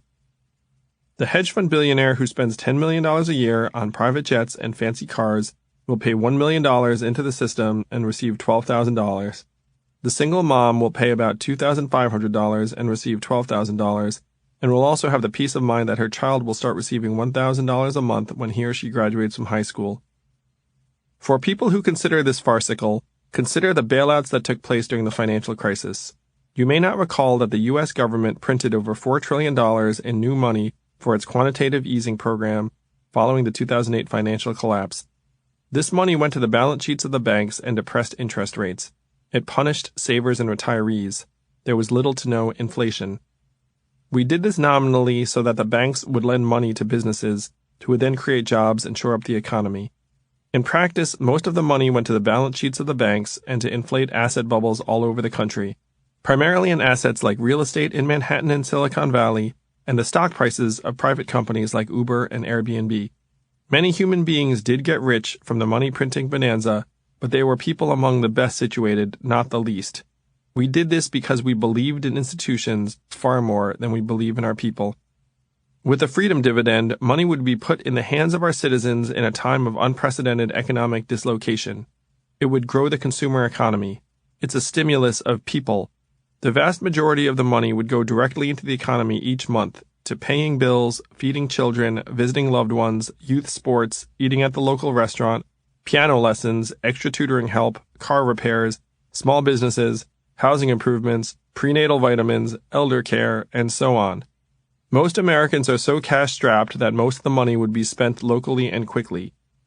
The government needs to adopt as its primary mission managing the economic transition that automation will bring. We are way behind the curve and need to catch up. I'm relatively hopeful that the United States will wind up passing a UBI policy like the freedom dividend in the coming years. It's simple, it's fair, it's equitable, it's easy to understand, it benefits at least 80% of the population, and it will be necessary to maintain the fabric of society during the automation wave. It will become increasingly popular and common sense. It would simply take an act of Congress and the checks/transfers will start going out. Labor leader Andy Stern comments, "The government is not great at many things, but it is excellent at sending large numbers of checks to large numbers of people. Even in its current debilitated state, the government could easily start collecting a VAT and sending out the freedom dividend to end poverty as we know it and prepare society for the future." To paraphrase Winston Churchill, Americans will always do the right thing after they've tried everything else. The question in my mind is what happens between now and then and how bad things will get. Believe it or not, the freedom dividend is the easy part of the transition. Money is easy. People are hard.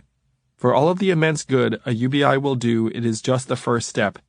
The ongoing challenge will be to preserve a mindset of growth, responsibility, community, humanity, family, and optimism in an era when so many bastions of the past are going to topple into obsolescence and so many ways of life will be changed irrevocably. I never played Magic the Gathering, but its creator, Richard Garfield, wrote about UBI in a way that I really liked. UBI is not shaming, everyone participates. It does not try to control the economy from the top. People can spend their money on what they want and therefore steer the economy as it has always been best steered by the consumer. It could free up the job market in ways that are hard to appreciate. I am entranced by UBI not just as a needed fix, but as an institute that unleashes people's potential. I find myself convinced that UBI is natural and would lead to a more productive and happier world, and it would allow us to fully harness people's creativity and the technology they create. We're trying relative deprivation and it's not working. Half measures are wasting time. Scarcity will not save us. Abundance will. Before I get carried away with my argument for UBI, let's look back at the history of the concept and how versions of it are already a reality. 17. Universal basic income in the real world. It's hard to fathom now, but the idea of a guaranteed annual income was mainstream political wisdom in the United States in the late 1960s and early 1970s.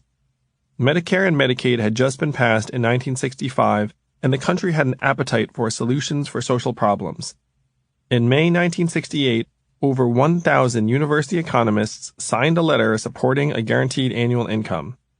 In 1969, President Nixon proposed the Family Assistance Plan, which would provide cash benefits of about $10,000 per family and serve as a guaranteed annual income with some eligibility requirements. This bill was supported by 79% of respondents polled at the time. The Family Assistance Plan passed the House of Representatives by a wide margin, 243 to 155, but then stalled in the Senate due to, of all things, Democrats who wanted an even more robust plan. A Democratic congressman, William Ryan from New York, instead proposed an income floor equivalent to $33,000 today, and the original bill would be argued and reproposed for years thereafter. The U.S. government funded a number of studies between 1968 and 1975 to gain insight into how guaranteed income would impact individual families. The primary agenda was to see whether people would keep working if they were getting money from the government with no strings attached. The New Jersey Graduated Work Incentive Experiment gave cash payments to more than 1,300 families between 1968 and 1971 to get above the poverty line. Researchers found minimal impact on work. Men worked 1 hour less per week, while women reduced their work weeks by 5 hours. Mothers spent more time with their children, whose performance at school improved. High school graduation rates rose substantially over the period by as much as 30%. Similar studies were rolled out in North Carolina, Iowa, Indiana, Colorado, and Washington. Most of these studies showed results similar to the initial New Jersey population. However, the most rigorous and generous study in Denver and Seattle found work hour decreases of about 9% for men, 20% for wives, and 14% for single mothers. The Denver study also showed an increase in marriage dissolution, which surprised a lot of people and helped arm opponents of the legislation who defeated it for good in 1978. In 1988, scholars at the University of Wisconsin went through the data and found that the effect on marriage was dramatically overstated based on an erroneous model. Other scholars later questioned the work decrease as based on self-reported hours, but by that time the debate had passed. The U.S. studies involved individual families and never tried to measure communal impact. Canada tried it all in one small town. In February 1974, Canada spent the equivalent of $56 million to get everyone in the town of Dauphin, a 13,000-person town northwest of Winnipeg, above the poverty line. 1,000 families got a check each month of different amounts with no restrictions. They called it MINCOME, short for minimum income. It lasted for 4 years before a conservative government won control of the government and discontinued payments. Many years later, in 2005, Evelyn Forget, an economist at the University of Manitoba, tracked down and analyzed the results. Politically, there was a concern that if you began a guaranteed annual income, people would stop working and start having large families, recalls Forget. Instead, she found minimal effect on work. The only groups who worked substantially less were new mothers and teenagers, with the latter spending more time in school. Birth rates for women under 25 dropped. High school graduation rates went up. Perhaps most dramatically, Forget found that hospital visits went down 8.5%, with reductions in workplace injuries and emergency room visits. Domestic violence went down, as did mental illness-related appointments and treatments. Basically, life got significantly better in a town without poverty. It may be hard to believe, but one state in the United States has had something resembling a UBI for decades. In Alaska in 1976, the state started receiving billions in oil revenue from state-owned land. Governor J. Hammond, a Republican, had an innovative plan. He pushed to place the revenue in a fund that would then pay out part of its earnings to state residents each year. He insisted that this fund had a conservative political purpose by putting a brake on government spending and distributing more of the money directly to people. The Alaska Permanent Fund accrued earnings and started paying dividends in 1982. Each Alaskan now receives a petroleum dividend of between $1,000 and $2,000 per person per year. A family of 4 received more than $8,000 in 2015. The dividend reduces poverty by 1/4 and is one reason that Alaska has the second lowest income inequality in the country. Studies have shown that the dividend has increased average infant birth weight and helped keep rural Alaskans solvent. It has also created at least 7,000 jobs due to the increased economic activity each year. The program, now in its 36th year despite numerous changes in government, is overwhelmingly popular. 64% of respondents even said that they would accept higher taxes, if necessary, to fund the dividend. In 1995, a group of researchers began tracking the personalities of 1,420 low-income children in North Carolina. Then, something unexpected happened. 25% of their families started receiving $4,000 per person. They were Cherokee Indians, and a casino had just been built nearby, with earnings flowing to tribal members. This development turned into a research treasure trove. It would be almost impossible to replicate this kind of longitudinal study, said Randall A. Key, an economics professor at UCLA. A. Key found that the impact of the extra cash actually impacted the children's personalities over the years. Behavioral and emotional disorders went down. 2 personality traits became more pronounced: conscientiousness and agreeableness. Both correlate strongly with holding a job and maintaining a steady relationship. These changes were most significant among children who started out the most deficient. Akey surmised that the impact was due in part to less stressful environments. Relationships between spouses improved. Alcohol consumption went down. We know that the thing poor couples fight about the most is money, said Akey. Removing that source of conflict resulted in a more harmonious home environment. There is a lot of literature that shows in order to change outcomes among children, you are best off treating the parents first, said Amelia Simeonova, an economics professor from Johns Hopkins who studied the same families. The money produced clear changes in the parents. She concluded, now we have a sense of what even just a little money can do to change these things, to change their lives. In 2008, Michael Fay and Paul Nyhouse were graduate students at Harvard studying international development and doing field work overseas.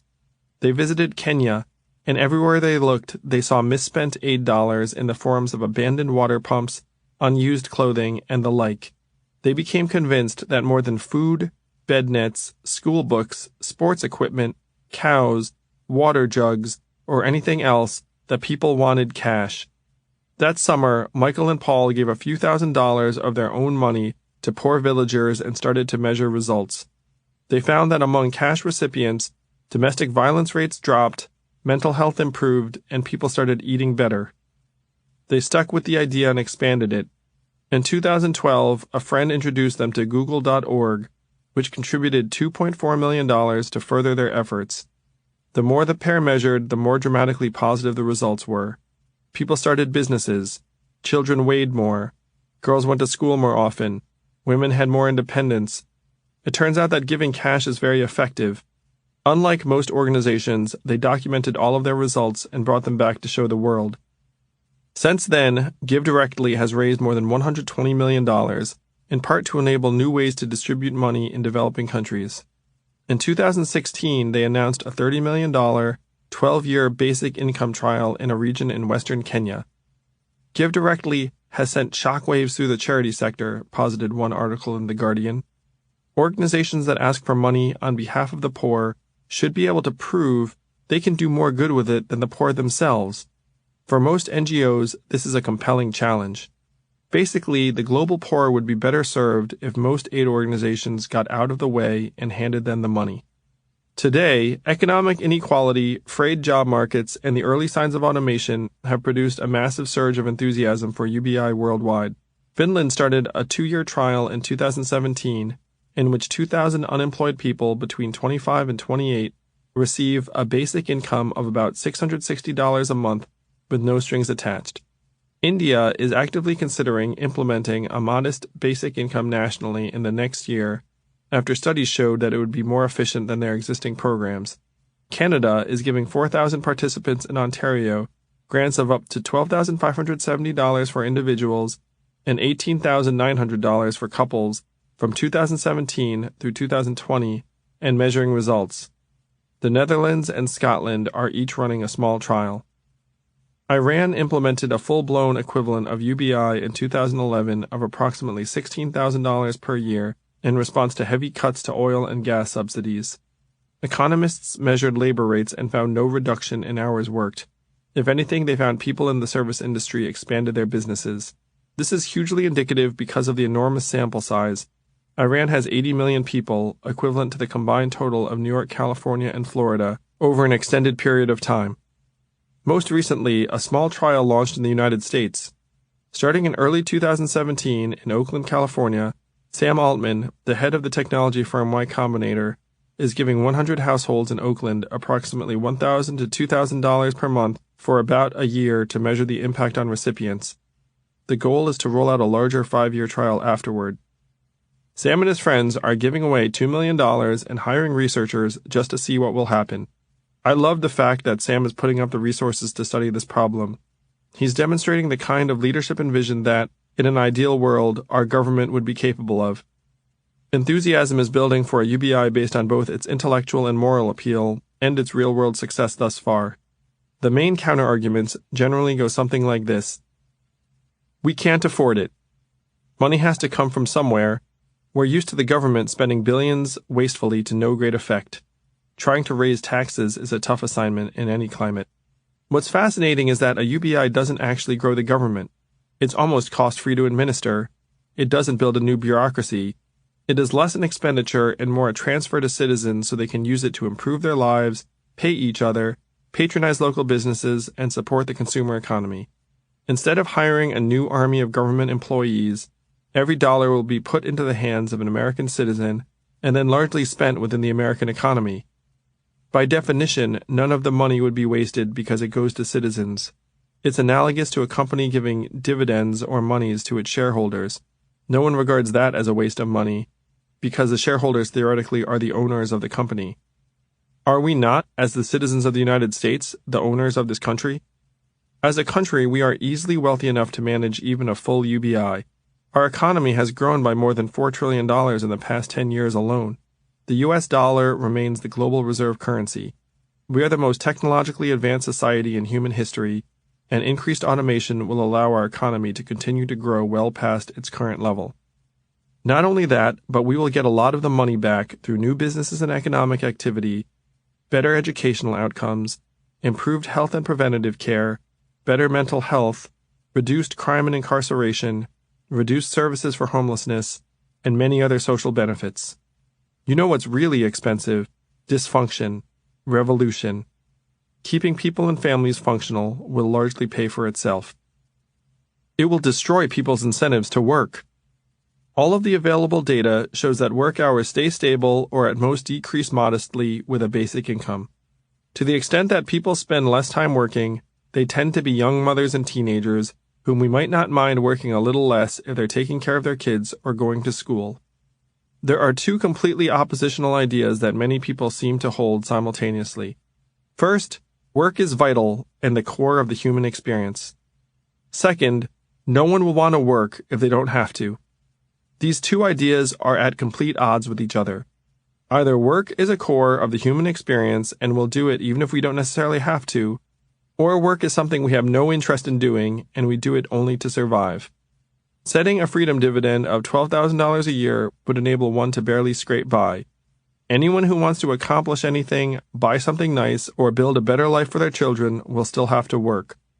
$12,000 a year is the equivalent of having $300,000 in savings and then living off the passive income at 4% a year. Have you ever heard of someone who gathered $300,000 and then just stopped working? I haven't. I have seen many people who saved some money and then wanted to save more. Andy Stern jokes that most of the upper middle class children he knows have something called parental basic income. Their lives are partially subsidized by their parents. Cell phone bills, rent guarantees, family trips and vacations, and so on all come out of the bank of mom and dad. This is the norm in most of the wealthy families I've seen, and most of their kids turn out fine in terms of work ethic. Replacing work is going to be a generational challenge. It will require the great minds and hearts of this era, but getting money to live is an independent question. Getting money to live independent of work will enable us to figure out what work we actually want to do, even if that work is not necessarily in an office or store. This is a much deeper and more fundamental question than how one survives month to month. Wouldn't that cause rampant inflation? Inflation has been low for years, in part because technology and globalization have been reducing the costs of many things.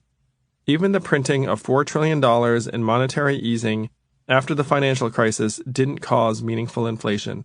If the universal basic income were paid for through a VAT as proposed earlier, we wouldn't be increasing the money supply, so inflation wouldn't be expected based on the amount of money floating around. A universal basic income at the level of the freedom dividend would likely result in some inflation as vendors take advantage of the new buying power of the public to raise some prices, but costs would continue to decline for many things because technology would continue to lower the underlying cost of their production. If you reflect on your own costs, most things that are subject to economic competition, globalization, and technology have gotten either much cheaper or much better or both. I can't believe how cheap clothing has become. $8 t-shirts and $15 pants at H&M make me feel guilty for buying them. Cars cost the same in nominal terms as when I was growing up, even though they feel like spaceships compared to my old cruddy Honda. Music, movies, and most forms of entertainment are cheaper than ever, particularly adjusted for inflation. Of the major expenses that have shown inflation, the most conspicuous are healthcare costs and education costs, both of which have exploded in recent years. Healthcare and education are not truly subject to market forces and have thus far been resistant to both automation and increased efficiency. They are also some of the main reasons Americans have become stressed. Our wages have been flat, but the cost of the staples we rely upon to provide a good life for our children have been spiraling out of control. Not only would a UBI not cause inflation, but putting purchasing power in the hands of Americans would help address the worst circumstances of where prices have gone up. People will spend the money on stupid things like drugs and alcohol. The data doesn't show this. In every basic income study, there has been no increase in drug and alcohol use. If anything, an improved sense of the future motivates people to figure out a plan for how to improve their lot. For example, many people in Alaska save a significant chunk of their oil dividend each year. There are true addicts, and some people are self-destructive, but it's not like a lack of money is presently keeping people from using opioids and alcohol. They find a way to get both money and drugs right now, sometimes illicitly. A UBI would curb antisocial behaviors and give at least some an increased ability to seek treatment. Here's the thing. Poor people tend to be much more careful with their money than rich people. I've never been truly poor, but I remember being young and feeling broke, bussing tables at a Chinese restaurant for $5.20 an hour, plus tips as a teenager. I remember how much $50 in cash meant to me then, how careful I'd be with the money. The idea that poor people will be irresponsible with their money and squander it seems to be a product of deep-seated biases rather than emblematic of the truth. There's a tendency for rich people to dismiss poor people as weak-willed children with no-cost discipline. The evidence runs in the other direction. As the Dutch philosopher Rutger Bregman and others put it, poverty is not a lack of character, it's a lack of cash. Scarcity research indicates that the best way to improve decision-making is to free up people's bandwidth. People won't ever make perfect choices, but knowing that their basic needs are accounted for will lead to better choices for millions of people each day. 18. Time as the new money. To be able to fill leisure intelligently is the last product of civilization. Bertrand Russell. A man, with no means of filling up time, is as miserable out of work as a dog on the chain. George Orwell. Even with the freedom dividend attending to people's ability to feed themselves, the thing that still freaks everyone out about replacing jobs is this: what will people do all day? Work has been proven to be a vital part of a healthy life and society. Long-term unemployment is one of the most destructive things that can happen to a person.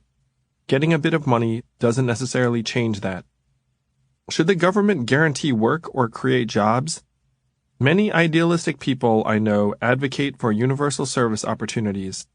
The problem is that it's very expensive to organize, train, and employ people. Teach for America spends approximately $51,000 per corps member on non-compensation costs over 2 years: recruitment, selection, training, programming, support, and so on. The Peace Corps' annual budget of $410 million is $56,000 per volunteer. Venture for America, the organization I started, spends about $30,000 per young entrepreneur on recruitment, training, and the like over 2 years. The U.S. military spends approximately $170,000 per soldier per year on salary, maintenance, housing, infrastructure, and the like. Setting up a structure for people is wildly expensive. Guaranteeing work would cost tens of thousands of additional dollars for recruitment, training, and infrastructure before anyone even gets paid. You would also wind up creating very large organizations and bureaucracies. The Peace Corps has over 1,000 full-time employees supporting 7,200 volunteers, for example. Many of the populations people are most eager to see employed and kept from idleness are among the least competent and able to be employed by the private sector. The natural tendency is to spend a lot of money on people doing things that aren't actually that valuable. Since we're talking about millions of people on the lower end of the education and skill range, this is likely where most efforts would lead if one tried to replace any significant proportion of private employment with government service jobs. I believe in national service and the power of investing in people. The right people with the right mission can move mountains. But an economy where most people work for the government has been tried and failed in many environments, most notably communist China before 1978 and the Soviet Union before it broke apart. Right now, the United States is relatively low among developed countries in terms of proportion of citizens who work for the government, around 15% as compared to Canada's 22.4% or the United Kingdom's 23.5%. Still, government-financed positions need to be created very carefully and judiciously and preferably focused on high-impact roles. They certainly will not be the cure for a nation without enough jobs to go around. During the Great Depression in the 1930s, the U.S. government hired 40,000 recreation officers and artists at a cost of $3.3 billion, about $47 billion today, to make things more enjoyable and keep people engaged. That would be the equivalent of hiring about 100,000 people to go to towns around the country today based on how much our population has grown since then. This strikes me as something of an upper limit of what the government could do specifically for the purpose of citizen engagement. Areas of instruction during the Depression included single-sex sports and games, arts and crafts, music, dramatics, the reading of books, discussion groups, hiking parties, woodwork, metalwork, furniture making, glee clubs and orchestras, and lectures on hygiene, diet, and even social etiquette. Hearing that list probably makes one yearn for a simpler time. A better approach today would be to try to supercharge the existing interests and opportunities of businesses, people, and local organizations. A UBI would go a long way in this direction. For example, let's imagine a local nonprofit providing after-school recreation for underprivileged kids. It has 5 employees making $30,000 a year right now. With a UBI, they might be able to hire 7 employees at $21,000 a year instead, a 40% increase in staffing, because people with a level of financial security might take the job for less. The same would go for a school's ability to utilize volunteers to provide teacher support, a church's ability to enlist mentors, and so on. Dutch professor Robert J. van der Veen, an economist, Philippe Van Parijs, observed that a UBI will bring down the average wage rate for attractive, intrinsically rewarding work. The fun things that people want to do that are socially and personally rewarding will pay less, but many more people will want to do them anyway. Jobs and purpose will in part be provided by more people teaching children, coaching others, caring for loved ones, and the like. There will also be a dramatic expansion of painting, making music, shooting videos, playing sports, writing, and all of the creative pursuits many Americans would love to try, but can't seem to find the time for it today. Many people have some artistic passion that they would pursue if they didn't need to worry about feeding themselves next month. A UBI would be perhaps the greatest catalyst to human creativity we have ever seen. Perhaps most crucially, endless new businesses would form. If you are in a town of 5,000 people in Missouri and everyone is struggling to get by, starting, say, a bakery may not be that attractive. But with a UBI, there will be an additional $60 million being spent in that town next year. You personally will have an income to fall back on if the bakery doesn't work out. Now the bakery may strike you as a great idea. Getting your friends and families excited about it would be a lot easier too. This would play out over and over again throughout the economy, resulting in millions of new jobs, 4.7 million according to the Roosevelt Institute's analysis. A UBI would address a significant proportion of the lack of work through increased humanity, caring, creativity, and enterprise. That said, we are going to have to do much more. Picture the average truck driver who gets sent home in 2026. Let's call him Ted. He's 49, has health problems, dropped out of college after a year, had a series of construction jobs, and then was a trucker for 12 years before automation eliminated his job. He lives in a modest mobile home in Oklahoma. He has a child but is no longer with the mother, who lives a couple of towns away, and sees his son once or twice per month. He has some hobbies and interests that involve the outdoors. He's used to being on the road 4 days a week and talking to his fellow truckers on the radio. He likes to drink. He was brought up Christian but hasn't been to church in years. There aren't many job opportunities for Ted nearby, and he doesn't want to move. Thanks to his savings, the Freedom Dividend, and the settlement he received from the Trucker Transition Act of 2022, he can get by financially if he's frugal. Left to his own devices, Ted will likely spend a lot of time watching TV, drinking, and having his health deteriorate. The goal is for Ted to acquire a set of interests and relationships that replace the structure that work used to provide. Now, let's imagine Ted is in his home in Oklahoma, settling into his recliner watching videos on his TV. He doesn't like the new VR goggles some of the kids use. He gets a message on his phone. It says, "One of your neighbors, Annie, could use some help changing her propane tank. Would you like to help her?" It includes a profile picture of Annie, who is a 60-year-old woman who lives nearby.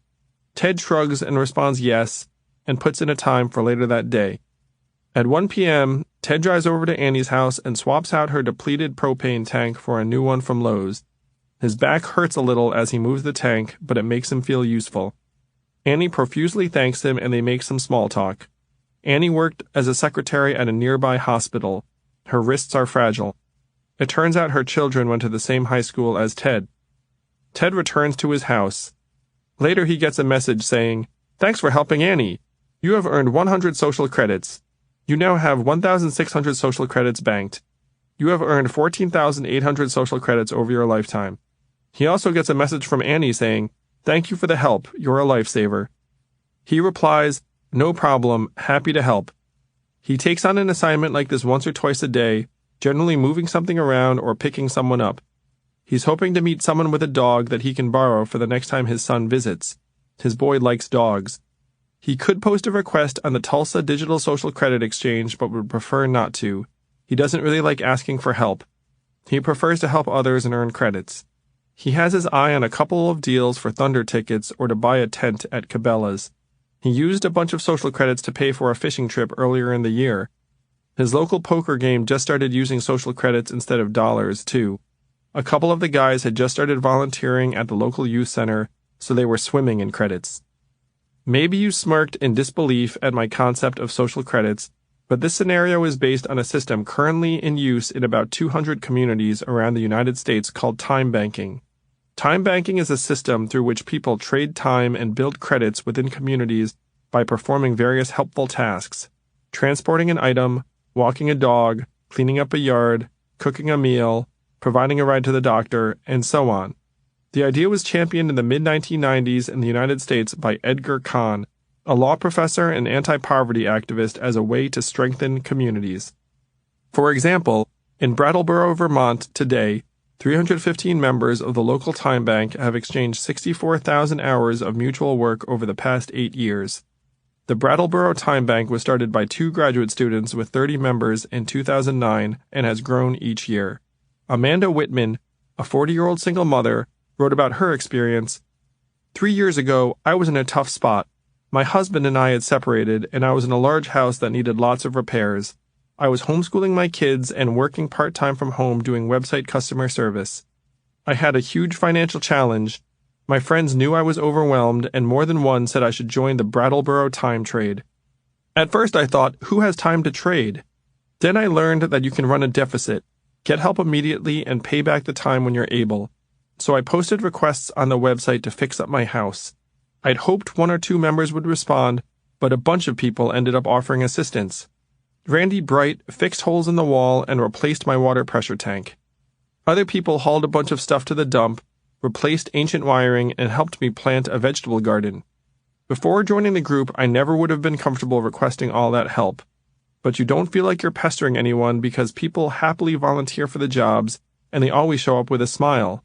And even though I'm so tight on time, I've always been able to find jobs that fit my schedule, like babysitting or making someone a meal. In fact, my whole family pitches in. I'll tell my kids, Everest, 15, Alden, 14, Ellery, 11, and Avery, 9, that we're stacking wood for our neighbor in order to get our light fixture fixed. It makes them feel useful. In fact, we've come to realize the value of some of our hobbies, like making music. Once we earned 4 time trade hours by playing together as a family at a local garden party. 2 fiddles, a guitar, and a penny whistle. Said Randy Bright, the 49-year-old handyman on the other end of the exchange, when I joined, it was clear that handy people were in high demand. And since I am divorced, I thought, great, I'll meet single women. That hasn't panned out yet, but I have expanded my circle of friends. I have used some of my time trade hours for home-cooked meals. It has aided me financially, too. I've developed a referral network that has helped get my own energy efficiency business off the ground. My private business keeps me busy, but I still do time trades, and I often donate the hours I earn. The trades give me something intangible that just makes me feel good. I especially like showing my daughter, Nora, who's 14 and often comes along to help out, that not every exchange is about money. Edgar Kahn, the founder of time banking, was the former speechwriter for Robert F. Kennedy, who was looking for new ways to fight poverty at a time when money for social programs had dried up. He wrote, Americans face at least 3 interlocking sets of problems: growing inequality in access by those at the bottom to the most basic goods and services, increasing social problems stemming from the need to rebuild family, neighborhood, and community, and a growing disillusion with public programs designed to address these problems. He proposed that time banking could rebuild the infrastructure of trust and caring that can strengthen families and communities. Despite the success of time banks in communities like Brattleboro, they have not caught hold that widely around the United States, in part because they require a certain level of administration and resources to operate. Now imagine a supercharged version of time banking backed by the U.S. government, where in addition to providing social value, there's real monetary value underlying it. This new currency, digital social credits, DSCs or social credits, would reward people for doing things that serve the community. The government would seed each market with an initial investment, but administrators would be local. DSCs would be targeted toward regions and communities that demonstrate a need for increased cohesion. You would earn a number of social credits anytime you do something for a neighbor, babysit a child, staff a garage sale, fix an appliance, play music at a party, and so on. You would also get social credits anytime you volunteer at the local shelter, participate in a town fair, coach the Little League, take a new course, paint a mural, play in a local band, mentor a young person, and so on. Existing organizations could award and earn social credits based on how many people they assist. The government could put up significant levels of DSCs as prizes and incentives for major initiatives. For example, 100 million DSCs to reduce obesity levels in Mississippi, or 1 billion DSCs to improve high school graduation rates in Illinois, and then let people take various actions to collect it. Companies could help meet goals and create and sponsor campaigns around various causes. Nonprofits and NGOs would generate DSCs based on how much good they do and then distribute it back to volunteers and employees. New organizations and initiatives could be crowdfunded by DSCs instead of money, as people vote by sending points in. Events and media that draw crowds would receive DSCs based on the number of people that attend or upvote it. The currency would become a new way to support journalism, creativity, and local events. Some might ask, why create a new digital currency instead of just using dollars? First, people will respond to points in a different way than they would if they were paid very low monetary amounts. If you tell me I'm getting $2 to do something, I may ignore it. But if it's 200 points, I'll find it strangely compelling. People right now spend countless hours becoming Yelp Elite, King Wazers, Mayors on Foursquare, Google Local Guides, and other online equivalents based upon points and social rewards. Second, everyone will feel much more open and comfortable sharing balances if it's a new social currency. We want people to advertise and reinforce their behavior. Behavior is much more likely to be reinforced if it's social and recognized. That's one reason why people are more likely to lose weight or achieve fitness goals when they are part of a group effort. Third, by creating a new currency, the government could essentially induce billions of dollars of positive social activity without having to spend nearly that amount. As individuals rack up DSCs, they would have both a permanent balance they've earned over their lifetime and a current balance. They could cash in the points for experiences, purchases with participating vendors, or support for causes, and transfer points to others for special occasions. As their permanent balance gets higher, they might qualify for various perks, like throwing a pitch at a local ball game, an audience with a local congressperson, or meeting their state's most civic-minded athlete or celebrity. Maybe the community's leading DSC earner would even get a special trip to the White House. People and companies could use cash to buy DSCs. This would help fund the system, but these DSCs would appear as a different color and be clearly purchased, not earned. We could create an entire new parallel economy around social good. The most socially detached would be the most likely to ignore all of this, but many people love rewards and feeling valued. I get obsessed with completing the 10-punch card for a free sandwich at my local deli. We could spur unprecedented levels of social activity without spending that much. Heck, DSCs could become cooler than dollars because you could advertise how much you have and it's socially acceptable. If you wanted to spur adoption, you could target various rewards and campaigns toward particular demographics and areas. Things done for people with lower levels of DSCs could count for extra. The DSC system would be an example of harnessing market dynamics to spur social good. The federal government would help set up and fund the platform, but it would be up to local governments, nonprofits, individuals, and companies to figure out the best ways to achieve various goals. The overall goal would be to improve social cohesion and maintain high levels of engagement for people in a post-work economy. The freedom dividend would elevate society beyond a need for subsistence and scarcity. The digital social credit would tie together communities and give people a way to both generate value and feel valued, regardless of how the market regards their time. 19. Human capitalism. Imagine an AI life coach with the voice of Oprah or Tom Hanks trying to help parents stay together or raise kids. Or a new legion of builders and demolishers that installs millions of solar panels across the country, upgrades our infrastructure, and removes derelict buildings while also employing tens of thousands of workers. Or a digital personalized education subscription that is constantly giving you new material and grouping you with a few other people who are studying the same thing. Or a wearable device that monitors your vital signs and sends data to your doctor while recommending occasional behavior changes. Or voting securely in your local elections via your smartphone without any worry of fraud. Each of these scenarios is possible right now with current technology, but the resources and market incentives for them do not exist.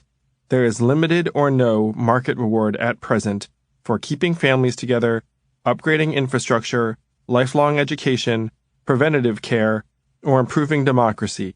While our smartphones get smarter each season, propelled by tens of billions of dollars, our voting machines, bridges, and schools languish in the 1960s.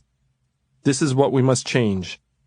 At present, the market systematically tends to undervalue many things, activities, and people, many of which are core to the human experience. Consider parenting or caring for loved ones, teaching or nurturing children, arts and creativity, serving the poor, working in struggling regions or environments, the environment, reading, preventative care, character, infrastructure and public transportation, journalism, women, people of color, and underrepresented minorities.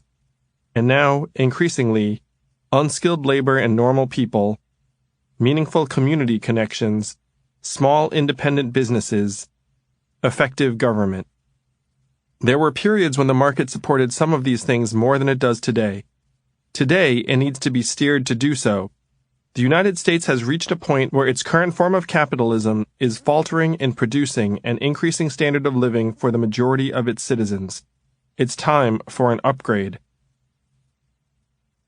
The next stage of capitalism. Adam Smith, the Scottish economist who wrote The Wealth of Nations in 1776, is often regarded as the father of modern capitalism. His ideas of an invisible hand that guides the market, division of labor, and that self-interest and competition lead to wealth creation have been so deeply internalized that today we take most of them for granted. Our general thinking today is to contrast capitalism with socialism, which arose in the 1800s and advocated social ownership or democratic control of industries. Karl Marx published Das Kapital in 1867 and argued that capitalism contained internal tensions that would oppress the working class, who would eventually rise up and take control. Our perception is that capitalism, embodied by the West and the United States, won the war of ideas by generating immense growth and wealth and elevating the standard of living of billions of people. Socialism, represented by the Soviet Union, which collapsed in 1991, and China, which moderated its approach in the 1980s, didn't work in practice and was thoroughly discredited. This simplistic assessment misses a couple important points. First, there is no such thing as a pure capitalist system. There have been many different forms of Western capitalist economies going back centuries, ever since money was invented around 7,000 years ago. The market feudalism of the Middle Ages evolved into the expansionist mercantilism of European trading companies, which evolved into the industrial capitalism of 20th century America, and into the welfare capitalism of the 1960s, when the United States and many other advanced countries established safety net programs like Medicaid. Our current form of institutional capitalism and corporatism is just the latest of many different versions. Similarly, many forms of capitalism are in service around the world right now. Singapore is the fourth richest country in the world in terms of per capita GDP. It has had an unemployment rate of 2.2% or lower since 2009. And is regarded as one of the most free, open, pro-business economies in the world. Yet the government in Singapore regularly shapes investment policy, and government-linked firms dominate telecommunications, finance, and media in ways that would be unthinkable in the United States. Singapore's system of capitalism is very different than Norway's, and Japan's, and Canada's, and ours. Many countries' form of capitalism is steered not by an unseen hand, but by clear government policy. Now imagine a new type of capitalist economy that is geared toward maximizing human well-being and fulfillment. These goals and GDP would sometimes go hand in hand, but there would be times when they wouldn't be aligned. For example, an airline removing passengers who had already boarded a plane to maximize its profitability would be good for capital but bad for people. So would a drug company charging extortionate rates for a life-saving drug. Most Americans, I think, would agree that the airline should simply accept the lost revenue and the drug company should accept a moderate profit margin. What if this idea was repeated over and over again throughout the economy? Call it human-centered capitalism or human capitalism for short. Human capitalism would have a few core tenets. 1. Humanity is more important than money. 2. The unit of an economy is each person, not each dollar. 3. Markets exist to serve our common goals and values. There's a saying in business that what gets measured gets managed for. We need to start measuring different things. The concept of GDP and economic progress didn't even exist until the Great Depression. It was invented so that the government could figure out how bad the economy was getting and how to make it better. The economist Simon Kuznets, upon introducing the concept of GDP to Congress in 1934, remarked that economic welfare cannot be adequately measured unless the personal distribution of income is known, and no income measurement undertakes to estimate the reverse side of income, that is, the intensity and unpleasantness of effort going into the earning of income. The welfare of a nation can, therefore, scarcely be inferred from a measurement of national income as defined above. It's almost like he saw income inequality and bad jobs coming. Our economic system must shift to focus on bettering the lot of the average person. Capitalism has to be made to serve human ends and goals, rather than have our humanity subverted to serve the marketplace. We shape the system. We own it, not the other way around. In addition to GDP and job statistics, the government should adopt measurements such as median income and standard of living, levels of engagement with work and labor participation rate, health-adjusted life expectancy, childhood success rates, infant mortality, surveys of national well-being, average physical fitness and mental health, quality of infrastructure, proportion of elderly and quality care, human capital development and access to education, marriage rates and success, deaths of despair/despair index/substance abuse, national optimism/mindset of abundance, community integrity and social capital, environmental quality, global temperature variance and sea levels, reacclimation of incarcerated individuals and rates of criminality, artistic and cultural vibrancy, design and aesthetics, information integrity/journalism, dynamism and mobility, social and economic equity, public safety, civic engagement, cybersecurity, economic competitiveness and growth, responsiveness and evolution of government, efficient use of resources. It would be straightforward to establish measurements for each of these and have them updated periodically, similar to what Steve Ballmer set up at usafacts.org, a treasure trove of social metrics that pulls from many public and private sources. Everyone could then see how we're doing and be galvanized around improvement. This could be tied into the digital social credit system where people who help move society in a particular direction are rewarded. For example, a journalist who uncovered a particular source of waste, an artist who beautified a city, or a hacker who strengthened our power grid could be rewarded with social credits. So could someone who helped another person recover from addiction or helped acclimate an ex-convict into the workforce. Even someone who maintained a high level of physical fitness and helped others do so could be rewarded and recognized. The power of this new marketplace and currency cannot be overstated. Most of the technologists and young people I know would be beyond pumped to work on these problems. They've been chomping at the bit to do so. We can harness the country's ingenuity and energy to improve millions of lives if we just create a way to monetize and measure these goals. I'm no fan of big government. The larger an organization is, the more cumbersome and ridiculous it often gets. I have sat in Washington, D.C. conference rooms and filled out forms and realized the limitations on what even well-intended public officials can do. I am, by nature, an entrepreneur who likes to operate close to the ground on the human level.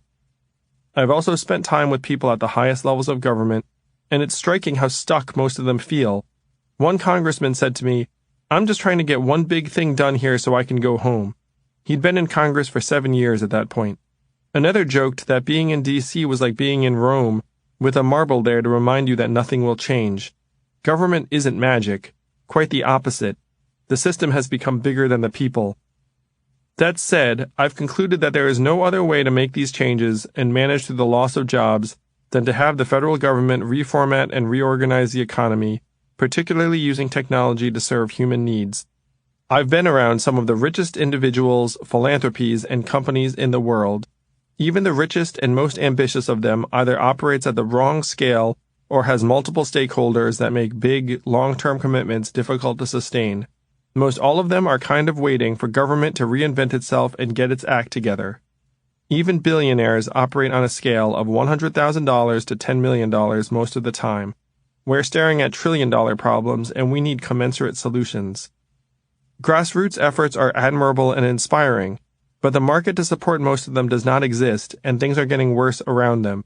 No level of activism can compensate for the displacement of workers. What is required is a new, invigorated government willing to build for the long term. We are in a slow-moving crisis that is about to speed up. It requires drastic intervention. Human capitalism will reshape the way that we measure value and progress and help us redefine why we do what we do. 20. The strong state and the new citizenship. Leaders beyond money. I was on the warm-up panel once for an event headlined by a duo of ex-presidents, Bill Clinton and George W. Bush. They were speaking to a room of wealthy clients of a financial institution. The event was very benign. The two didn't exactly share state secrets. They told funny stories about their time in office and their take on current events. The two had clearly become very friendly. They each had a Secret Service detail who made the whole thing much more cinematic, with their crew cuts and headsets. Afterward, the assembled clients got in line for a photo op with the two smiling ex-presidents. There was a time not so long ago when this would have been unthinkable. When Harry Truman left the office of the presidency in 1953, he was so poor that he moved into his mother-in-law's house in Missouri. All he had to live on was his pension as a former Army officer of $112 a month. He refused to trade on his celebrity, turning down lucrative consulting and business arrangements. I could never lend myself to any transaction, however respectable, that would commercialize on the prestige and dignity of the office of the presidency, he wrote. His only commercial gain from office was when he sold his memoirs to Life magazine. For a long time, former presidents tended to recede from public and commercial life. This practice started changing with Gerald Ford joining the boards of American Express and 20th Century Fox after leaving office in 1977, and it has mushroomed ever since. Bill Clinton has amassed $105 million in speaking fees since leaving office. George W. Bush has collected a relatively modest $15 million. The going rate for one of the former presidents is $150,000 to $200,000 for a speaking engagement plus various expenses. The irony is that back in 1958, President Eisenhower and Congress felt so bad for Harry Truman that they passed the Former Presidents Act, which authorized a lifetime pension that today pays former presidents $250,000 a year and gives them a budget for staff, health insurance, and the like. The money-making activities of former presidents surged after we started taking care of them. Is it possible that even a president might go easy on various parties because he or she might be getting paid $200,000 or even $400,000 to speak to them a few years later? One of the reasons why we've lost our way as a society is that the market has overrun our leaders. And it's not just presidents. Elites in general have gotten too cozy. We all went to the same colleges, have children in the same prep schools, live in the same neighborhoods, attend the same conferences and social functions, and often get paid by the same companies. There's a very powerful set of incentives to get along. In order for humanity to trump capital, the state must represent the public interest above all. The goal should be to create a leadership class that can welcome the hatred of others with no fear of getting frozen out of opportunities afterward. We should start at the top. We should give presidents a raise from their current $400,000 to $4 million, tax-free per year, plus 10 million social credits. But there would be one condition. They would not be able to accept speaking fees or any board positions for any personal gain after leaving office. This would keep them free and clear of any need to make powerful people happy. We should do the same for members of the cabinet and the heads of all regulatory agencies. It's tough working in D.C. Most of the public servants I know are motivated by the right things. You go in hoping to make a difference, but you quickly get jaded by the system. You become quite influential in your own way, yet you interact with people who are making much more money than you at every turn. Many of them are classmates of yours. Your time in government runs out. Then what? Most government employees make about $100,000. Private industry may offer you 4 to 10 times as much. Industry implicitly becomes one of your most appealing options. I have friends who have experienced versions of this. Government service can easily make you feel like a chump 4 years later. It's highly irrational for any regulator to come after industry too hard, because industry is waiting with the big paycheck afterward. At least one friend of mine swore up and down to me that he'd never become a lobbyist, only to become a lobbyist several years later. I don't blame him one bit. He'd spent years building up relationships and currency that people wanted to pay him for, and his options outside of D.C. were uncertain. Sheila Bair, a former head of the Federal Deposit Insurance Corporation, lived through this conflict herself. She now advocates a lifetime ban on regulators working for the institutions they regulated in return for an increased government salary to $400,000. It would change the regulatory mindset, said Bair, and it would remove the upside-down incentives for regulators to keep companies happy to command high salaries afterward. For human capitalism to take hold, we need leaders who can truly ignore the market. That's the first step. Real accountability. The second step is to introduce a level of personal accountability for those who adopt practices that advantage capital over human interests. Recall the case of Purdue Pharma, the private company that was fined $635 million in 2007 by the Department of Justice for falsely promoting OxyContin as non-addictive and tamper-proof. $635 million seems like a lot of money, but the company made $35 billion in revenue since releasing OxyContin in 1995, primarily from its signature product.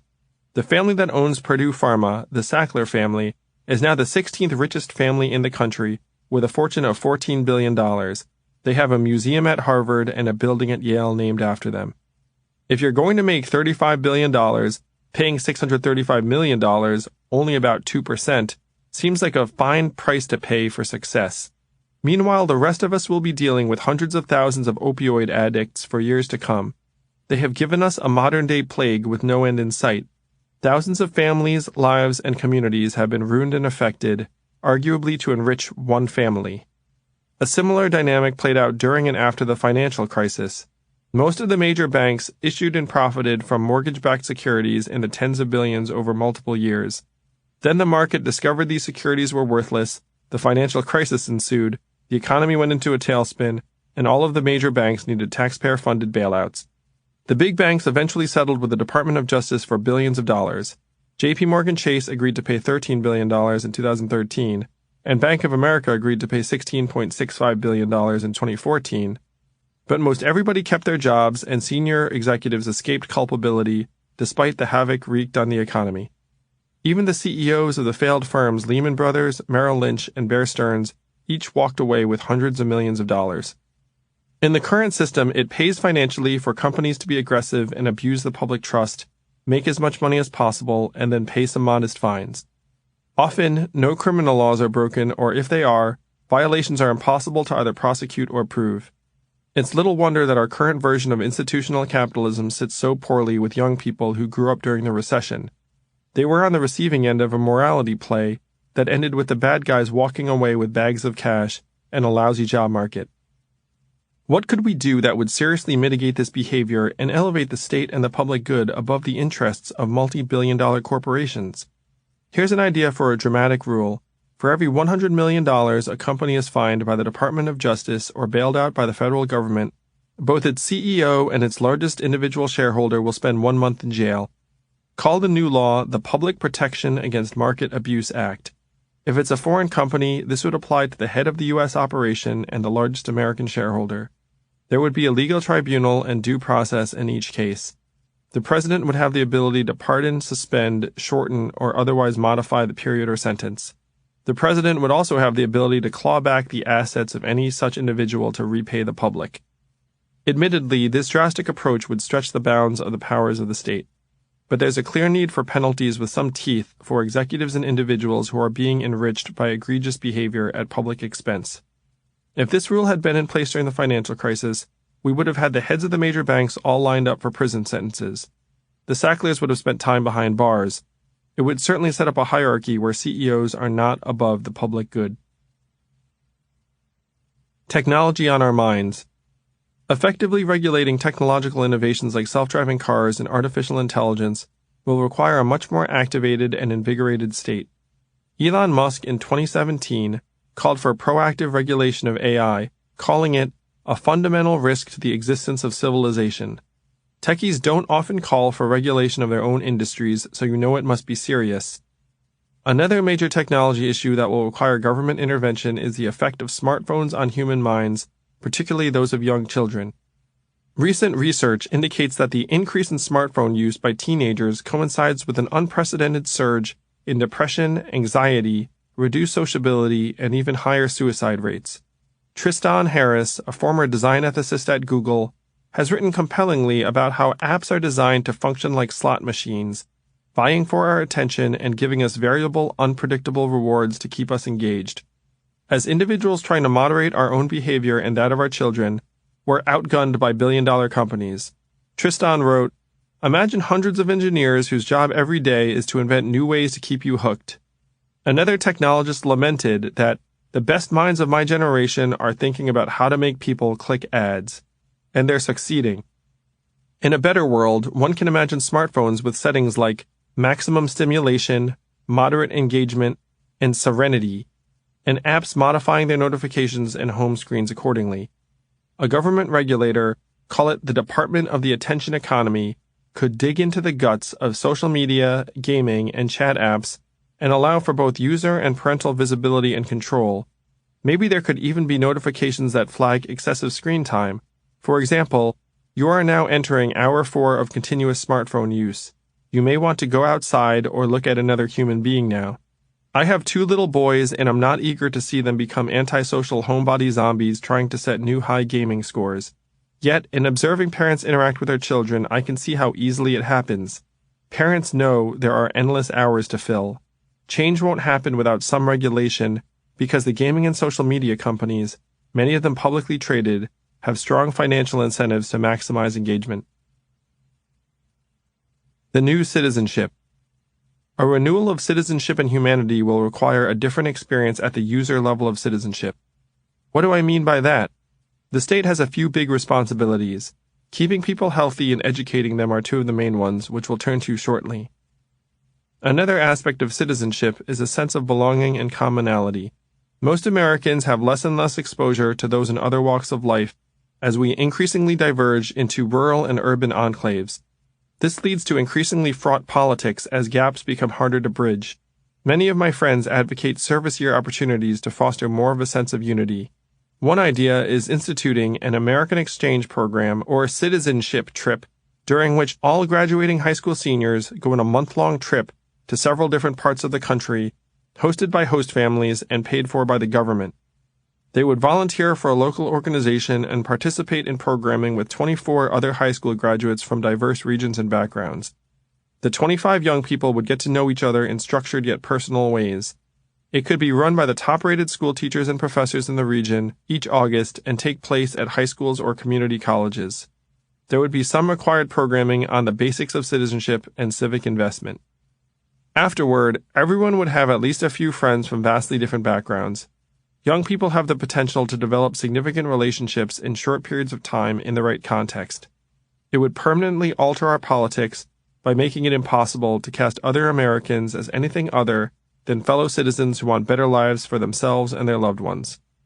People can tell when you actually invest in them. It's one reason all of the high-end companies conduct elaborate trainings. Done well, the American Exchange Program would give people more of a reason to explore other parts of the country and maybe even move someplace different if an opportunity calls for it. It would open minds and hearts. In order for our society to prosper through the automation wave, the state must become a newly invigorated force. Citizenship must grow to mean something again, and we have to make clear that we value people intrinsically, independent of any qualities or qualifications. 21. Healthcare in a world without jobs. As jobs disappear and temporary employment becomes more prevalent, reforming our healthcare system will be more and more crucial. Right now, many of us rely upon our employers to pay for and provide health insurance in whole or in part. This will be increasingly difficult to sustain as jobs with benefits become harder and harder to come by. On the consumer side, spiraling healthcare costs have already become a crushing burden for Americans. Healthcare bills were the #1 cause of personal bankruptcy in 2013, and the study that year found that 56 million Americans, over 20% of the adult population, struggled with healthcare expenses they couldn't afford to pay. We've all seen and heard the horror stories of people coming back from the hospital with a bill for tens of thousands of dollars. For many Americans, it's a double whammy if you get sick. You not only have to deal with the illness or injury, but you have to figure out how to pay for treatment. I worked at a healthcare software startup based in New York from 2002 to 2005. I was 27 years old at the time. Our CEO was a talented former physician named Manu Kapoor.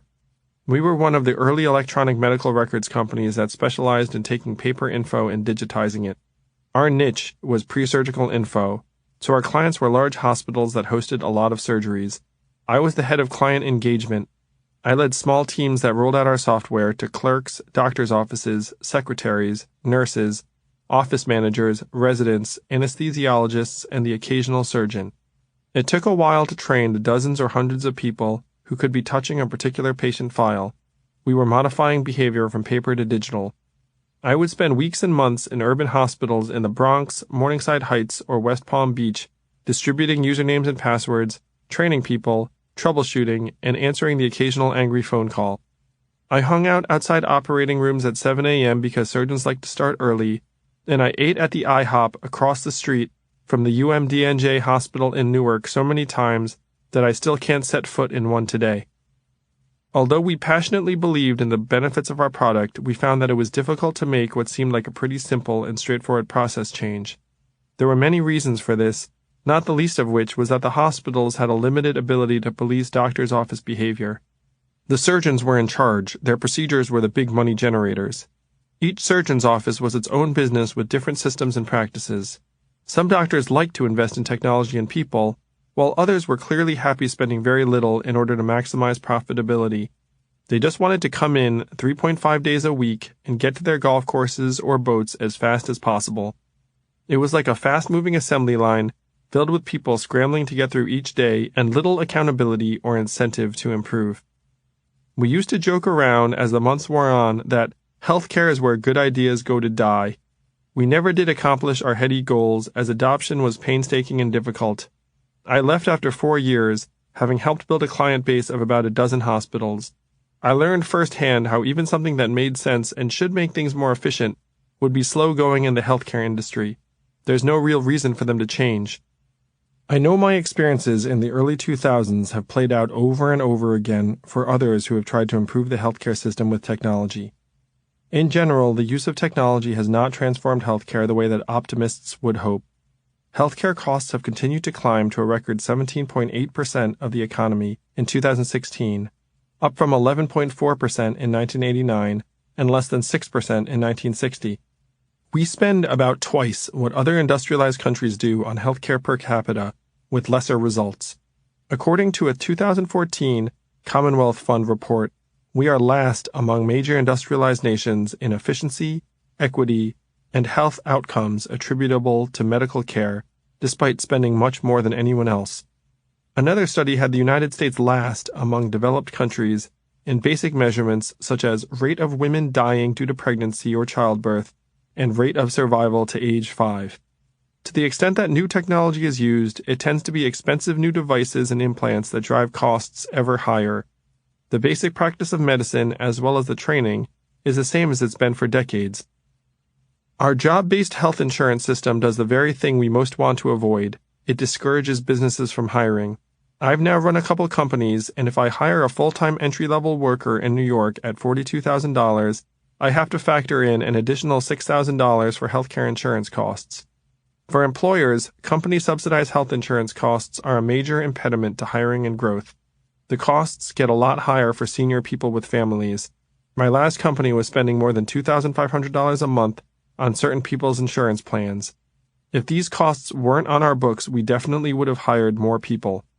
Health insurance also pushes companies to make as many employees as possible into part-time gig workers or contractors.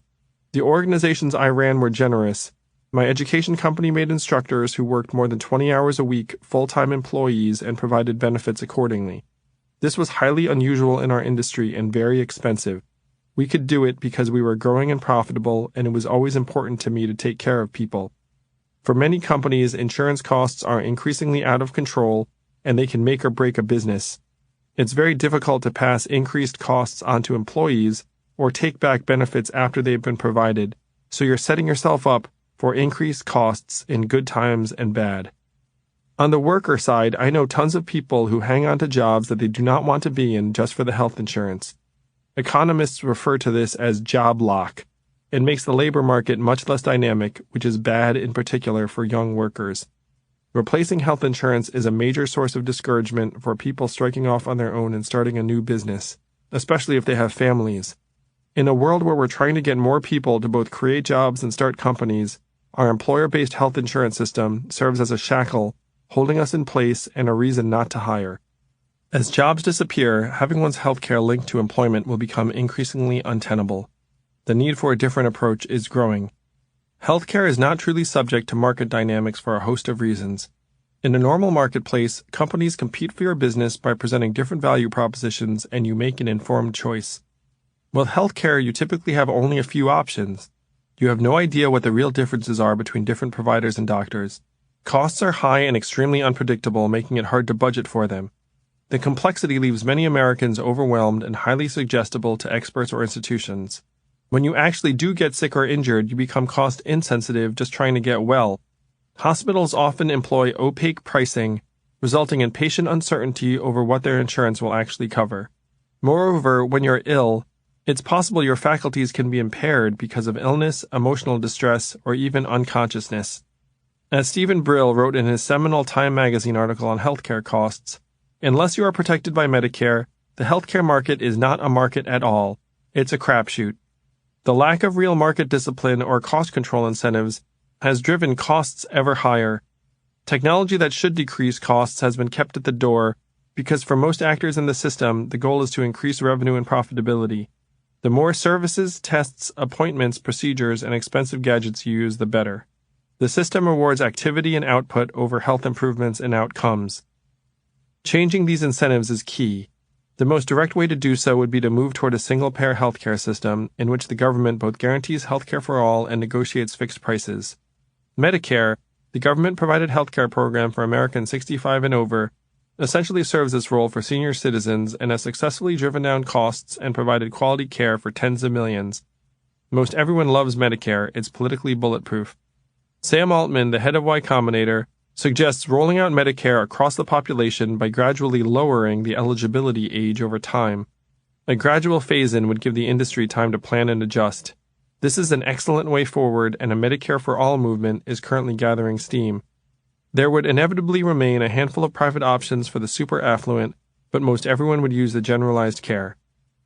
One harsh reality is that any rationalization of healthcare costs will hit tons of resistance because it's going to reduce a lot of people's incomes. Dean Baker, co-director of the Center for Economic and Policy Research, has written about the high cost of healthcare, including doctor salaries. We do waste money on insurance, but we also pay basically twice as much for everything, he writes. We pay twice as much to doctors. Would single-payer get our doctors to accept half as much in wages? Moving toward a single-payer system, Baker says, would mean fights with all these powerful interest groups. At least some doctors have been voicing their discontent with the current arrangement that puts money and efficiency over time spent with patients. Dr. Sandeep Jauhar, a cardiologist and author, writes that doctors today see themselves not as pillars of any community, but as technicians on an assembly line, or pawns in a money-making game for hospital administrators. Jauhar notes that only 6% of doctors describe their morale as positive in a 2008 survey, and most are pessimistic about the future of the medical profession. A 2016 survey of American doctors by the Physicians Foundation found that 63% have negative feelings about the future of the medical profession, 49% said they often or always experience feelings of burnout, and 49% would not recommend a career in medicine to their children. The same survey found that excessive paperwork and regulation was a consistent burden, with only 14% of doctors believing they had enough time to provide patients the highest quality of care. Almost half were planning on retiring, taking a non-clinical position, going part-time, or reducing their patient hours due to various frustrations. The low amount of time spent per patient makes doctors unhappy, cuts patients short, and drives up costs. Jauhar notes that many doctors work at hyperspeed and call in specialists just to cover their ass in case they miss something, resulting in ever more tests and costs. When I went to Brown in the mid-1990s, about half of the people around me were pre-med. I remember how hard they all studied for organic chemistry, which was the weed-out class that separated the people who were going to go on to med school successfully from those who are going to have to rethink their ambitions. Many people who wanted very badly to be doctors didn't make it. One friend in particular I remember being crushed by the realization that she wasn't going to fulfill her childhood ambition. None of my friends who are doctors today actually use organic chemistry for anything. It was just intended to make things really difficult. Becoming a doctor is a climb through a very competitive and hierarchical system. You study to get a high GPA in your pre-med coursework, take the MCAT, spend a summer caddying for a doctor or researcher, compete in med school to graduate with honors, apply to match with a desirable residency, then pursue the right internship and fellowship. At every level, the people become smarter and smarter. Some specializations take as many as 6 years after medical school or 10 full years after college. Different specialties take on different personalities. The anesthesiologists are mellow, the orthopedic surgeons are jocks, the pediatricians love children, and so on. The amount of money you make largely corresponds to how many years you spend in specialized training. Family medicine doctors make about $200,000 a year on average, while orthopedic surgeons make more than $500,000 per year. The average educational debt load for a medical school graduate is $180,000, with 12% of doctors owing a whopping $300,000 for their training. In part as a result of this system, there's a national shortage of both primary care doctors and doctors who practice in rural areas. About 65 million Americans live in what one expert called basically a primary care desert. The Association of American Medical Colleges estimated that the number of additional doctors necessary to provide appropriate care to underserved areas was 96,200 in 2014, with a gap of about 25,000 in primary care alone. Many states are offering grants and incentives to address doctor shortages, as 12 states have fewer than half the number of primary care doctors necessary to provide adequate coverage. After all of the competition, schooling, and debt, many doctors don't want to sign up for less pay and prestige to work in underserved areas. The process is also not selecting people for empathy. Most medical schools apply a mechanical screen to determine who to interview based solely on college GPA, course of study, and MCAT score. Though some schools say they are trying to identify applicants who display various personal traits, we're still talking about 21,030 people per year who studied science and did well on the MCAT attending med school, which is a very restricted group of people. Martin Ford, the author of Rise of the Robots, suggests that we create a new class of healthcare provider armed with AI. College graduates or master's students, unburdened by additional years of costly specialization, who would nonetheless be equipped to head out to rural areas. They could help people monitor chronic conditions like obesity and diabetes, and refer particularly hairy problems to more experienced doctors. Call them primary care specialists. AI will soon be at a point where technology, in conjunction with a non-doctor, could offer the same quality of care as a doctor in the vast majority of cases. In one study, IBM's Watson made the same recommendation as human doctors did in 99% of 1,000 medical cases, and made suggestions human doctors missed in 30% of them. AI can reference more cases than the most experienced physician while keeping up to date with the latest journals and studies. Predictably, doctors have lobbied against nurse practitioners and unsupervised residents seeing patients, and they would doubtless feel even more negatively about this new class of primary care specialist. But this change would make healthcare much more widely available, open up a new employment category for smart and empathetic college graduates who genuinely want to spend time with patients, and eventually lighten the time burden on individual physicians. This brings us back to how to implement a new single-payer system. We need to do more than rationalize current costs. We need to transform the way that doctors get paid. Adopting Medicare for all or a single-payer system will solve the biggest problems of rampant overbilling and ever-increasing costs. But Medicare still generally reimburses based on individual appointments, procedures, and tests, which maintain the incentives for doctors to do more to get paid more. There is a movement toward value-based or quality-based reimbursement, which tries to measure patient outcomes, readmission rates, and the like, and reward providers accordingly. One startup based in Maryland, Aledade, is having success by giving primary care doctors incentives to reduce costs.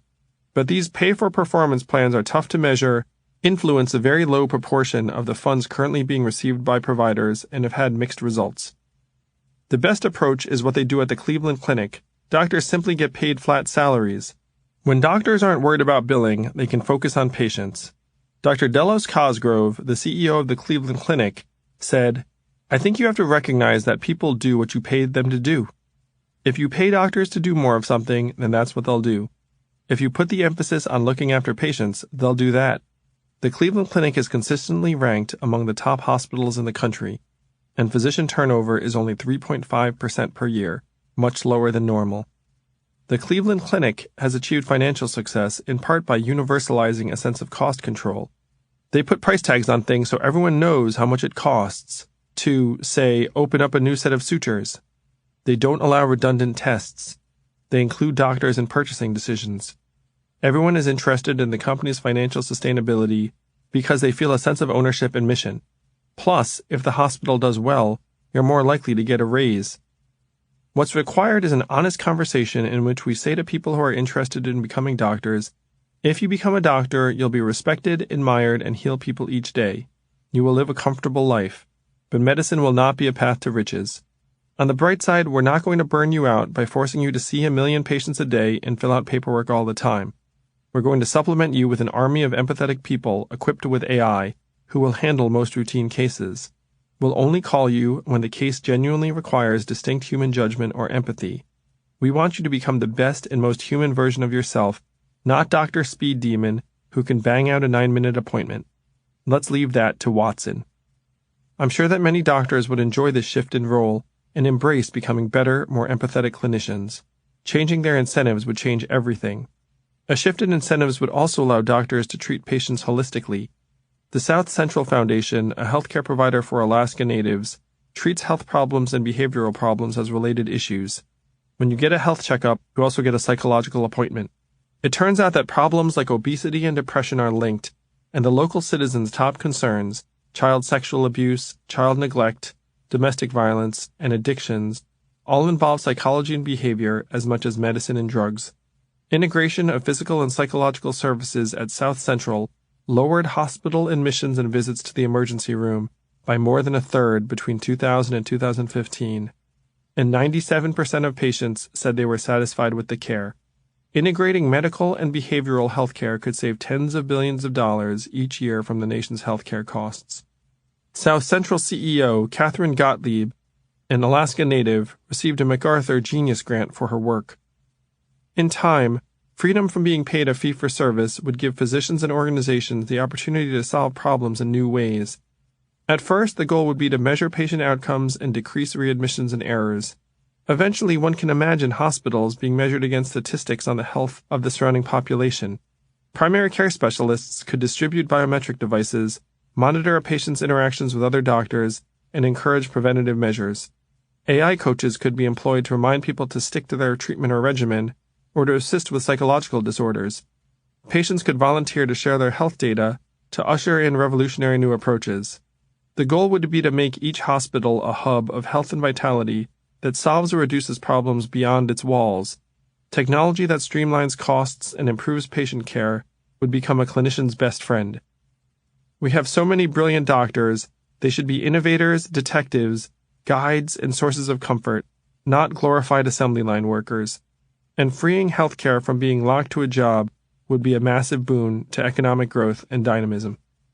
Some of the winners in the current system would make less money in the new world, even as patient care improves.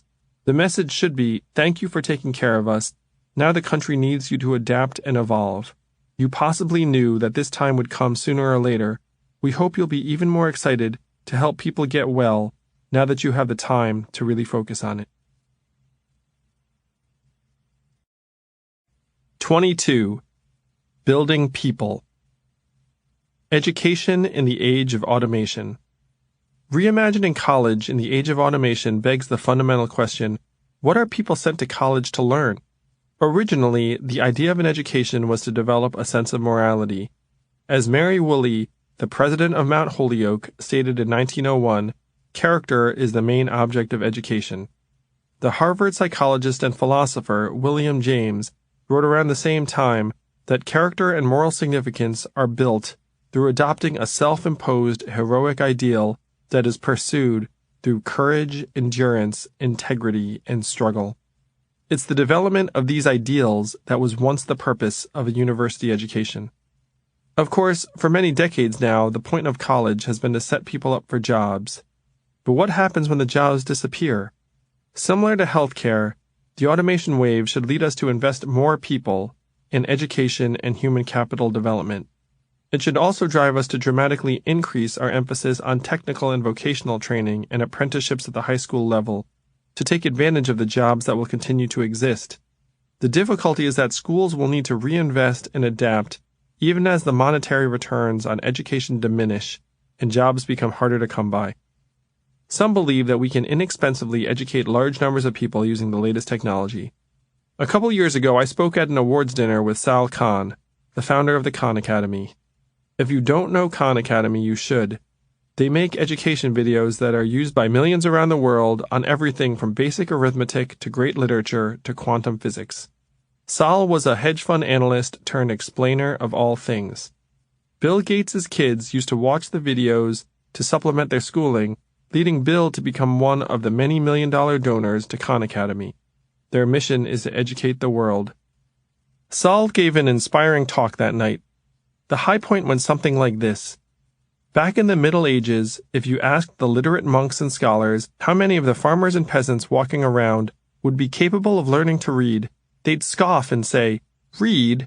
Most of these peasants could never learn to do something like that." They might guess that 2 to 3% of the peasants would be capable of becoming literate. Today, we know that the real number is closer to 99%. Virtually everyone is capable of learning to read. But if I ask you today how many people are smart enough to study quantum physics, you might say only 2 or 3%. This is as short-sighted as the monks were in the Middle Ages. We are just scratching the surface of how smart people can become if we give them the proper tools to learn. In the years ahead, we will find that people are capable of much more than we can imagine.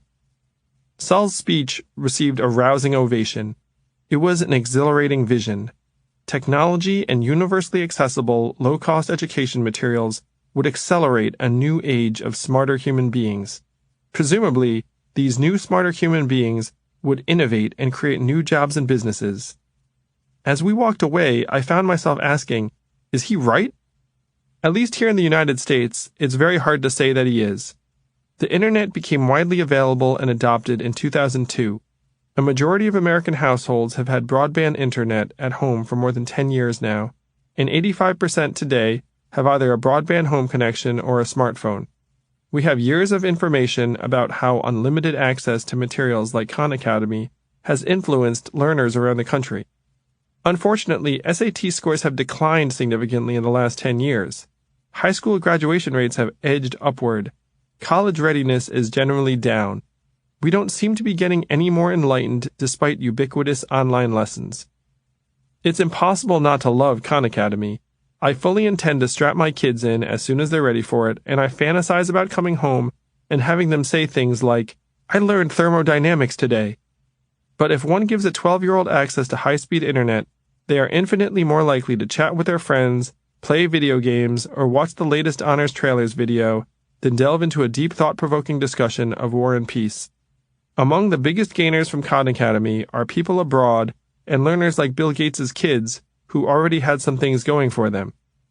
The clearest impact of technology on teen development to date has been starkly negative. According to psychologist Jean Twenge's 2017 book, iGen, smartphone use has caused a spike in depression and anxiety among people born from 1995 on, and a diminution in sociability and independence. An excerpt of her book in The Atlantic was aptly titled, "Have Smartphones Destroyed a Generation?" They are not using their smartphones to learn calculus, but they are trying to keep their snap streaks going. In 2011, everyone began talking about massive open online courses, MOOCs, and many believed they were going to revolutionize education. In 2013, Udacity rolled out the core coursework of Stanford and MIT in topics like artificial intelligence.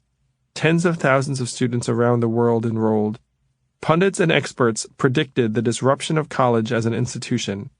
Instead, these MOOCs kind of flopped.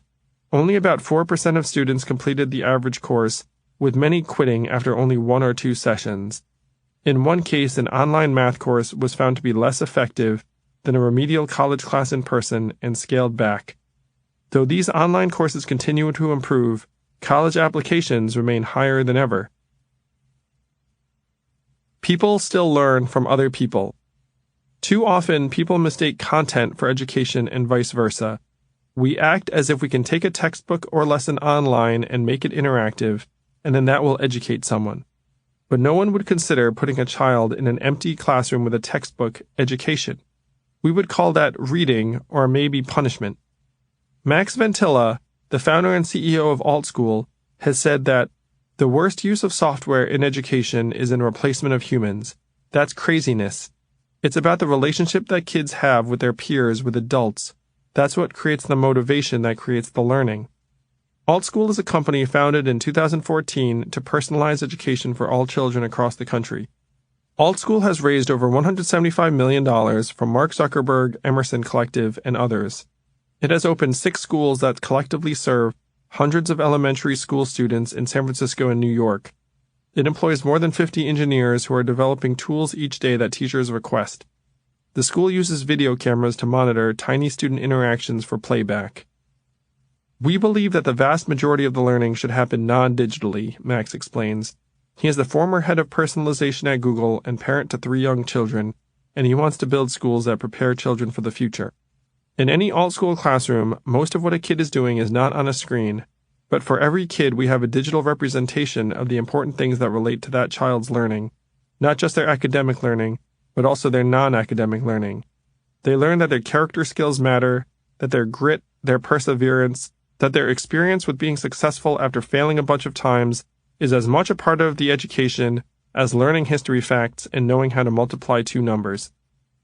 AltSchool represents a sophisticated blend of using software to do the things that technology is excellent at, recording and synthesizing large amounts of data over a growing number of people, and making recommendations, while retaining the essence of how people learn from other people. I had dinner with Max and his wife Jenny in San Francisco last year. I could see how AltSchool raised $175 million. Max is an exceptional guy and completely sincere in his mission of furthering how our children learn. He's in it for the long term. It probably helps that his mother and sister are teachers. Perhaps the best thing about AltSchool is that it focuses on character skills. In an age with less and less employment, the abilities to self-manage and socialize will become the new keys to success in life. We should recognize that the majority of high school students will not go to college, and that their ability to function should be independent of further education. Grit, persistence, adaptability, financial literacy, interview skills, human relationships, conversation, communication, managing technology, navigating conflicts, preparing healthy food, physical fitness, resilience, self-regulation, time management, basic psychology and mental health practices, arts, and music. All of these would help students and also make schools seem much more relevant.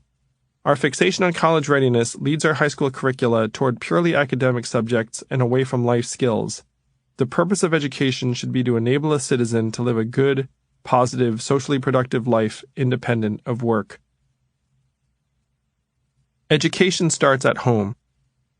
One enormous favor we could do for teachers would be to try to keep parents together. Children raised in 2-parent households have better outcomes by most dimensions. Technology could potentially help here. One can imagine an AI life coach with the voice of Morgan Freeman trying to help people manage their differences. The government should provide or subsidize marriage counseling to essentially anyone who wants it. If you have kids and you want to stay together, we should help you do it. Even successful married couples shudder if you bring up the early years when their children were first born. Any marriage or relationship that remains whole is a win for the next generation. We should also make sure that parents have ample time to spend with their children. Our lack of family leave for new parents is barbaric, anti-family, sexist, regressive, economically irrational, and just plain stupid. Studies have shown that robust family leave policies improve children's health and heighten women's employment rates because they don't feel they need to leave work entirely in order to be successful. The United States is one of only 4 out of 196 countries in the world, and the only industrialized country that does not have federally mandated time off from work for new mothers. The other 3 are Lesotho, Swaziland, and Papua New Guinea, not exactly a list of world beaters. We're in the bottom 2% of recognizing that new parents might need to spend time with their new baby. It's the most obvious example of our prioritizing capital in a misguided way over humanity. In contrast, Denmark gives parents 52 weeks of paid leave they can split between them, with a minimum of 18 weeks of full pay for the mother. If current trends continue, there are going to be many more single moms in the years ahead. There are already 11.4 million single mothers raising 17.2 million children in the United States, 40% of whom live in poverty. Single mothers make up more than 82% of single parents, and 40% of them work in low-wage jobs, one of the highest proportions in the world. Ideally, we would create communal living arrangements specifically for single moms to be able to pool resources, cooking time, and babysitting, and to be able to put their kids down without worry. The trend of co-housing is increasingly popular among millennials, and there are already 150 co-housing communities in the United States. Communal living arrangements have been shown to increase social cohesion, which is very helpful for children, parents, and older people alike. We also should start school earlier. The benefits to children, particularly those most in need, are massive and clear. There is a movement toward pre-kindergarten offerings in New York, San Antonio, and other cities. The United Kingdom now offers universal pre-kindergarten options for all 3- and 4-year-olds, and China and India are undergoing massive expansions. When children get to school, there are a few things that have been shown to be helpful and effective. Unfortunately, additions like laptops and software have thus far been shown to be largely unhelpful in making poor schools better. Technology is additive to existing environments. In a strong school with good teachers, it's helpful. In a low-performing school, it doesn't really solve anything. We know what works: better teachers, better cultures, teamwork, and individualized attention. We're just not very good at delivering these things. We fall in love with scale and solutions that promise more for less. I ran an education company, Manhattan Prep, that started as a solo tutoring shop and eventually grew to serve tens of thousands of students per year. We used current technology, but we became the industry leader primarily by finding the best teachers, compensating them more, and then empowering them to teach their classes how they saw fit. People teach other people. If you want to teach thousands of students well, you teach one student well. Then you do it thousands of times. College isn't always the answer. Starting at the grade school level, we overemphasize college readiness and stigmatize vocational training. Only 6% of American high school students were enrolled in a vocational course of study in 2013, compared to 42% in the United Kingdom, 59% in Germany, and 67% in the Netherlands. Many available categories of employment will fall into non-routine middle-skill jobs of welding, glass installation, electricians, machinists, maintenance, line repair, technicians, and the like, even as the economy changes. A Georgetown Center estimated that there are 30 million good-paying jobs that don't require a college degree, many of which need some specialized training. A few summers ago, my office's air conditioning system broke, and we had to pay a couple $1,000 to get it repaired as fast as possible. There are going to be old air conditioning systems in the United States for decades to come. College is being dramatically overprescribed and oversold as the answer to all of our job-related economic problems. The most recent graduation rate for first-time, full-time undergraduate students who began seeking a bachelor's degree was 59% after 6 years. That is, only 59% of students who started college in 2009 had completed a bachelor's degree by 2015, and this level has been more or less consistent the past number of years. For those who attended private selective colleges, this number will seem jarringly low. The same number at selective schools is 88%. Among schools with open admissions policies, the rate is only 32%, and among for-profit universities, the 6-year graduation rate is 23%.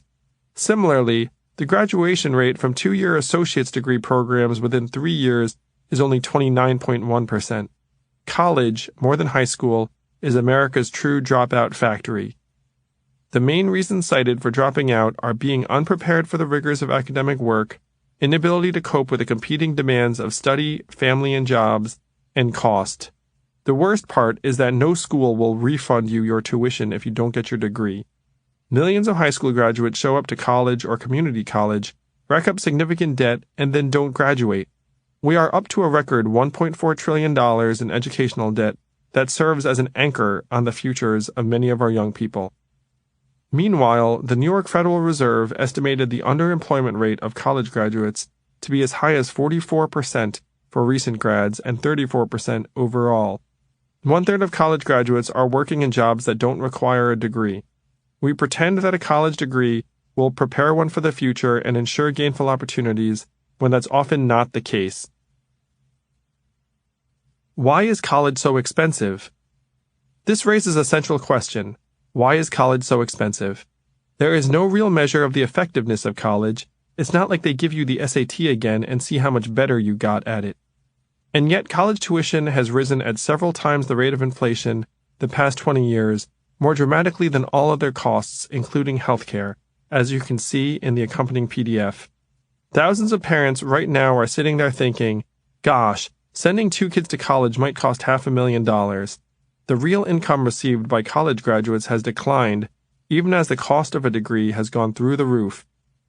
Private university tuition is up to $50,000 per year at some schools, with public university fees rising to about $10,000 for in-state residents and $25,000 for out-of-state students, all before living expenses. Average college tuition has risen as much as 440% in the last 25 years. It's little wonder that students are being forced to load up on government-provided loans to go to college. It's not that professors are getting paid more. It's not even all the new buildings and facilities. It's that universities have become more bureaucratic and added layers of administrators. According to the Department of Education in Bloomberg, administrator positions at colleges and universities grew by 60% between 1993 and 2009, 10 times the rate of tenured faculty positions during the same period. An analysis of a university system in California showed a 221% increase in administrators over a multi-year period, even as the number of full-time faculty members only grew 5%. One report observed that America's universities now have more full-time employees devoted to administration than to instruction, research, and service combined. I understand it. I've run a nonprofit. If you get more resources, you hire people to work for you. Everyone is well-intentioned and pleasant. You do great work. An organization's imperative, over time, becomes its own growth and self-maintenance. But in this context, it's critical to bring education costs down for the sake of the public good in the age of automation. At the high end, universities are spending a lot of money on making more money. In 2015, a law professor pointed out that Yale spent more the previous year on private equity managers managing its endowment, $480 million, than it spent on tuition assistance, fellowships, and prizes for students, $170 million. This led Malcolm Gladwell to joke that Yale was a $24 billion hedge fund with a university attached to it, and that it should dump its legacy business. Yale and all other nonprofit universities are tax-exempt and receive millions in research money from the government, which means that American taxpayers are paying for and subsidizing the accrual of billions to both the universities and their endowments. A research group documented the cost of taxpayer subsidies for a community college student as between $2,000 and $4,000 per student per year, with that figure climbing to $10,000 per student per year at a typical state university. For Harvard, the taxpayer subsidy jumped up to $48,000 per student per year. For Yale, it was $69,000 per student per year, and for Princeton, it was $105,000 per student per year. Being tax-exempt is more valuable the more money you're generating. This is a perverse use of taxpayer resources. It's literally just helping rich schools get richer as opposed to spending money on education. One way to change this would be a law stipulating that any private university with an endowment over $5 billion will lose its tax-exempt status unless it spends its full endowment income from the previous year on direct educational expenses, student support, or domestic expansion. This would spur Harvard, Yale, Stanford, Princeton, MIT, Penn, Northwestern, and others to spend billions each year directly on their students and expansion within the United States. There could be a Harvard Center in Ohio or Michigan, as well as the new one they just opened in Shanghai. This would also induce investment from schools that approach the $5 billion threshold, such as Dartmouth and USC, who would want to stay below this level. Another possible approach would be to simply tax rich universities' endowments and use the proceeds to subsidize students at community colleges and public schools, which has been advocated by at least one progressive group. One could also mandate that they spend a certain percentage, say 6 to 8% of their endowments each year. The trickiest part is to introduce cost discipline and discourage administrative bloat at universities. Capping cost increases now won't be that helpful because the horse is already out of the barn. In 1975, colleges employed one professional staffer, admissions officers, information technology specialists, and the like, for every 50 students. By 2005, the proportion had risen more than 138% to 1 for every 21 students. Media coverage calling out administrative inefficiency and bloat could be a useful galvanizer, but it will likely be necessary for the government to install benchmarks around the proper ratios of administrators to students and administrators to faculty, and then give institutions time to move in that direction. The government subsidizes education through research money, the tax-exempt status of universities, and the provision of hundreds of billions of dollars of school loans, and needs to help rationalize all of this spending without blindly saying, more college will fix everything. It won't. We also need to amend or ignore the U.S. News & World Report college rankings. At present, the rankings reward colleges for accepting more rich students by including measures like financial strength, student-to-teacher ratio, and alumni giving. Perhaps not surprisingly, Yale and Princeton admit more children from the top 1% than from the bottom 60% combined. Schools that admit more varied types of students or even operate more efficiently will be penalized in the rankings. Britt Kerwin, the former chancellor of the University of Maryland, said, "If some foreign power wanted to diminish higher education in America, they would have created the U.S. News & World Report rankings. You need both more college graduates in the economy, and you need many more low-income students getting the benefit of higher education. And U.S. News & World Report has metrics that work directly in opposition to accomplishing those two things. It's insane that the rankings of a single publication shape the behavior and policies of dozens of billion-dollar organizations against the public interest." New schools. We have been grasping for more economical ways to educate people for years as the cost of college has escalated. There are high hopes for coding boot camps that can train people in coding and get them high-paying jobs in 4 months. Flatiron School and General Assembly took the world by storm with successful job placement rates as high as 95%. After some early success and an excess of investment, a number of the larger boot camps have recently closed, and the industry as a whole is consolidating. The 90 coding boot camps across the country produced about 23,000 graduates in total and have almost exclusively found success with immersive in-person programs. Online boot camp is an oxymoron, said Ryan Craig, an investor at University Ventures. No one has figured out how to do that yet.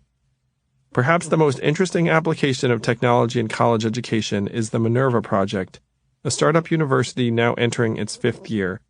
At Minerva, students take classes online, but they do so while living together in dorm-style housing.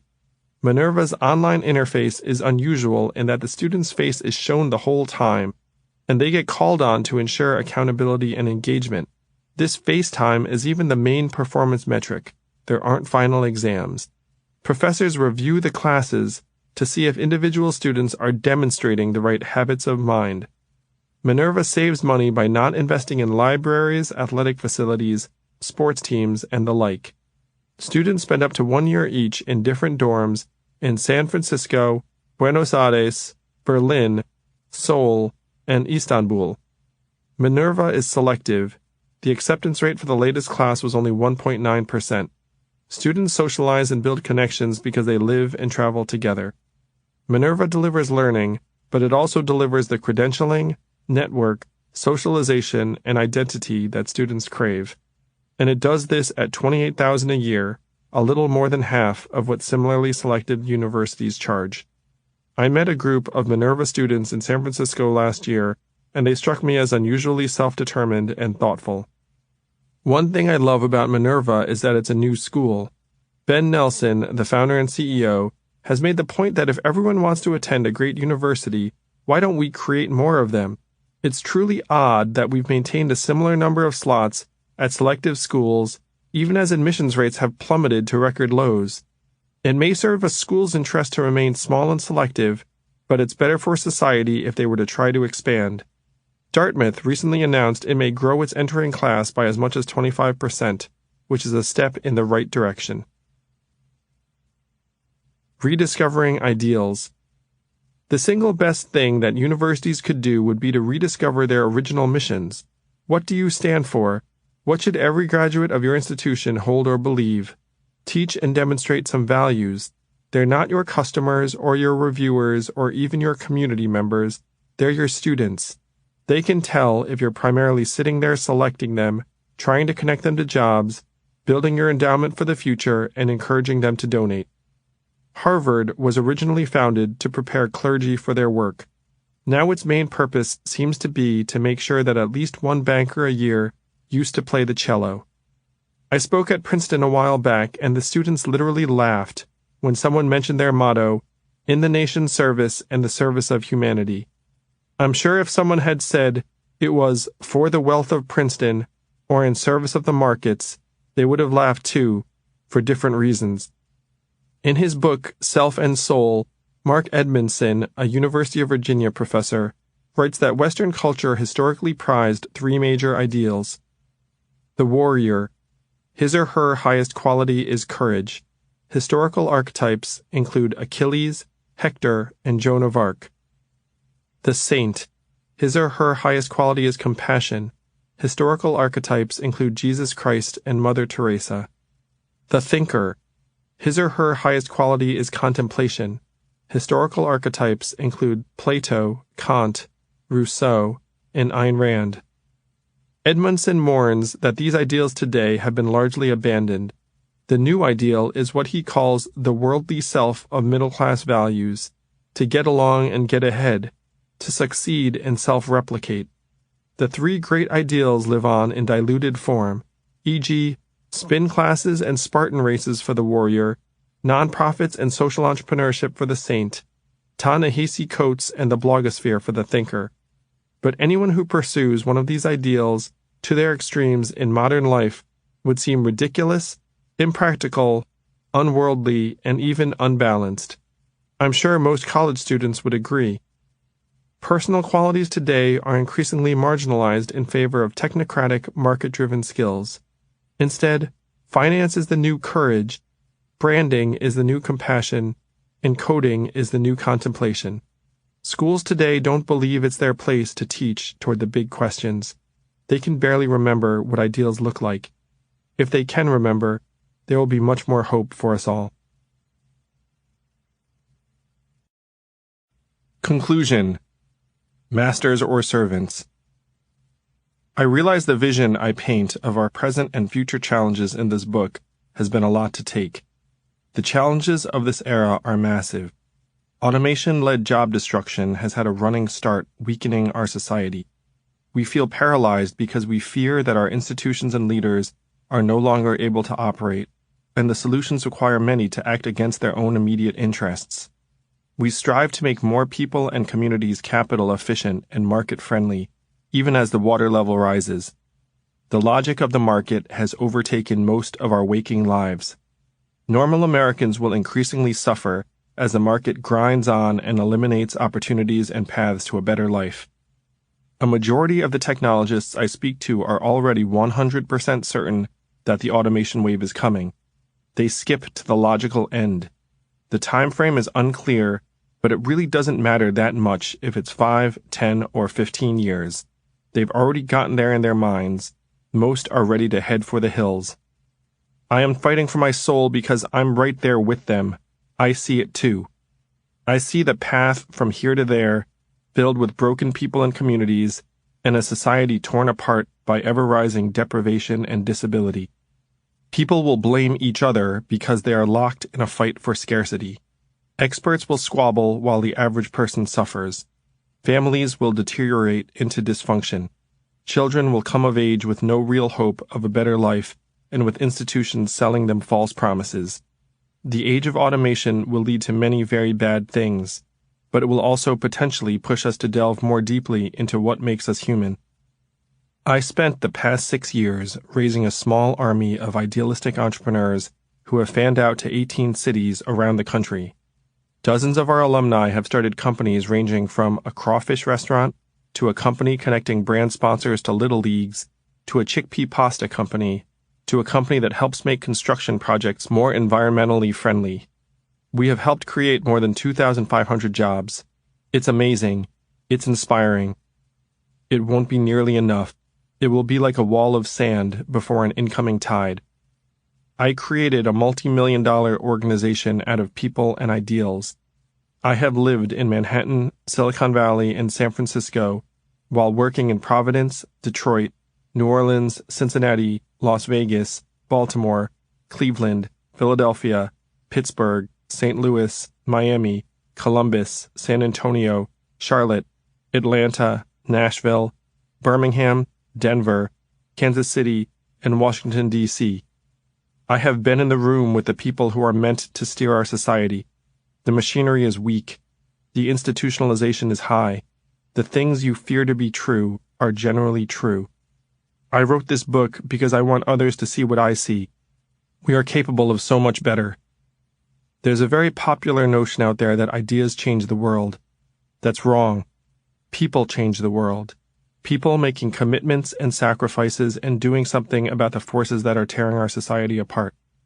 Whom do we serve, humanity or the market? Are we the opiated masses, the elites in our enclaves, careening toward a conjoined, bleak destiny that we are powerless to stop? Is there enough character and will and confidence and independence left to build the world and do what is required? Is there enough empathy? Capital doesn't care about us. We must evolve beyond relying upon it as the primary measurement of value. Human capitalism will give us a chance to define what's important and pursue it. I'm now a grown man with a family. I know the difference between talking about something and actually doing something about it. There is no hiding from what one knows. I even know the difference between writing a book about something and fighting for it. The choice is essentially to cut and run or to stand and fight. We must convert from a mindset of scarcity to a mindset of abundance. The revolution will happen either before or after the breakdown of society.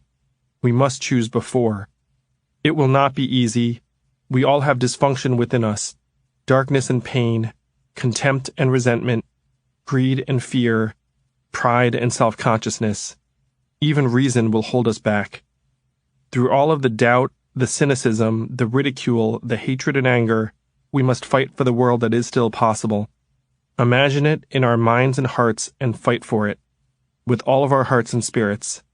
As hands reach out clutching at our arms, take them and pull them along. Fight through the whipping branches of selfishness and despair and resignation. Fight for each other like our souls depend on it.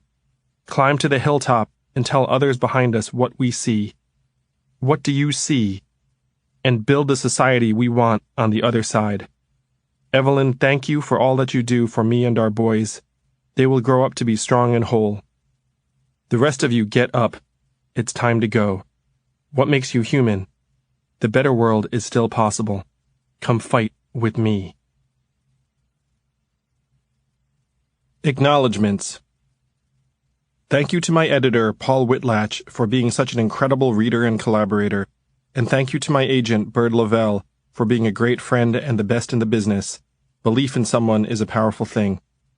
Thank you to everyone who has helped build Venture for America over the years. I hope that you recognize the ideas in this book as springing from our mission.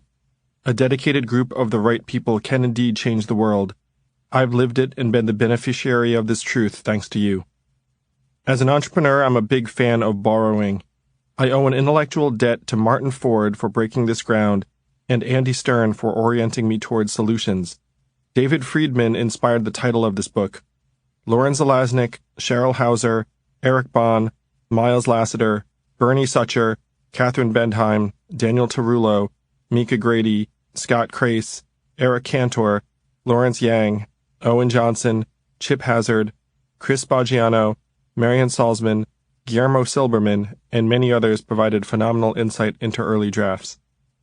Albert Wenger, Josh Koppelman, Rutger Bregman, David Brooks, J.D. Vance, Gene Twenge, Lisa Wade, Victor Tan Chen, Yuval Harari, Steve Case, David Otter, Crystal Ball, Ryan Avent, Alec Ross, Mark Zuckerberg, Sam Altman, Chris Hughes, Derek Thompson, Steve Glickman, John Lettieri, Rana Faruhar, Tim O'Reilly, Dylan Matthews, Annie Lowry, Ross Baird, Nick Hanauer, David Rose, and Scott Santons shaped my thinking on many points, generally without knowing it. Thank you to Zeke Vanderhook for being such a great partner and friend. This too is your legacy. Thank you to Muhan Jung, Andrew Frawley, Katie Bloom, Matt Shinners, and Zach Grauman for being a part of the news story very early on. We will have a lot of company soon, I believe. Thank you to my researcher, Ovidia Stenoy, for tracking down so many pieces of information, helping visualize data, and bearing with me. Thank you, Evelyn, for being the best wife and partner anyone could hope for. You are to mothers what universal basic income is to solutions. Christopher and Damien, I hope this helps make your country stronger in the ways that matter. This has been a Hachette audio production of The War on Normal People. The truth about America's disappearing jobs and why universal basic income is our future. Written and read by Andrew Yang. Produced by Cheryl Smith. Directed by Matt Longoria. Recorded by Michelle Mattias. Post-production by Beat Street NYC. The War on Normal People is also available in print and digital formats from Hachette Books, a division of Hachette Book Group. For more Hachette audio productions, visit us at hachetteaudio.com. Thank you for listening. Text copyright 2018 by Andrew Yang. Audio production copyright 2018, Hachette Audio, all rights reserved. Hachette Book Group supports the right to free expression and the value of copyright. The purpose of copyright is to encourage writers and artists to produce the creative works that enrich our culture. The duplicating, uploading, and distribution of this audiobook without permission is a theft of the author's intellectual property. If you would like permission to use material from the audiobook other than for review purposes, please contact permissions@hbgusa.com. Thank you for your support of the author's rights.